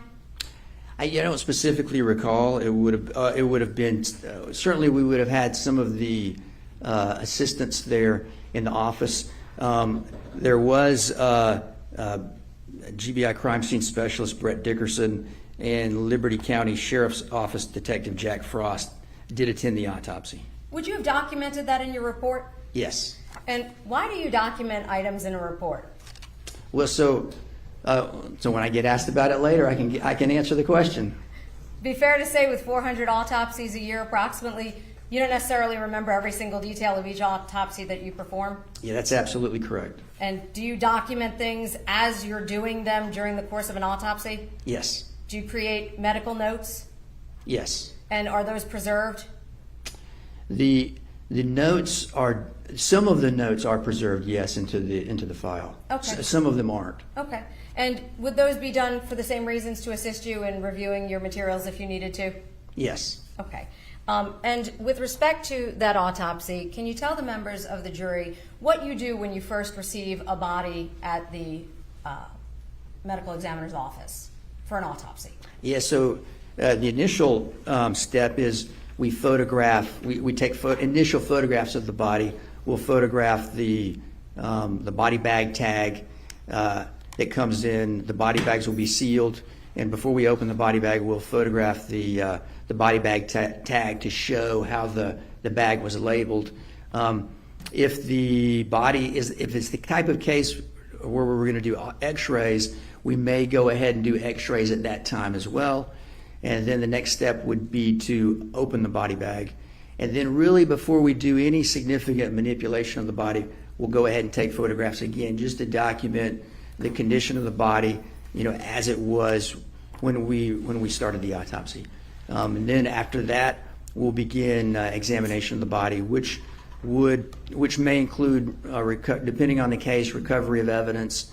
If there's clothing on the body, we'll remove the clothing. Sometimes there's medical devices on the body from a person receiving emergency medical treatment. We'll remove those and document those things as well. And then we'll do the external examination, basically looking at the outside of the body. We're looking for any evidence of natural disease or trauma or any other findings that might help us understand what happened to the person. And if we find potentially important things during our examination, we'll stop and take photographs of those. And can you explain to the jury what a medical placard is? A placard is it's basically a structure where we can put some sort of inscription. We use a placard basically as a label in our photographs, and some of our photographs that shows the case number, the unique case number for this case that we were talking about before. So, Your Honor, I'm going to ask to approach the witness, and I'm going to ask to show him the state's exhibits 1.27 through 1.61. Doctor, did you have a chance to, and counsel has been provided a photocopy of each of these exhibits in addition, Your Honor, for the record. Did you have a chance to review all of those before your testimony here today? Yes, I believe so. Okay. And those photographs, are those some of the photographs that you took during the course of the autopsy? Yes. Are all of those a fair and accurate representation of the photographs that were taken during the course of the autopsy, both on, just so we're clear, December 6th of 2022 and December 9th of 2022? Yeah, I reviewed the sets of photographs shortly before coming in here. And during my review at that time, they did appear to be accurate representations. Okay. At this time, Your Honor, I would seek to tender all of those exhibits. Any objection? No objection, Your Honor. All right, they're admitted without objection. Thank you. It's 1.27 all the way through 1.61. Correct, Your Honor. Would it be fair to say, Doctor, that there are far more photographs than what I've handed you? Yes, there are significantly more. How many photographs do you take? Does it depend on the case? Oh, it absolutely does. Yes, it can vary quite a bit. So, in this case, what photographs did you take of your autopsy? Do you recall what portions of the autopsy? Would it be the entire autopsy, just part of it? How does that work for the jury? Yes, so we took many photographs on the outside of the body, and then in addition we took some photographs, significantly fewer, on the inside of the body. So once we open the body during the autopsy, we start out just looking at the outside, then we'll open the body, we'll open the chest and the abdomen, look inside, remove the internal organs there. Same for the neck structures and same for inside the head. And so we did take some internal body photographs, in the region of the head, yes, but mostly external photographs in this case. Okay. And the photographs of the interior of the head, can you explain to the jury why you would take photographs of the interior of a head? Well, in this case, we took photographs to document injuries that were present, document there was significant bruising to the scalp. It was difficult to appreciate on the outside of the body. Sometimes there are things on the inside of the body that you can't see on the outside of the body. So in this case, there was significant scalp bruising that you couldn't fully appreciate on the outside of the body, in part because of the changes of decomposition that were taking place. We also documented some other findings too, documented what the brain looked like, documented what the skull looked like, and in some cases we documented the absence of significant findings. When you first started performing the autopsy, did you have all of the portions of her body? No. When we began the autopsy on the first day, December the 6th, we did not have the full body. Okay. Did there ultimately come a time when you received the remaining portions of her remains? Yes. And I say her, was this a male or a female? Female. And was she identified at the time that you first received her? No, she was not. As a medical examiner receiving a person in the condition that you received her, would some of your investigation of the body be in an attempt to assist law enforcement in identifying her? Yes. Did you do that in this case as well? Yes. What types of steps would you take to try and see if you could assist with identification? Well, the first step in a case where we don't know who it is would be for us. One of the first steps would be to take fingerprints, if you can, because there's a large databases that can be searched for fingerprints. It's different than something like dental records. For dental records, you really have to know who it might be so you can get their dental records. But for fingerprints, there's large databases that are available that you could potentially test. It also would be important to recover DNA. There's some DNA databases also available. So those are some of the first steps that we took in this case. And with respect to DNA, as a medical examiner, what do you do to attempt to assist in that process? We recover DNA from the body. Okay. So we'll recover certain blood or tissue that we think would have the best chance for the DNA scientist to be able to use to recover DNA. Okay. And can you explain what a blood stain card is? Yeah, blood stain card is basically it's a special card, and you take blood and you spot it onto the card, and then you let the card dry. So it's basically a card with dried blood on it, and it's our typical sample that we use as a DNA collection specimen. Pretty much in every case where we have blood that we autopsy, we will recover a blood card. And where would the blood card go after you collect it? The evidence, once we collect our evidence, it's say during an autopsy, the evidence will eventually go to an evidence holding area at the GBI facility. And then from there, the evidence will be distributed to whatever branch of the crime lab would do the testing. So if it's a bullet, it will go to the firearms lab. If it's blood for DNA testing, it will go to the DNA or the forensic biology lab. And in this case, did you take bloodstain cards? Yes.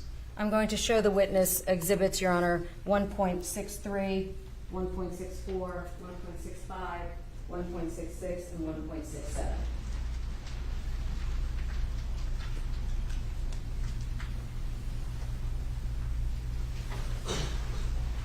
May I approach the witness? Yes, ma'am.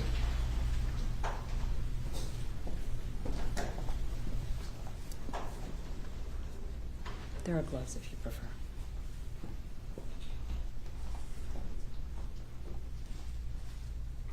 Or is he trying to cue the waterworks?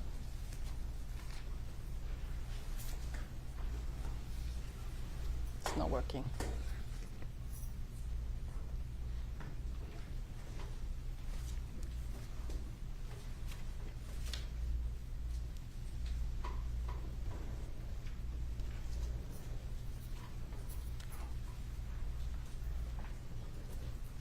Do you recognize the labels that are affixed to each of those exhibits? Yes, I do. And how do you recognize them? Yeah, they have inscribed the unique case number for this case, and they have an inscription indicating what's present inside the envelope. Okay. And are those, in fact, the actual bloodstain cards that you prepared and submitted to the crime laboratory for analysis? Yes, they do appear to be. Your Honor, at this time I'd seek to tender State's Exhibits 1, 6, 3, 4, 5, 6, and 7. No objection, Your Honor. They are admitted. Thank you. Why are there 5 cards? There are 5 cards because the body was received in 5 pieces. We received a right leg, we received a left leg, we received a head with a portion of the neck, the upper portion of the neck attached, and we received the torso with the lower portion of the neck and the arms attached. So we received the body in 5 pieces. The body had been dismembered. And so we collected a DNA sample from each one of those pieces, in part initially to ensure that they all went with the same person. The DNA from all 5 matched. And then hopefully at some point we'd be able to identify who that person was. Well, and just for clarification, you've said 5, Doctor. Did you also take a sample from the spleen, or rather the liver inside of the body? Yes. It is leading, but I can rephrase. you can rephrase. Did you document on each of those bloodstain cards where each item was recovered from? Yes, I did. Can you please, looking at the first exhibit that's in your hand, tell us where that one was from? Yes. Quick pause, discerning lights. Isn't that 4, right? Because, sorry, trigger warning, it's a horrible case of dismemberment. Oh my word. So right leg, left leg, the head, and then the torso with the arms. But they said, I think the reason it counted as 5 is because the head had part of the neck, and then the torso had part of the neck. So maybe that would be why. Unless they counted the arms as, I don't know, that wasn't separated from the torso, but I don't know. It also sounded like 4 to me, but they said 5, right? But, oh my goodness. Okay. This is from the torso, specifically the spleen. Okay. And what about the next one? The torso. So the torso itself was 1, and the torso spleen was a 2nd? That's right, yes. And what was the 3rd bloodstain card? The right leg. And the next? Left leg. And the next? The head. So there were 5 in total, but those were from the 4 pieces plus the spleen? That's correct. Yeah, there was. Or rather, I said the spleen. I meant the liver. My apologies. No, it was a spleen. You were correct. Yeah, it was. The body was in 4 pieces. That's correct, and there were 5 cards because we collected 2 from the torso. Yes. There you go. Did you also at some point collect Okay, so I explained it. Very nice. from the liver? And if you need something to refresh your recollection, please just let us know, doctor. Yes.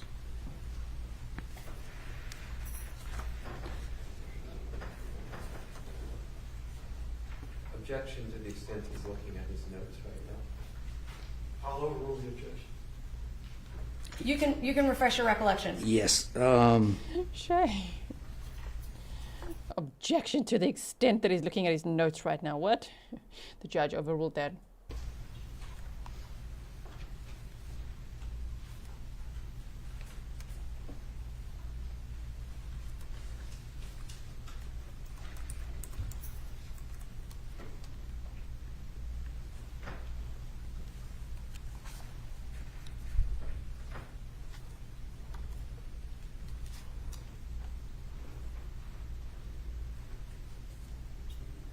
Yes, we did collect liver, along with other substances that we would potentially use for a toxicology testing. Yes. Okay.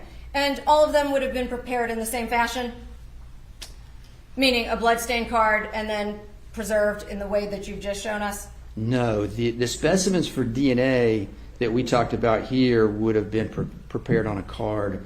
The liver, we would have actually saved a relatively small portion of liver, the actual tissue, and saved it and kept it refrigerated for toxicology testing, a different kind of testing than DNA testing. So, without being graphic, doctor, does that mean you literally cut a piece of the liver off and preserved it so it could be transported to another section of the laboratory for analysis? Yes. That's clearly not in this courtroom today, correct? As far as you know? As far as I know, yes. Okay. But that is something that you did in this case? Yes. Now, when you first testified, you talked about a placard. Your Honor, these are now in evidence and I'd like to publish. That's off, correct? Can you please turn that on now?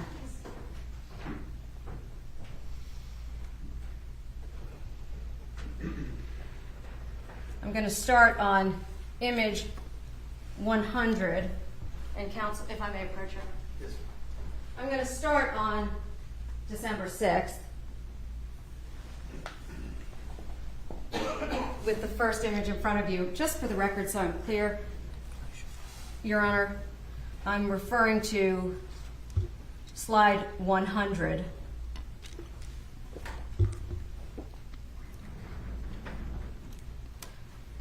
And doctor, if you can assist me, on the back of that exhibit, you'll see that there is a number written of slide 100. Do you see that?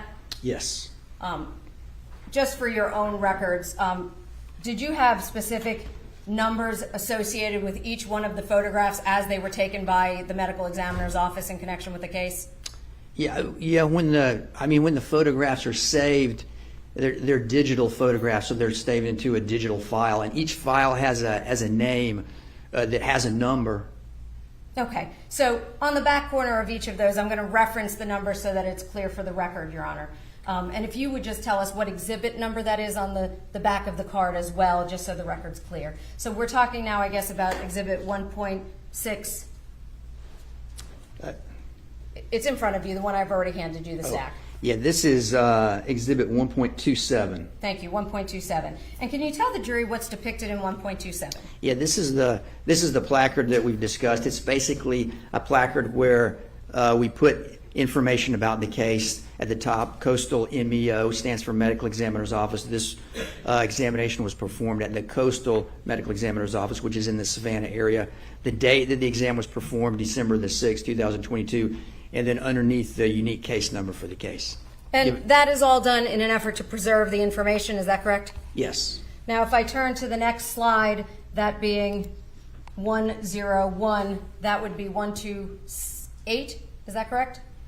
1.31 states. Oh, my apologies, 1.31. And can you tell us what's depicted there? Yeah, this is the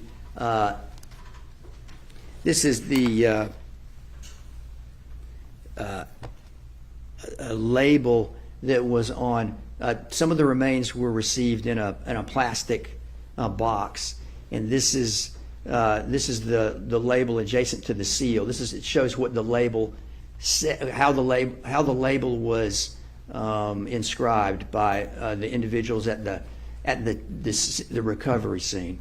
So that's not your writing, that's the condition it was received in? Yes. Okay. And you testified earlier that these items come in sealed, is that correct?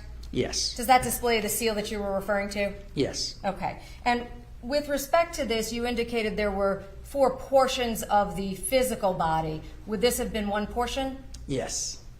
I'm now going to slide 103. That is State's Exhibit. 1.28.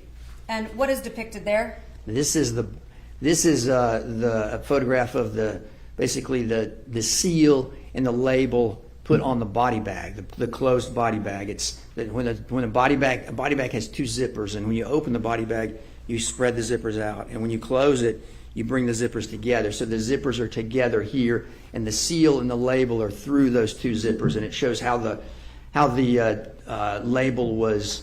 The handwritten label there was labeled by the individuals at the body recovery scene. Okay. And I'm now turning your attention to slide number 106. And what exhibit number is that for you? This is 1.29. And what is depicted there? This is the torso of the decedent. It has the chest and abdomen, the very upper portions of the thighs, and it's got the arms. And it's discolored because it's covered in mud. And then the handbags have been placed around the hands, which is a routine procedure done in potential foul play cases to preserve evidence that might be present there. Okay. And what kind of bags did you say those were? Those are brown paper bags, but we call them evidence bags. Is there a reason that they're paper? Yes. Plastic. If you have plastic bags, can result in degrading of some of the underlying evidence. So paper is used. Okay. And this body does not appear to have clothing, is that correct? That's correct. Is that the condition it was received in? Yes. So it was fully naked? Yes. Okay. From looking at this photograph, were you at least able to tell the gender of the individual that was recovered? Yes. And that's why you indicated female? Yes. I'm now turning to slide 107, which on your exhibit would be what number? This is 1.30. Okay. And what does this demonstrate? This is the other leg, basically the bag that the other leg was received in, and it's similarly labeled. You can see the handwritten label there was prepared by the individuals, the investigators at the body recovery scene. And if a body comes into the medical examiner's office as an entire person, how many body bags would that come in? 1. And would there be just one seal? Yes. So when there's more than one piece and more than one bag, do you document each of the individual seals? Yes. Why do you do that? Because each piece came in separately, so we will document each piece of evidence, each evidence that we received, just to show how it was received for each part. I'm now turning your attention to slide 109. Can you tell us what exhibit number that is? Yeah, this is 1.31. And what is depicted here? This is the left leg of the decedent. And was there anything of note when you received the left leg? Yes. Yeah, there are numerous fly larvae known as maggots on the leg and around in the body bag with the leg. There's discoloration, largely related to likely fly larva activity. And then at on the foot, near the end of the foot where the toes are, there's loss of tissue there that appears to be what we call postmortem animal predation, basically where if a body is left outside in an outdoor location, especially in a wooded location, animals can come and will often come and eat portion of the body. So that appears to be post-mortem animal predation, where after the death, an animal has come and eaten a portion of the foot. So as part of your investigation, is it your responsibility to determine what may have caused each of the individual deformities to the body? Yes. So even if they're not potentially criminal, you would still document that? We may. It depends on the case, but yes, we often do. Okay. And in this case, did you? Yes. Okay. So the top of the limb, can you tell the jury, was there anything of significance with respect to the top of the limb? Yes. The at the top, the leg appears to have been. The leg has been cut from the body.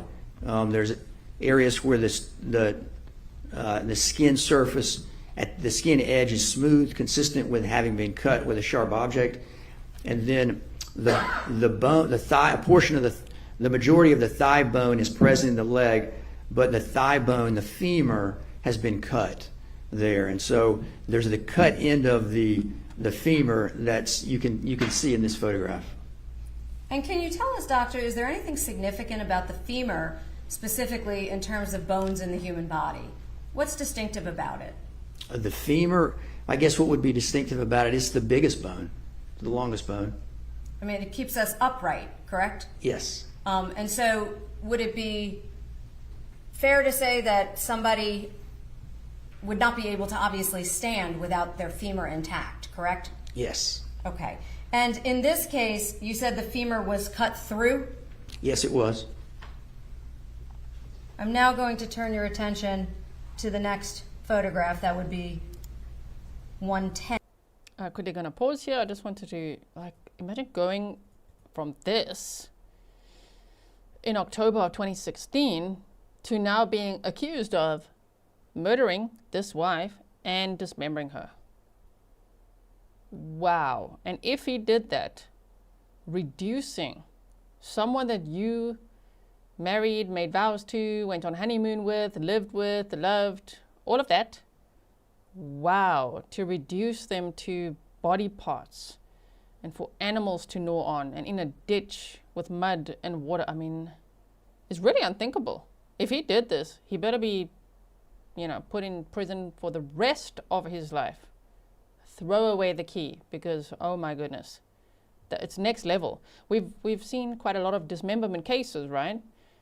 But I mean, recently we just watched the Maxwell Anderson trial with Sade Robinson being the victim there. But if you really think about it, as someone said yesterday in chat, it's like really, really next level.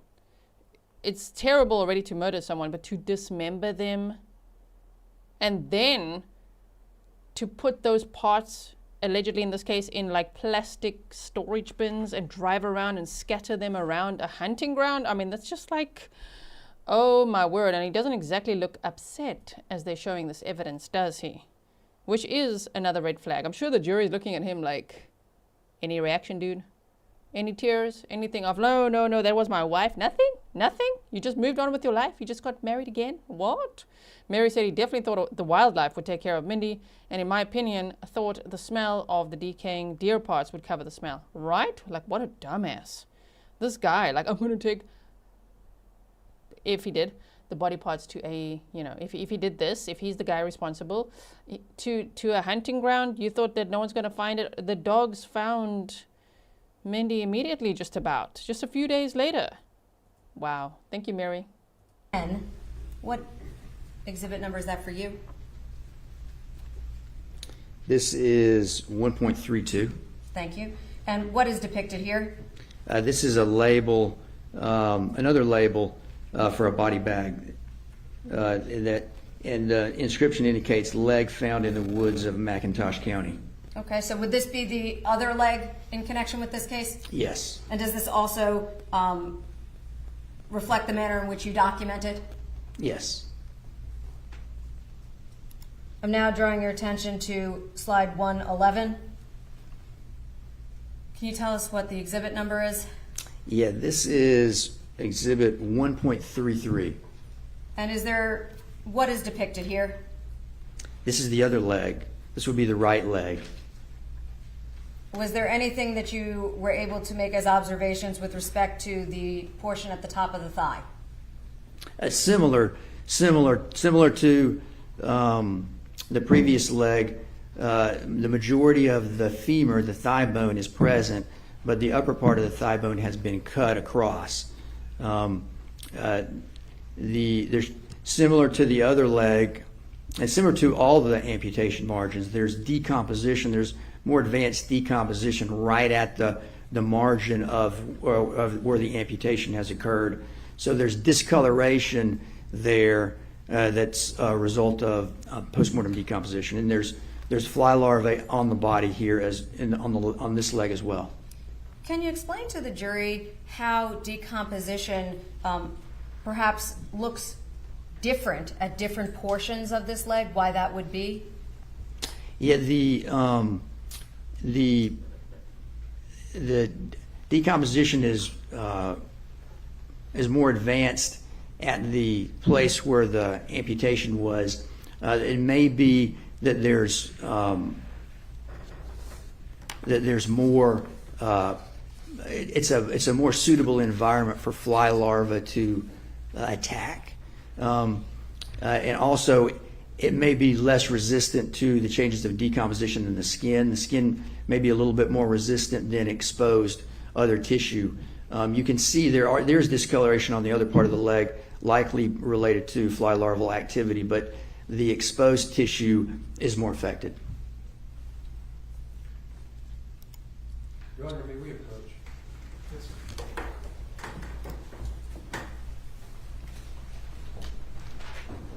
The defense is upset. I like the way he reads the room. Wait, what? What's the defense's problem now? Pernille says coercive control 101. Yeah, seems so. It seems to be, because it is alleged that he isolated Mindi a lot from when he married her, which was already in 2019.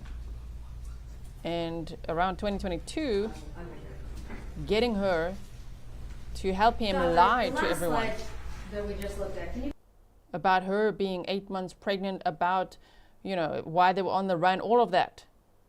Yeah, coercive control 101. pass me that may I, Your Honor? Yes. For just a moment. Yes. And can you tell us what that exhibit number is? 1.33. And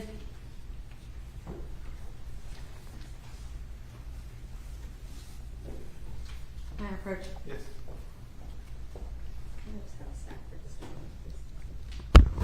You want to do it? You want to look at it? Thank you, sir.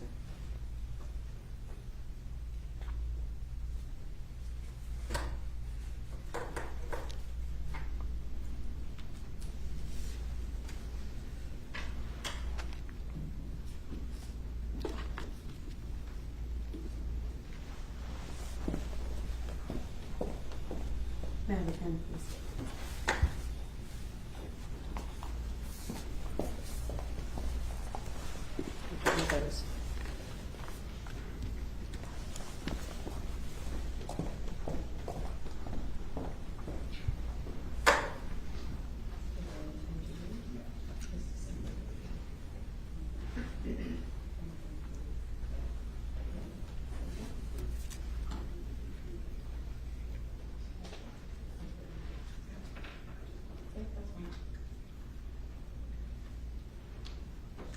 Your Honor, if I can simply clarify for the record, counsel has pointed out to the state that it Was that his best effort to try to look sad? Maybe that's why he keeps his mouth turned down the whole time. When the moment hits, I'll just look down and try to look sad. Oh my word. I am judging him, okay? appears I have inadvertently marked two exhibits 1.31. So the first one will be exhibit 1.31A refers to slide 101, and 1.31B refers to slide 109. Thank you. Thank you, counsel. Very well.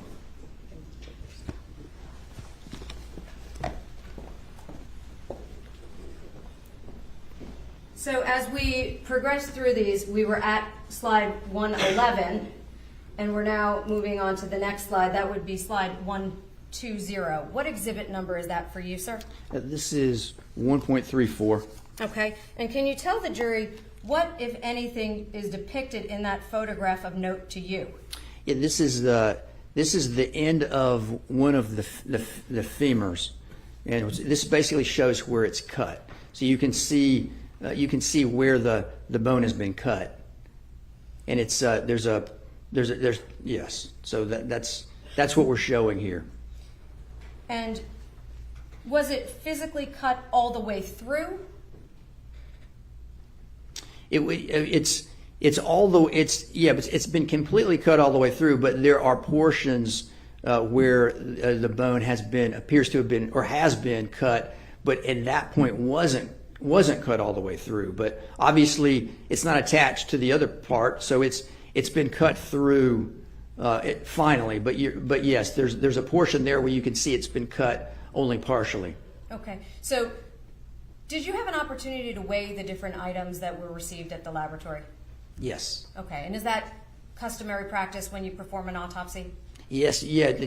We measure the body, basically determine the body length, which is equivalent to the height, and the weight. We determine the weight. Okay, and so were you able to determine the height and weight of each of the portions of the remains? Yeah, we weighed each portion, and then we approximated. We put the pieces together and approximated what an overall body length or height would be. Okay, and is that documented in your report? Yes. Okay, and with respect to that next photograph, that would be photograph 132. What exhibit number is that for you? 1.35. And that photograph, what's depicted there? Yeah, this is the decedent's torso and arms, that specimen, and now we've cleaned it up. So we've cleaned the mud off of it, and so now we can see the body surface. And did you notice any defects to the body that are depicted in this image? Yes. Can you describe them for the jury? Yes. So there's the defects that we've talked about where the legs were removed. So at the very upper part of both thighs are present, but then there's a large defect where the rest of the legs have been cut from the body, where the body's been dismembered. The same thing at the top in the head, where you can see there's a portion of the spine that's protruding up into the neck. It's the lower portion of the lower few vertebrae that correspond to the neck, cervical vertebrae, remain there with very little soft tissue left around it. And then there's a defect around that area. That defect extends into the chest cavities, basically the cavities on the right and left sides of the chest, where the right lung and the left lung are located, and the pericardial sac, where the heart is located. So the defect extends down into there. Normally, these cavities are not exposed. They're covered with skin and subcutaneous tissue, muscle, and bony structures. But in this case, though the bony structures are intact, the soft tissue is not. So the defect up at the top, at the base of the neck there, extends down into the chest cavity and is associated with a loss of tissue. The upper portion of the heart and significant portions of the lung are absent, and appears to be the result of animal predation, where animals have gotten into the body and have taken and presumably eaten portions of the heart and the lungs, and then other of the organs in that area, including the upper part of the esophagus. With respect to the esophagus and the portion of the neck that is no longer present that you described, did that make this complicated for you in any way in terms of some of your conclusions? Yes. Can you tell the jury why and how? Well, in part to evaluate the ideal is to evaluate the entire body to assess whatever findings might be there, injuries or otherwise. If parts of the bodies are missing, then obviously we can't evaluate those.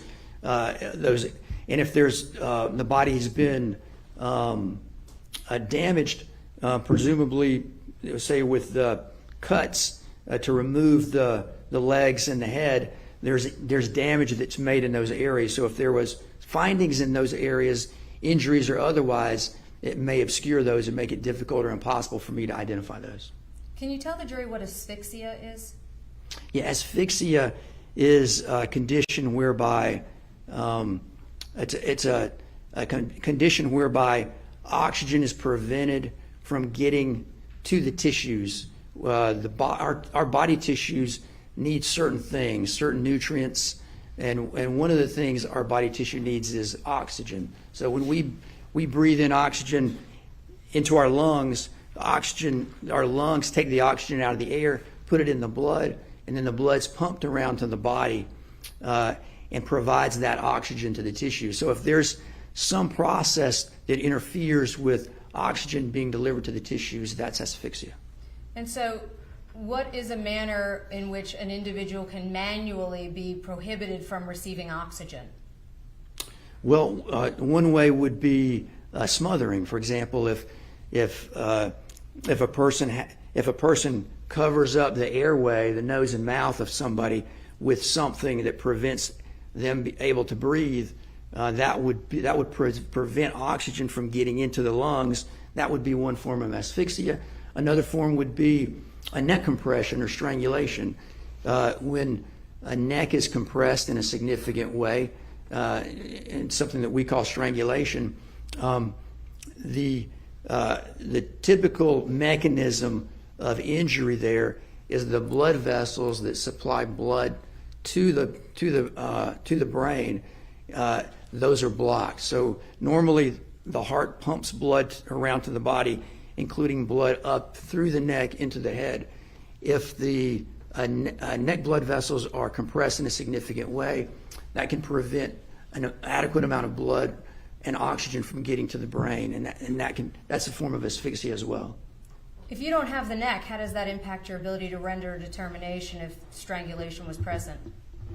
Yeah, we're really, if you don't have a neck, there's no way to evaluate injuries in the neck. That's one of the things you look for to evaluate strangulation. You look for injuries in the neck, either on the outside of the neck or on the skin surface and on the inside of the neck. You may get bruising internally, and you may get fractures of some of the structures in the neck, such as the hyoid bone, which is a U-shaped bone in the upper part of the neck, or the larynx, basically the voice box. So with those being missing, did that make this more difficult for you? Yes, that would make it more difficult. Now, at this point of the autopsy, those structures were missing. When we recovered the head with a portion of the neck, some of those structures were present. For example, the hyoid bone was present, and a portion of the larynx was present. But the skin, was that present? No. Okay. At least a portion of it wasn't. Okay. Were there any other visible defects on the face or front of the body depicted here? Yes. And what are those? There are injuries that appear to be what we refer to as sharp force injuries caused by a sharp object. And there are two superficial such injuries on the right upper chest. The most prominent one is on the inner aspect of the right breast, the vertical linear, several inches in length there on the breast. There's a number of small injuries that look like cuts in the region of the right upper chest as well that you can't see very well in this photograph. And then on the abdomen near the belly button region, there are 3 areas of defects that in the skin and soft tissue that appear to represent injuries caused by a sharp object. And then what about the right upper arm? Can you tell us what you observed? Yes. In the right upper arm, there's a defect in the skin, and there's a large amount of tissue loss there. So there's a significant amount of decomposition here. There's tissue loss, so there may have been animal predation there. There may have been an animal that came in and ate some of the tissue. The bone there, the upper arm bone, the humerus, is exposed, and there on the surface of the bone there are numerous parallel, horizontal, linear cuts in the bone, but they're superficial. They look like there was an attempt to cut the humerus, but then it appears that the attempt to cut the humerus was ceased. I'm now turning to slide 139. What is that exhibit number for you?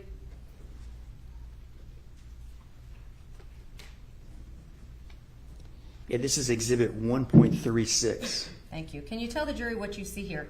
Yeah, so this is the back of the right hand and the right forearm. And on the hand,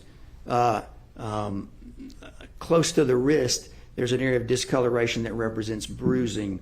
And then on the forearm, you can see two areas of discoloration that also represent bruising. So this is a bruise or a contusion, which is basically an area of bleeding in the tissue caused by impact with a blunt object or surface. Can you explain to the jury what the phrase defensive wounds means? Yes. So a defensive wound is a wound that you would receive that you might receive when you're being attacked by someone. If someone is attacking you and striking you with an object, it's what your natural tendency to do is to put your arms up to try to block. And so what may happen if you do block the blows, you'll get injuries on the arm. And so injuries, they're often on the back of the hand and on the back of the forearm. And those are called defensive injuries. And is it possible that they are potentially also decomposition, meaning that you sometimes see bruising that isn't a defensive wound? Yeah, so sometimes we'll, as a result of the decomposition process, there may be discoloration of the body that mimics bruising. So sometimes it can be difficult to tell if an area of discoloration represents decomposition or if it represents true bruising. So what do you do to determine which one it is? So one of the common things we do is we'll cut into it, because a lot of times if it's decomposition, it will be superficial and it will be involving the skin. If it's bruising, you'll see more typically you'll see more the bruising in the tissue, not just on the skin surface, but underneath the skin. So cutting into the area of discoloration can be very helpful to determine if it's a bruise or if it's decomposition. Is that routinely part of your autopsy to make those determinations? Yes, we often do that. Okay. And in this case, did you find areas that were both bruising as well as potentially decomposition? Yes. I'm now going to turn you to slide number 144. Slide number 144. What exhibit number is that for you? Yeah, this is 1.37. Thank you. What is depicted in this image? Yeah, so this is what we were just talking about. This is the right upper arm. There's loss of tissue. A large amount of tissue is lost because you can see the bone there. That white structure there with the dark lines is the bone, and those dark lines, those parallel lines, those represent cuts, superficial cuts into the bone, where it appears there was an attempt to cut that bone, but not a successful attempt. And there's discoloration of the tissue in this area too. This discoloration is similar to the discoloration seen at all the amputation margins. It's related to postmortem decomposition. Now at slide 145. What exhibit number is that for you? This is 1.38. Would it be fair to say that that's simply a close-up of those cut marks? Yes. And you indicated what was the nature of those marks? Were they, I believe you said lateral? Is that what you said? They're horizontal. Horizontal, my apologies. Okay. And can you tell us anything about the humerus, similarly to as you described the femur? Is there anything distinctive about the humerus? Yeah, with the humerus, it's sort of the corresponding bone in the arm to the thigh bone in the leg. It's a single long bone in the upper part of the arm, similar to the femur is a single long bone present in the upper part of the leg. And they're fairly thick bones, especially the femur, because as you mentioned, it has to bear the weight of the individual. I'm now going to slide number 152. What exhibit number is that for you? This is 1.39. And can you advise the jury what you observed on the left arm? Yeah, on the left arm, what's most visible here are two areas of discoloration, one near the wrist and on the forearm, and one a little more towards the middle of the forearm. Those represent abrasions. Abrasion is basically a scrape injury, so it's caused by impact with the body, an impact with a blunt object or surface that causes a scraping of the superficial layer of skin off. So it's basically like if you fall down on the pavement and skin your knee, that's an abrasion. So that's what these two are. They're abrasions that are visible here. In addition, on the back of the hand, near the wrist, there's an area of discoloration that's suggestive of a bruise, but not clearly a bruise. And then on the back of the forearm, sort of in the middle of the forearm, not very visible in this photograph, there is a small bruise. I'm now going to slide 153. What exhibit number is that for you? This is exhibit 1.40. Can you describe what is the condition observed on the left hand? Yes, it's what we call a washerwoman hand. It's basically, you can kind of see it here. You can see it better if you look at the palm side of the hand, but it's basically where the skin of the hands and feet will get wrinkly if they're exposed to water for a period of time. So if you stay in the bath too long, for example? Yes. Okay. I'm now going to show you the next slide. That would be 156. What exhibit number is that for you? This is 1.41. Okay. And can you tell the jury what you see here? Yeah, this is the palm of the left hand, and you can see better in this photograph the washerwoman change. Okay. What impact does washerwoman syndrome have with respect to taking fingerprints? It can theoretically make it more technically challenging, but if all you have is washerwoman change, should be able to take fingerprints with proper techniques. What do you do? What's the technique? Oh, that'd be a better question for the impressions latent print section of the lab to answer. So you don't do that yourself in the autopsy? I don't. Okay. So you would just document it and potentially make it available? Meaning, do you try to do prints anyway? We do in our lab. We'll take we do some fingerprints in our lab. If they're difficult, traditionally we've used latent prints. Now in the Savannah area lab where this autopsy took place, they don't have access to a latent prints department, so they do the fingerprints there, and they have they're used to taking fingerprints in difficult cases, so they are knowledgeable about techniques. Some of the DIS there, our autopsy assistants there. I'm personally not, but they are. Okay. And so, as a general rule, you do take autopsy prints, even if they're not, I hate to say, effective. I don't mean to be disrespectful. We do in certain cases. We don't fingerprint every case. There's certain types of cases that we will perform fingerprints on. Okay. Now I'm directing your attention to the next slide, being 158. What exhibit is that for you? This is 1.42. And what is depicted here? Yeah, this is a discoloration. This is the left upper arm. So you can see the elbow on the right side of the screen, and then the underarm region, right where they've got the L-shaped ruler, that's where the underarm region is. So really looking at the upper arm corresponding to the humerus, like we were just talking about. And there's discoloration there on the front of the arm that appears to be a postmortem change. It's nothing that I could identify as an injury. So in this particular body's evaluation, you did see items that you were able to clearly say that's not an injury, but rather decomposition or some change due to death? Yes. Okay. And does this represent that? It appears to, yes. I'm going to now turn you to the next slide. This is 167. What exhibit is that for you? This is 1.43. And what is depicted here? So there are three defects here that look like they were probably caused by something sharp or fairly sharp. 3 defects this is the front of the abdomen, basically near the belly button. You can see right in the middle of the screen there's the belly button, very close to the middle of these defects. Those are 167. I'm now moving on to slide 174.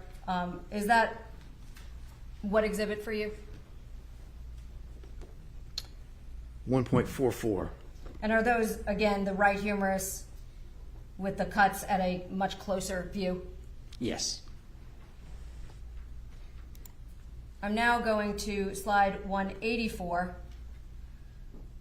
What exhibit number is that for you? 1.45. And what is displayed here? So this is one of the femur bones, one of the ends of the femur bones. So this is where the femur bone was cut, basically the cut end. And you can see there's a place where there's a fairly smooth cut in the bone that goes through much of the thickness of the bone, but not all of the way. And is that the condition you received the body in? Yes. Now, what did you do with respect to the femur sites during the course of your autopsy? So we removed the ends of the femurs where they had been cut. We removed the ends and submitted them as evidence so that it could be the potential for evaluation of these cut ends in case it may be useful to know what kind of weapon or what kind of tool might have been used to make the cuts. Without being graphic, doctor, I'm going to show on myself.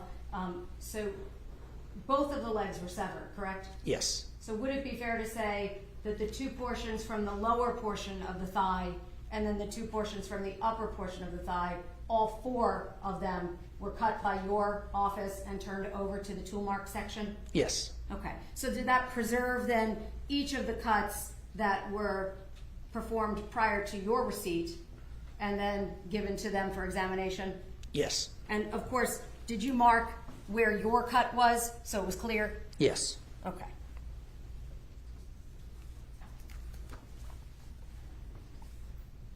And I presume you don't do tool mark examination, correct? That's correct.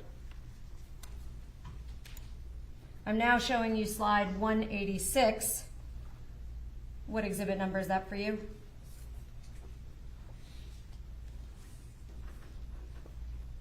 This is 1.46. And can you tell the jury what defects you see on the upper left portion of her back? Yeah, there's a superficial cut on the left upper back in the shoulder region. So that was an actual cut? Yes.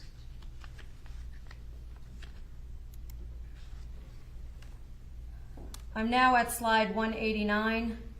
Can you tell us what exhibit number that is?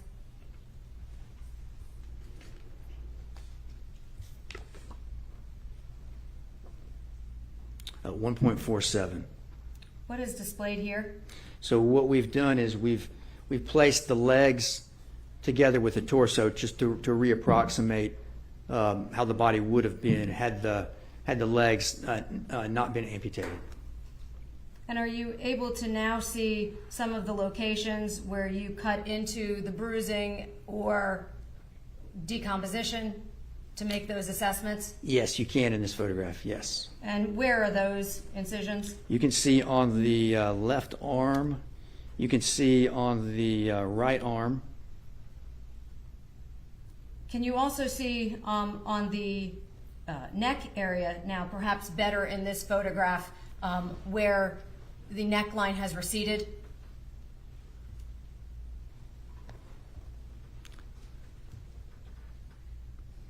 Yeah, I'm not sure if you can. I'm not sure if it's a better vantage point in this photograph or not. Okay. What is that that's sticking out from the neck area? That's the spine.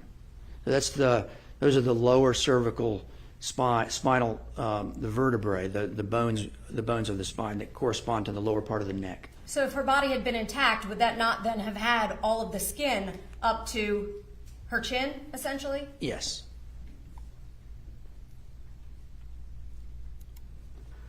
Is that present in that last photograph? That skin? No, that's absent there. Okay. I'm now directing your attention to December 9th of 2022. Did you conduct a second portion of the autopsy in this case? Yes. What did you perform the autopsy? Oh, it sounds bad, hey? I mean, this case is already so horrifying, murder, dismemberment, but it does sound like, I mean, Mindy had bruises on her wrist and arms and cuts and all sorts of things. It really sounds worse than one could imagine, right? Then again, murder and dismemberment, what could be worse? But it sounds like she fought for her life. Okay, so now they're going to December 9th. Just as a reminder, I do this also because people come and go throughout the day. They might not know much about the case. So just a timeline reminder that Mindy was murdered between November 27th and 29th of 2022. And then on December 2nd of 2022, hunters found her torso, but no one knew whose torso it was yet. And then on the 3rd, they found a leg, and then on the 5th, another leg, and then on December 7th, they found a buried head. And so they had all these body parts, and they're like, oh my word, does this belong to the same person? And they figured it does. And they did these autopsies, which you just heard. There was kind of like one autopsy, and now when they didn't know if they're going to find her head, but they did. And it took 5 months to identify these remains, trying everything, dental records, fingerprints, everything. Her remains were identified with the FBI's help through genetic genealogy, and then finding a family member through a family tree, a potential mother doing buccal swabs, and identifying the remains as Mindi Mebane Kassotis, who was Nicholas Kassotis, who's the guy on trial. It was his wife, his second wife. They got married in 2016. They had no children. And so they went to where she was living, the last place she lived. They went there, and there was a lot of blood evidence there as well in the living room. And so they arrested Nicholas Kassotis the next day on May 12th of 2023. Now, he's been incarcerated ever since. He was arrested in Pennsylvania, but he's not out on bond, even though he has a fancy attorney. I don't know how he's affording it, but he didn't manage to post bond, even though he was granted bond, because initially it was denied completely. Then they gave him a bond amount of $5 million cash bond and $10 million property bond. He was couldn't post that. So he's been incarcerated ever since. So he goes back to the jail, right, in the evenings during this trial. Hopefully not doing what Maxwell Anderson did. Did you watch my interview with Detective Donner? If you didn't, you must go check it out. It's in the video section. And in that video, you'll learn what Maxwell Anderson did on day 1 of the trial. Ooh, oh my word. Anyway. So, yeah, now they're going to the second part of this autopsy when they found a head that was buried. Somebody saw disturbed dirt, and I mean, I'm sure hunters around the area started talking as well, like, oh my word, we found like a torso, and then there's a leg, and then there's another leg. So seeing disturbed dirt, somebody must have been like, there's something happening here. And they looked, and it was her head.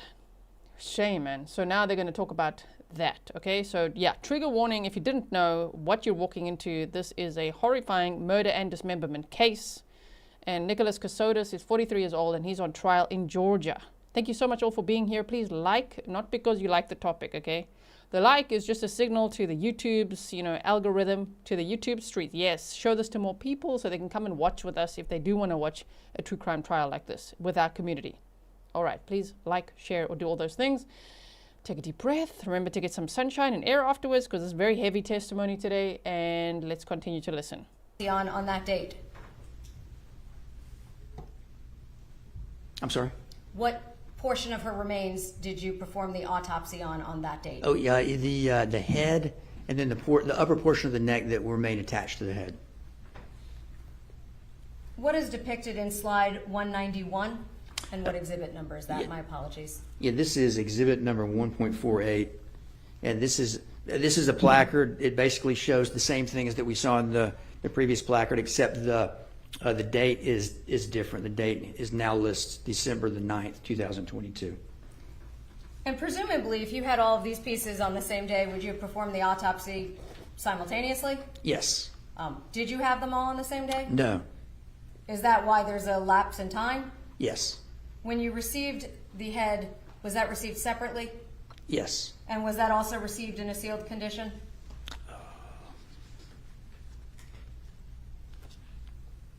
If you need to refresh your recollection, because just let us know. Do Okay, you yeah, need to, sir? I'm looking at my notes.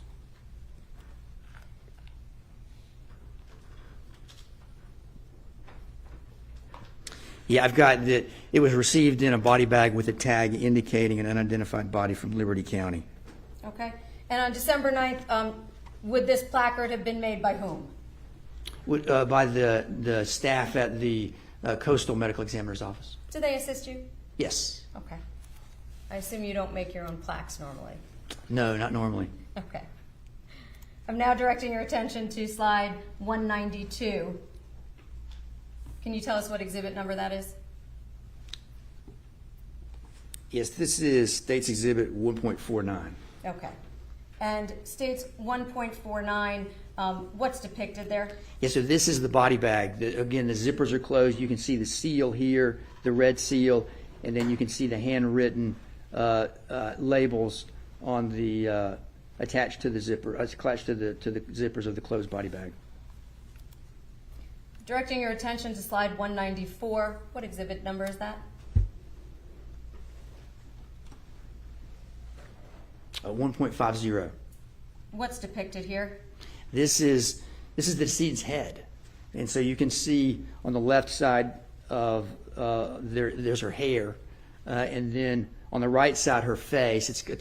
It's a little hard to make out because her face is covered in mud, so it's a dark color similar to the color of the hair. I'm now turning you to slide 195. What exhibit number is that? 1.51. What vantage point does this provide? This is the face. So we're looking at her face, and you can see it's still discolored with dark. It's got mud on it. Can you tell anything about her eyes? Well, her left eye, you can see the surface of her left eye, and the cornea appears clouded, which is a change that occurs as a part of postmortem decomposition. Can you explain to the jury what happens, if anything, with respect to eye color during decomposition? Well, eye color after death can change, and so it's not necessarily a reliable indicator of the color of the eyes during life.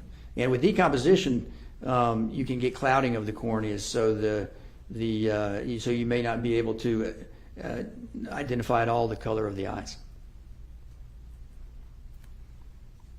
Did there come a time when you cleaned off her face and head? Yes. I'm going to direct your attention to the next slide, slide number 196. What exhibit number is that for you? This is 1.52. What, if anything, did you observe about her face? Yeah, there's discoloration on the face. The discoloration on the face in various areas is consistent with change of postmortem decomposition. She did have some discoloration in her eyes, in the white portion of her eyes, the sclera. It was unclear to me if that discoloration was related to decomposition or was related to trauma. I'm directing your attention now to slide 203. What exhibit number is that for you? This is 1.53. What's depicted on the right part of her face? Yeah, so there's two defects in the scalp. We've pulled the scalp back. This is the very forward part of the scalp, so very close to the forehead. It looks like the forehead here, but we've pulled the scalp away so that the injuries are visible, and you can see these two defects in the skin there. These are two of a total of 9 similar appearing defects that are present on the scalp, including here on the right frontal area, also on the top of the scalp on the left side and near the midline, and on the back of the scalp. These appear to be lacerations. The decomposition makes it a little challenging to sometimes distinguish between incisions and lacerations. Incisions are defects caused by a sharp object.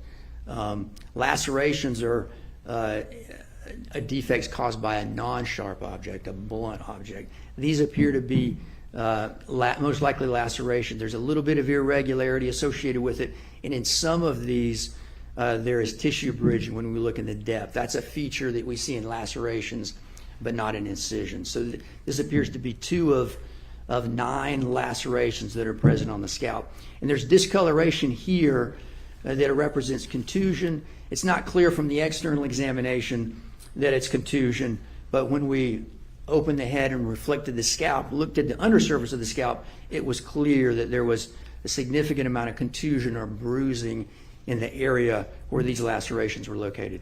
Would that be consistent with being struck? Yes. And you said a laceration was blunt as opposed to a cut, correct? Yes. I'm looking at slide 204. Is that the, what exhibit? Exhibit 1.54. And would that be the closer version of what you just described? Yes. Is that how you were able to see the irregularity you just described? Meaning Yes. not from a cut versus a laceration. Yes. I'm now looking at slide 206. Can you tell us what exhibit number? Yeah, this is 1.55. And was there any observations to the left side of her face or skull? Yeah, there's discoloration. There's some discoloration here on the left side of the face, including in the left forehead. I could not identify these to be injuries. These areas of discoloration are consistent with change of postmortem decomposition. And I'm now at slide number 207. What exhibit number? 1.56. Would that be the area that you indicated was decomposition and not an actual injury? It did. Yes, it did appear to be postmortem decomposition. I'm looking now at slide number 225. Can you tell us what exhibit number?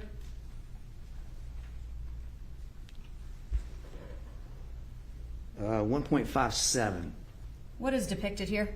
So this is the scalp, and what we've done is we've removed all the scalp hair so that we can better evaluate the scalp surface and see what injuries may be present. And you can see we're looking at sort of the back of the head, really. The top of the head is towards the right side of the screen. The sort of the top of the neck is on the left side of the screen. And the right ear is at the bottom of the screen. The left ear is at the top of the screen. So you can see over the left side of the scalp and midline scalp, there's multiple lacerations. These are similar in appearance to the 2 that we saw on the right forehead. So a total of 9, and these here you can see 1, 2, 3, 4, 5, 6 in this photograph. Some of these lacerations were full thickness, meaning they went all the way through the scalp to the underlying skull, and some of them were partial thickness. Was there any damage to the skull itself that you were able to observe at any point during the autopsy? One of the laceration on the back of the head, the one that's the farthest on the left, shown here in the photograph, that one, there was a 1/4 inch defect in the surface of the skull that was consistent with a skull fracture. I'm now looking at the slide that is labeled X-ray 2. What exhibit number is that for you? This is exhibit 1.58. Would it be fair to say that this is an X-ray? Yes. Does this demonstrate anything with respect to the femurs? Yes. What does it show? Yeah, you can see with the proximal part of the femurs, the upper part of the femurs are present and go into the hip socket like the femurs normally do, but you can see where they've been cut only a short distance from the hip joint. And how is the hip joint kept in place? Meaning, is there tissue that keeps it in place? Yes. Is it a bone that keeps it in place? How does your leg stay attached? Yeah, it's a whole joint apparatus with cartilage and soft tissue and bone all together that holds it in place. And so would it be fair to say that you could cut through the tissue without cutting through the bone to remove the leg? And what I mean by that is the bone itself doesn't have to be cut, does it? That's correct. You could potentially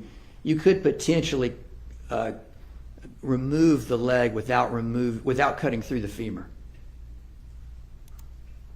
I'm now showing you X-ray number 3. What exhibit is that for you?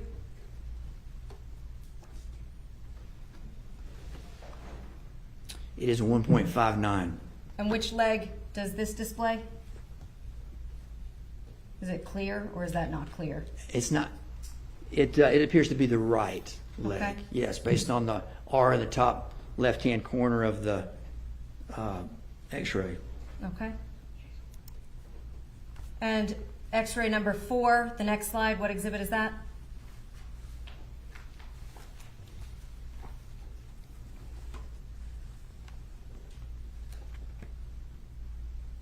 This is 1.60. And what is depicted here? And this is one of the legs.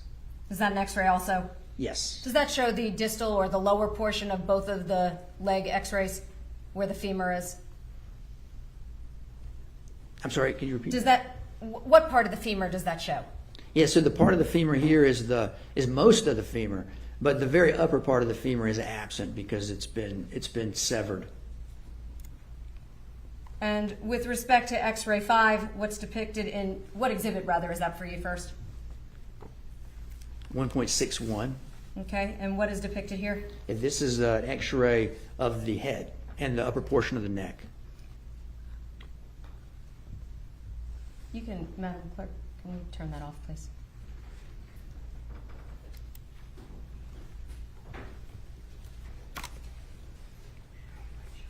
Thank you.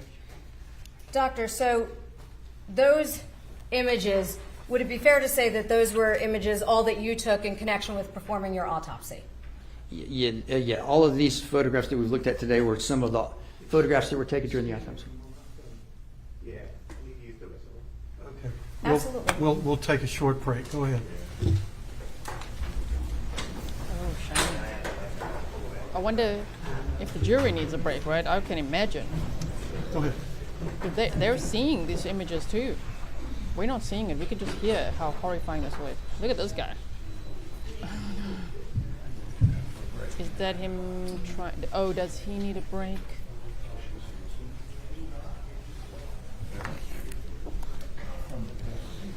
I'm judging, and I'm not buying what he's trying to sell. Are you? Not one tear. The jury is out, and we'll take about a 10-minute recess. Thank you, Your Honor. Oh my. Thankfully, we were almost 10 minutes behind. So that's great with all the chipping in. I do want to say two things. Okay, one, I want to quickly, hold on one second. I just want to pull this up that I had on my phone here.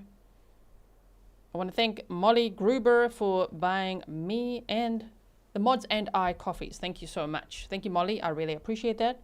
Then, ooh, one of the Grizzlies, I told you I keep all my sources anonymous, right? One of the Grizzlies has been digging and found a few things. And I'm not going to name the third wife, but a divorce was granted.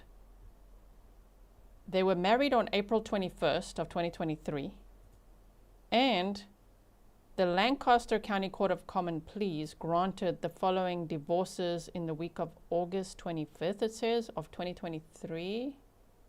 Yeah, he was arrested on May 12th. So, because this Grizzly, thank you so much for your emails, has been digging, they do state the name of the third wife because they got divorced, right? So they were married April 21st of 2023. He told her that Mindi had died a year ago from pregnancy complications, which was a lie. And when you dig a little deeper and you look up that name, then remember how I told you that Nicholas Kassotis was a horror story writer? Well, he connected with someone who's also a horror story writer. And so she, the third wife, who's now the ex-wife, the latest ex-wife, is an author, a filmmaker, and an artist based in Pennsylvania, which is why he moved there. And some of her books are horror story-ish, but also true crime-y. Sure, she must be in shock, eh? So if I just look what the book is about, it's a horror novella. One of them that she's known for. that I'll say the book outline, right? That follows Susie and her brother Lim, who live with their abusive mother in a bleak town. After enduring years of physical, emotional, and sexual abuse, Susie snaps, killing their mother with Lim's help. The siblings then embark on a cross-country murder spree, leaving a trail of bodies as Susie's mental state deteriorates into madness. The story, told from Susie's perspective, explores the psychological impact of trauma, the cycle of violence, and the blurred line between the victim and the monster. It's a dark, unsettling character study packed with themes of identity, abuse, and societal failure. Wow. Oh my word. So, yeah, that's quite interesting. So Sarah says, ouch, a true crime writer married to an alleged murderer? Well, a horror story writer. And it's interesting that that is what her book is about. I wonder when it was written. Wait, when was it? Let's just quickly, Uncle Google, give us some answers here, please. Published in 2020. I wonder when he wrote his horror story, because he also, I think one of the horror stories he wrote was something like, my mother-in-law tried to poison me, so I killed her, something like that.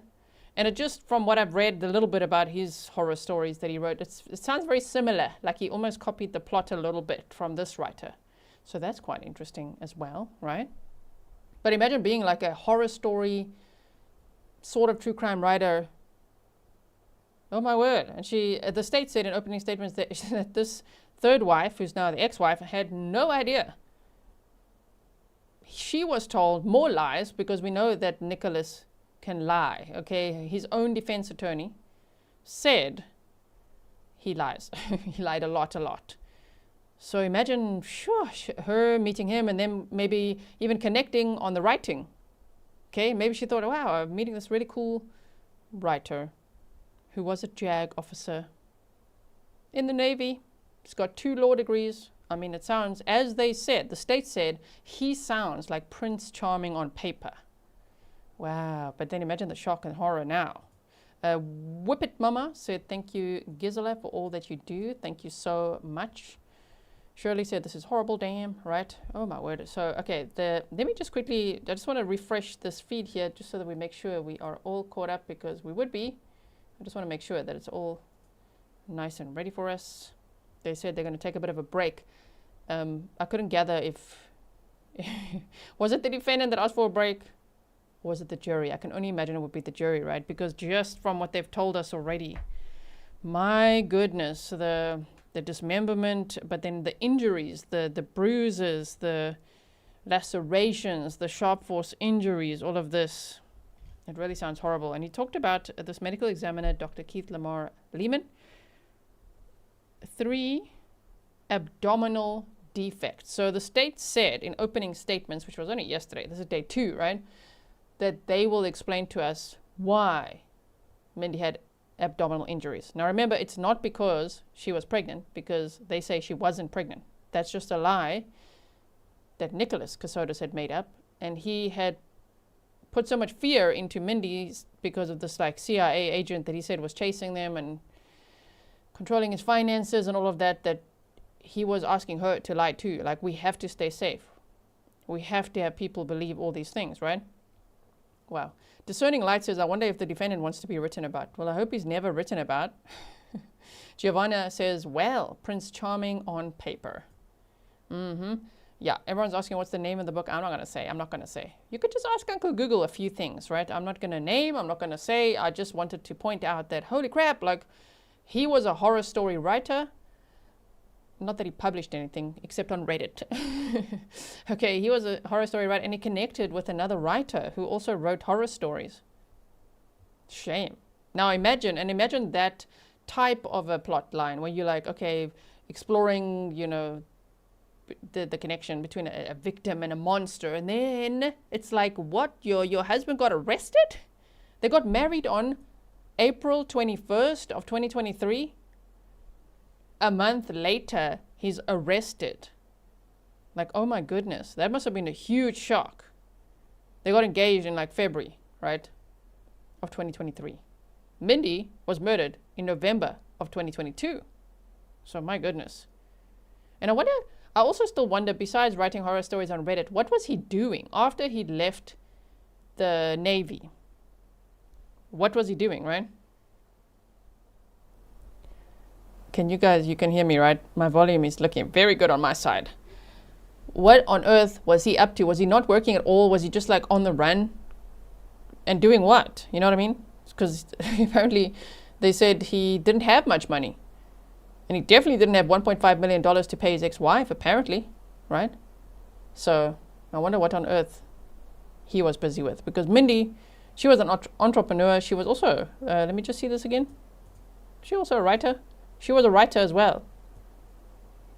So if he's accused, right? He's presumed innocent or proven guilty. The state's doing their best to prove the case here. But like, if he's the guy, either way, his pattern, whether he's a murderer or not, is that he targets writers, right? Oh my word, because Mindi was a writer and an entrepreneur, business owner, and an active community member in Georgia. I wonder what kind of writing she did, right? She earned a Bachelor of Arts from Armstrong State University and also had a Master of Arts in Public and International Affairs from Virginia Tech. And Mindi married Nicholas James Kassotis on October 9th of 2016 in Virginia. Okay, so he targets writers. So now when he's sitting there in the courtroom writing, what is he writing, right? Wow. Okay, yeah, someone says, Dragonfly says, yeah, definitely has a type. Now, if you're watching live with me, the local time is it's 7 minutes past 4 in the courtroom right now. And we're all caught up. And so, yeah, I wonder if the medical examiner will be able to finish today. I don't know how much more the state will ask in their direct examination and how long will cross-examination be, right? Look at it says State of Georgia, wisdom, justice, moderation. I like that. Wisdom, justice, and moderation. Sandy says, was his first wife a writer? I wonder as well. I only know her name was Heather, and they said it because she's going to testify, apparently. Yeah, Little Busy Brain says, writing his own horror story, awaiting. Imagine what he's writing in jail. He's probably sitting there in jail writing stories. Oh, no.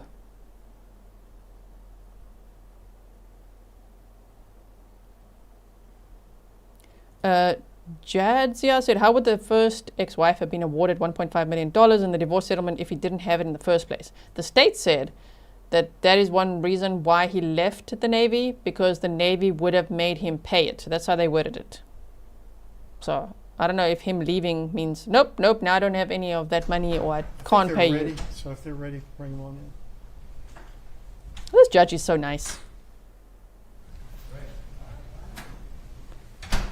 Okay, here we go. The home stretch of the day.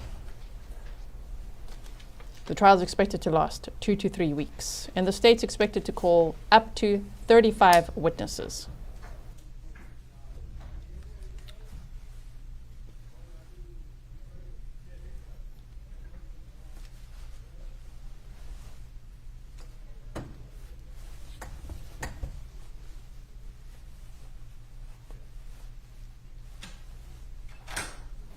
We are on witness number 11 right now.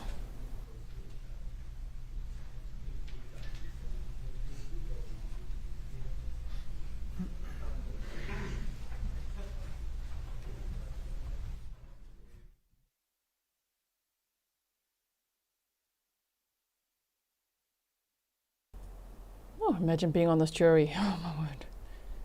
You can't tell your loved ones at home what's going on. You can't talk about the case. You can't look up the case. You can't go on YouTube. None of that. Just like, what am I hearing?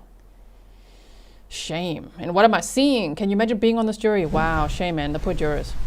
Doctor, can you explain to the jury what the difference is between a post-mortem and ante-mortem injury? Antemortem injury is an injury that occurs during life while someone is alive. A postmortem injury is an injury that occurs after they had already died. Are you able to distinguish between post-mortem and ante-mortem injuries? Often, but not always. Okay. Were you able to determine in this case whether or not the dismemberment was ante-mortem or post-mortem? Not definitively from the autopsy alone, but it's presumed that a situation like this, that the dismemberment is very likely post-mortem as a result of trying to make the body more easy to hide and dispose of. Okay. And in a dismemberment, specifically in the area, and I'm going to approach somewhat, where it involves the femur, are there any particular vessels or veins in the body that are relevant in the area surrounding the femur? Yes. What are those? Yes, so there's large blood vessels that carry blood basically from the heart. You have blood vessels that go out to all parts of the body to carry blood to all the tissue in the body. And there's large blood vessels in both the arms and the legs, larger in the legs than in the arm. The leg is larger than the arms. But they're large blood vessels that travel down the leg to provide blood. And they also have blood vessels that bring blood back the other way. Arteries carry blood away from the heart to the tissues. Veins are blood vessels that carry blood from the tissues back to the heart. So there are large blood vessels in the upper parts of the thighs, the femoral artery and the femoral vein, and in the arms as well, in the shoulder region, the brachial artery and brachial vein. And those arteries that you're describing, both in the legs, are there any in the neck? Yes. Any particular arteries that would be relevant in terms of large amounts of blood coursing through that area? Yes, yeah. The largest blood vessels that go to and from the neck are the carotid arteries and the jugular veins. And if any of those were to be severed, meaning the femoral or the carotid or any of those that you've just described as, quote, the larger vessels, what would the effect of that be to the blood within them? Yeah, well, if a person's alive, when you cut those vessels, there'll be a very large amount of bleeding from those vessels. And if a person is dead, how does that impact it? You would have less bleeding for sure because you don't have an active blood pressure. You know, when you're alive, you have a heart pumping blood all around the body, and there's active blood pressure. When the person has died, then there's no blood being pumped around. So now any movement of the blood in the vessels draining out or whatnot will be via gravity. So gravity does still apply, though, correct? Yes. So, for example, if I were to lift physically a limb that had been severed, would blood potentially come out of the artery even if they were not still alive? I would expect so, yes. Okay. What about a torso with 2 legs removed? Would that bleed? I would expect so, yes. Even if the bleeding was in the form of potentially gravity, correct? Yes. Okay. How much blood is there in the human body? For an average sized person, about 5 liters. And if you're bigger, for lack of a nice way to phrase that, would there be more blood? Yes. Okay, so 5 liters approximately. Can you tell us what that means in America standard? Yeah, so a liter is about a quart. So 5 liters would be approximately, a liter is approximately a quart. So 5 liters would be approximately 5 quarts. Okay. And how many quarts make a gallon? 4 quarts. Okay, so we're talking about just over a gallon of blood, correct me if I'm wrong, or a gallon and a quart. Yes, approximately. Okay. And so if a person were to be dismembered and moved, you would still expect to potentially see blood that had been drained from the body due to gravity. Yes. Is it possible to interfere with that blood being observed, perhaps in the form of tarps or some other mechanism? Yes. And do you have any way of knowing when you look at a body when the blood left the body? What I mean is when you get a body at autopsy in the condition you received it in, do you have any idea when the blood left the body? No, I mean, what I could say is I can say that the lacerations to the scalp were sustained when the decedent was alive, and I would expect a significant amount of bleeding from those wounds. As far as from post-mortem cutting of the body, Could you repeat the question? What I'm simply trying to ask is there a time stamp basically on when the blood may have left her person? Yeah, if you're asking, do I know at what point after she passed away were her limbs severed and blood drained from the body? I don't know. Okay. Do you have any idea when she died? Exactly. Well, I can't, from the autopsy, I can't state specifically when she died. I would use usually investigative means are the most accurate way of determining when a person died. So in this case, I would use investigative means, including in this case a forensic entomologist was used. I would use that information along with investigation of the case. Okay. So there are lots of TV shows nowadays that have doctors constantly being asked, when did she die? Can you tell this jury within a 2-hour window when she passed away? No. And with respect to her body, did you collect any samples? We talked about those bloodstain cards, but did you take any samples to send off to toxicology? Yes. Okay. What did you send them, if you recall? Yeah, they were, and I'll look at my autopsy report copy here. We sent left chest fluid, gastric contents, liver, spleen, and kidney. Okay. And of those samples, you said gastric contents, liver, spleen, and kidney. Was the liver, spleen, and kidney tissue? Yes, it was. Did you send any actual blood? No. Meaning live blood? No. When I say live, I mean liquid is what I'm referring to. No, we were not able to. Why not? There wasn't, we weren't able to obtain enough blood to be able to send for toxicology testing.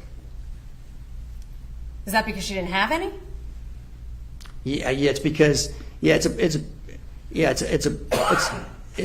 blood that she had left was not accessible by us. There may have been small amounts in very small blood vessels, but in the larger blood vessels where we collect blood from, or we're able to collect blood from, we were unable to. The lower leg being cut would have resulted in all the blood draining out. That's one area we get blood from, the upper thigh and the pelvis region.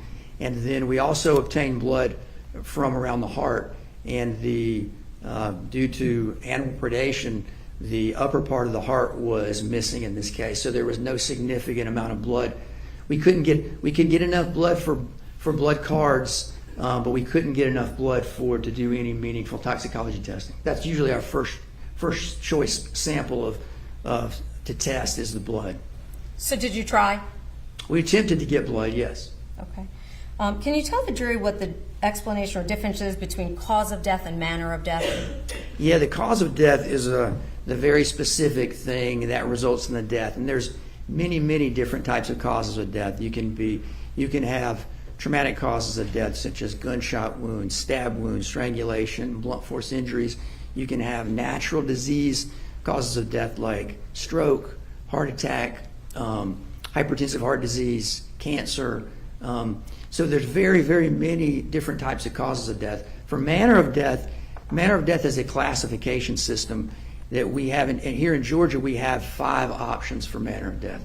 So the options are all deaths have to fall into one of these 5 categories, and these categories are: 1, a natural, basically if somebody dies as a result of a natural disease process such as a heart attack or cancer, that's a natural death. Another choice we have is accident.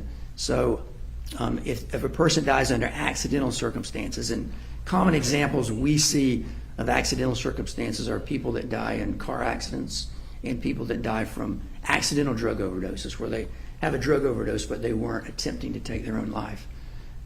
Another choice we have is suicide.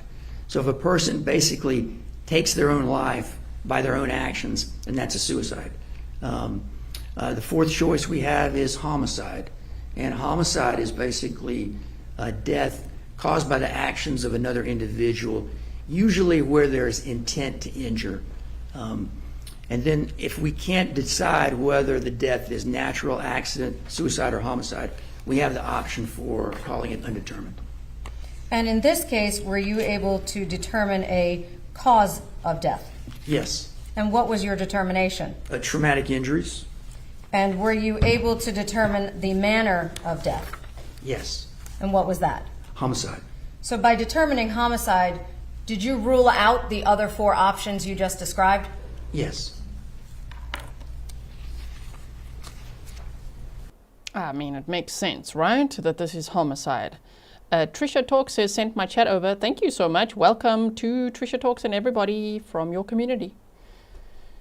If anyone's joining now and you don't know what you're walking into, we are watching the trial of Nicholas Kassotis, who's 43 years old and faces 12 charges, including malice, murder, everything. It's a murder and dismemberment case. It's really, really horrifying. And the medical examiner's testifying.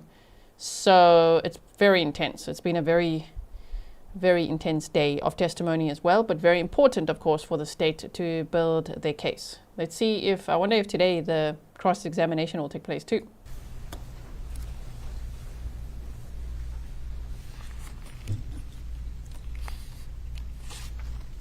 Now, doctor, during the course of your findings, did you determine whether or not the victim ever was identified?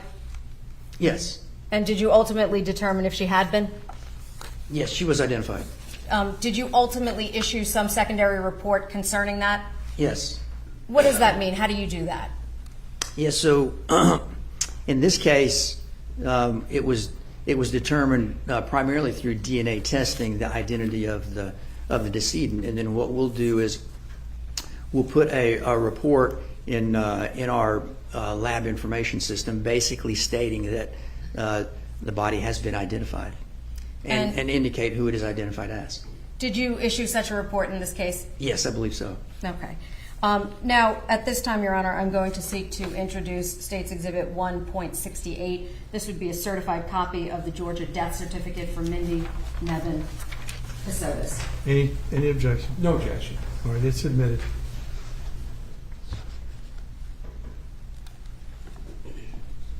And again, doctor, you don't do the DNA that made that determination, correct? That's correct.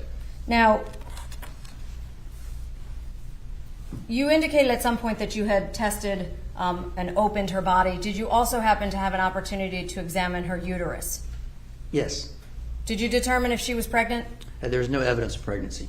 And if she had had... There you go. So now we know. We're actually got to probably write this timestamp down just so we know when exactly did the medical examiner confirm that Mindi was not pregnant, right? So now we already knew it from what the state said, but I know that some people still wondered about it. She was not pregnant.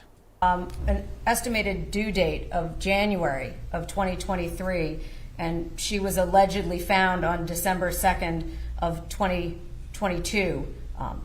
Be fair to say that's very far along in the gestation period of a human being? Yes. Would you expect to find a fetus at that point? Yes. And did you find anything that would be indicative of the fact that she was pregnant at the time of her death? No.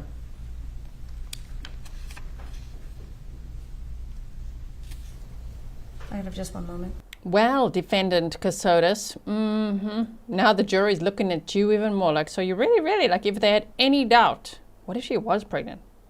What if that wasn't a big lie that he orchestrated has just been uncovered? There's already a lot that's starting to stack, in my opinion, the evidence against him. We're only on day 2, right? And we're on, like, witness, what did I say? 11. And they expect to call up to 35 people. So, yeah, that was your lie that you made up. You even made Mindi lie to her own parents about it, apparently, because you're like, oh, we have to fear for our life. We have to make up these things. We have to run from Jim McIntyre. Pernille says, fix your face, defendant. Right? I have nothing further, Your Honor. Thank you. Cross-examination, Mr. Weinstein.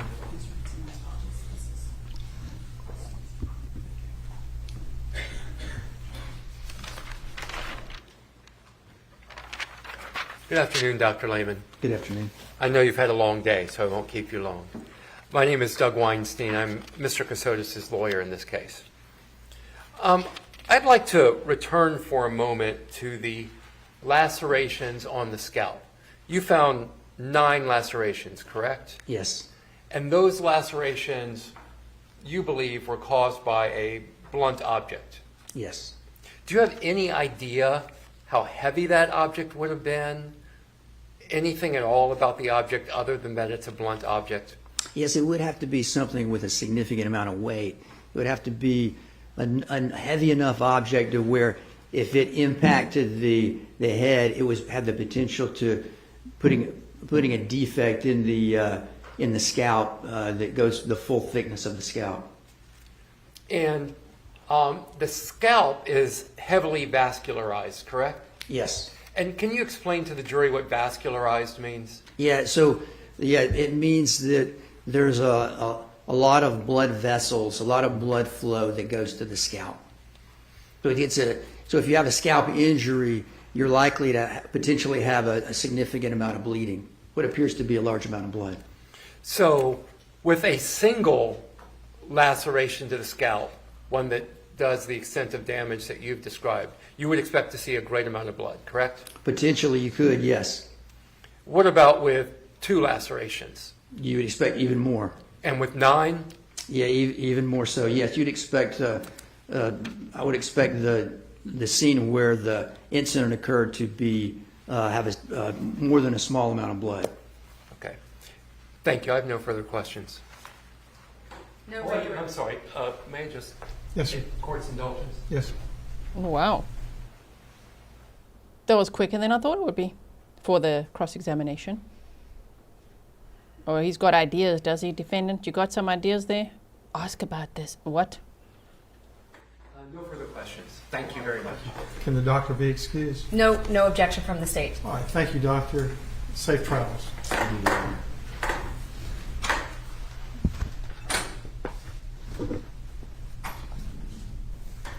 And the doctor, medical examiner, testified at another trial today, this morning. That's why they had to wait for him right after lunch. Shame, he must be exhausted. Can you imagine? What we just saw from the medical examiner was intense and exhausting and disturbing. Can you imagine him? I know it's his job, okay? He sees a lot. I'm just saying, imagine testifying at one trial and then driving through and then testifying at another. All on one day.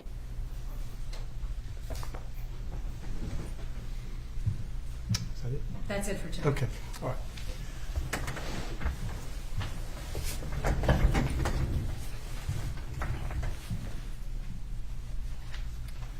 All right, ladies and gentlemen of the jury, that will complete the testimony for today. Again, I caution you not to listen, watch, or access any media reports regarding this trial. Again, we appreciate your cooperation in that regard, so have a good evening, and again, we'll see you at 8:45 in the morning. I'm going to go a little early because of the school traffic, so I hope you're able to do the same. Thank you. Have a good evening. A shame. Yeah, they said today the traffic was really bad getting there, so yeah, good idea for everyone to, I'm sure they learned from today. Not one tear from him, not one tear. You saw that horrifying evidence of your second wife. Nope, not a tear, no reaction. Not a barf bag, nothing. It was not disturbing to you. Sure, if I'm the jury, which we are a mock jury, I'm looking at him. I mean, the jury must be quite upset. He's not. While we wait for them to wrap up this day, let me put day 3's link in the chat. You can go there. I'll race you there if you want to. I'll go say hi there after this. Yeah, there they go. All right, everybody. So, that was quite a day, hey? Now we all need to take a break and just, I don't know, spend time with the cats and our families and whatever we can do, whatever time zone you're in, because that was pretty hectic. So, I put the link to day 3 in the chat. I'll put it in again now as I play the outro. Let's go over there. Let's say hi to each other over there. And then we'll meet again tomorrow for day 3. Then it'll be witness number 12 tomorrow. That's what they're starting with. And yeah, we'll start later again as always so that we can skip over the breaks and things. And remember, if you want to see me live some more today, I'm going to be live on Courtroom Confidential. I hope you've heard of the channel before. If not, go and check out Courtroom Confidential and you will see the upcoming live stream. The thumbnail's got my face on it because I'm going to be there discussing this case, the Restelli case that I recently covered on my channel, and the Devil's Den double homicide case as well. Thank you so much, mods. I really appreciate it. Oh my goodness. We have a small team of mods, but they are so amazing. Thank you, Grizzly Cat, for also helping the mods. If you want to buy me a coffee, the mods a coffee, or Grizzly Cat a coffee, all the coffee links are in the description box below. And thank you to everyone who's doing that. We really all appreciate your support. All right, everyone. Are we ready to go? Here we go. If you haven't yet hit the like button, please do so on your way out, because it helps other people to know that we are following this trial, and they can hopefully join us then on day 3. Stay safe, and let's hope that tomorrow they continue to build their case for justice for Mindi. Thinking of Mindi's family and friends, I can't imagine hearing this. If they are in the courtroom and if they're hearing this, I can't imagine. All right, everyone. See you tomorrow. Bye.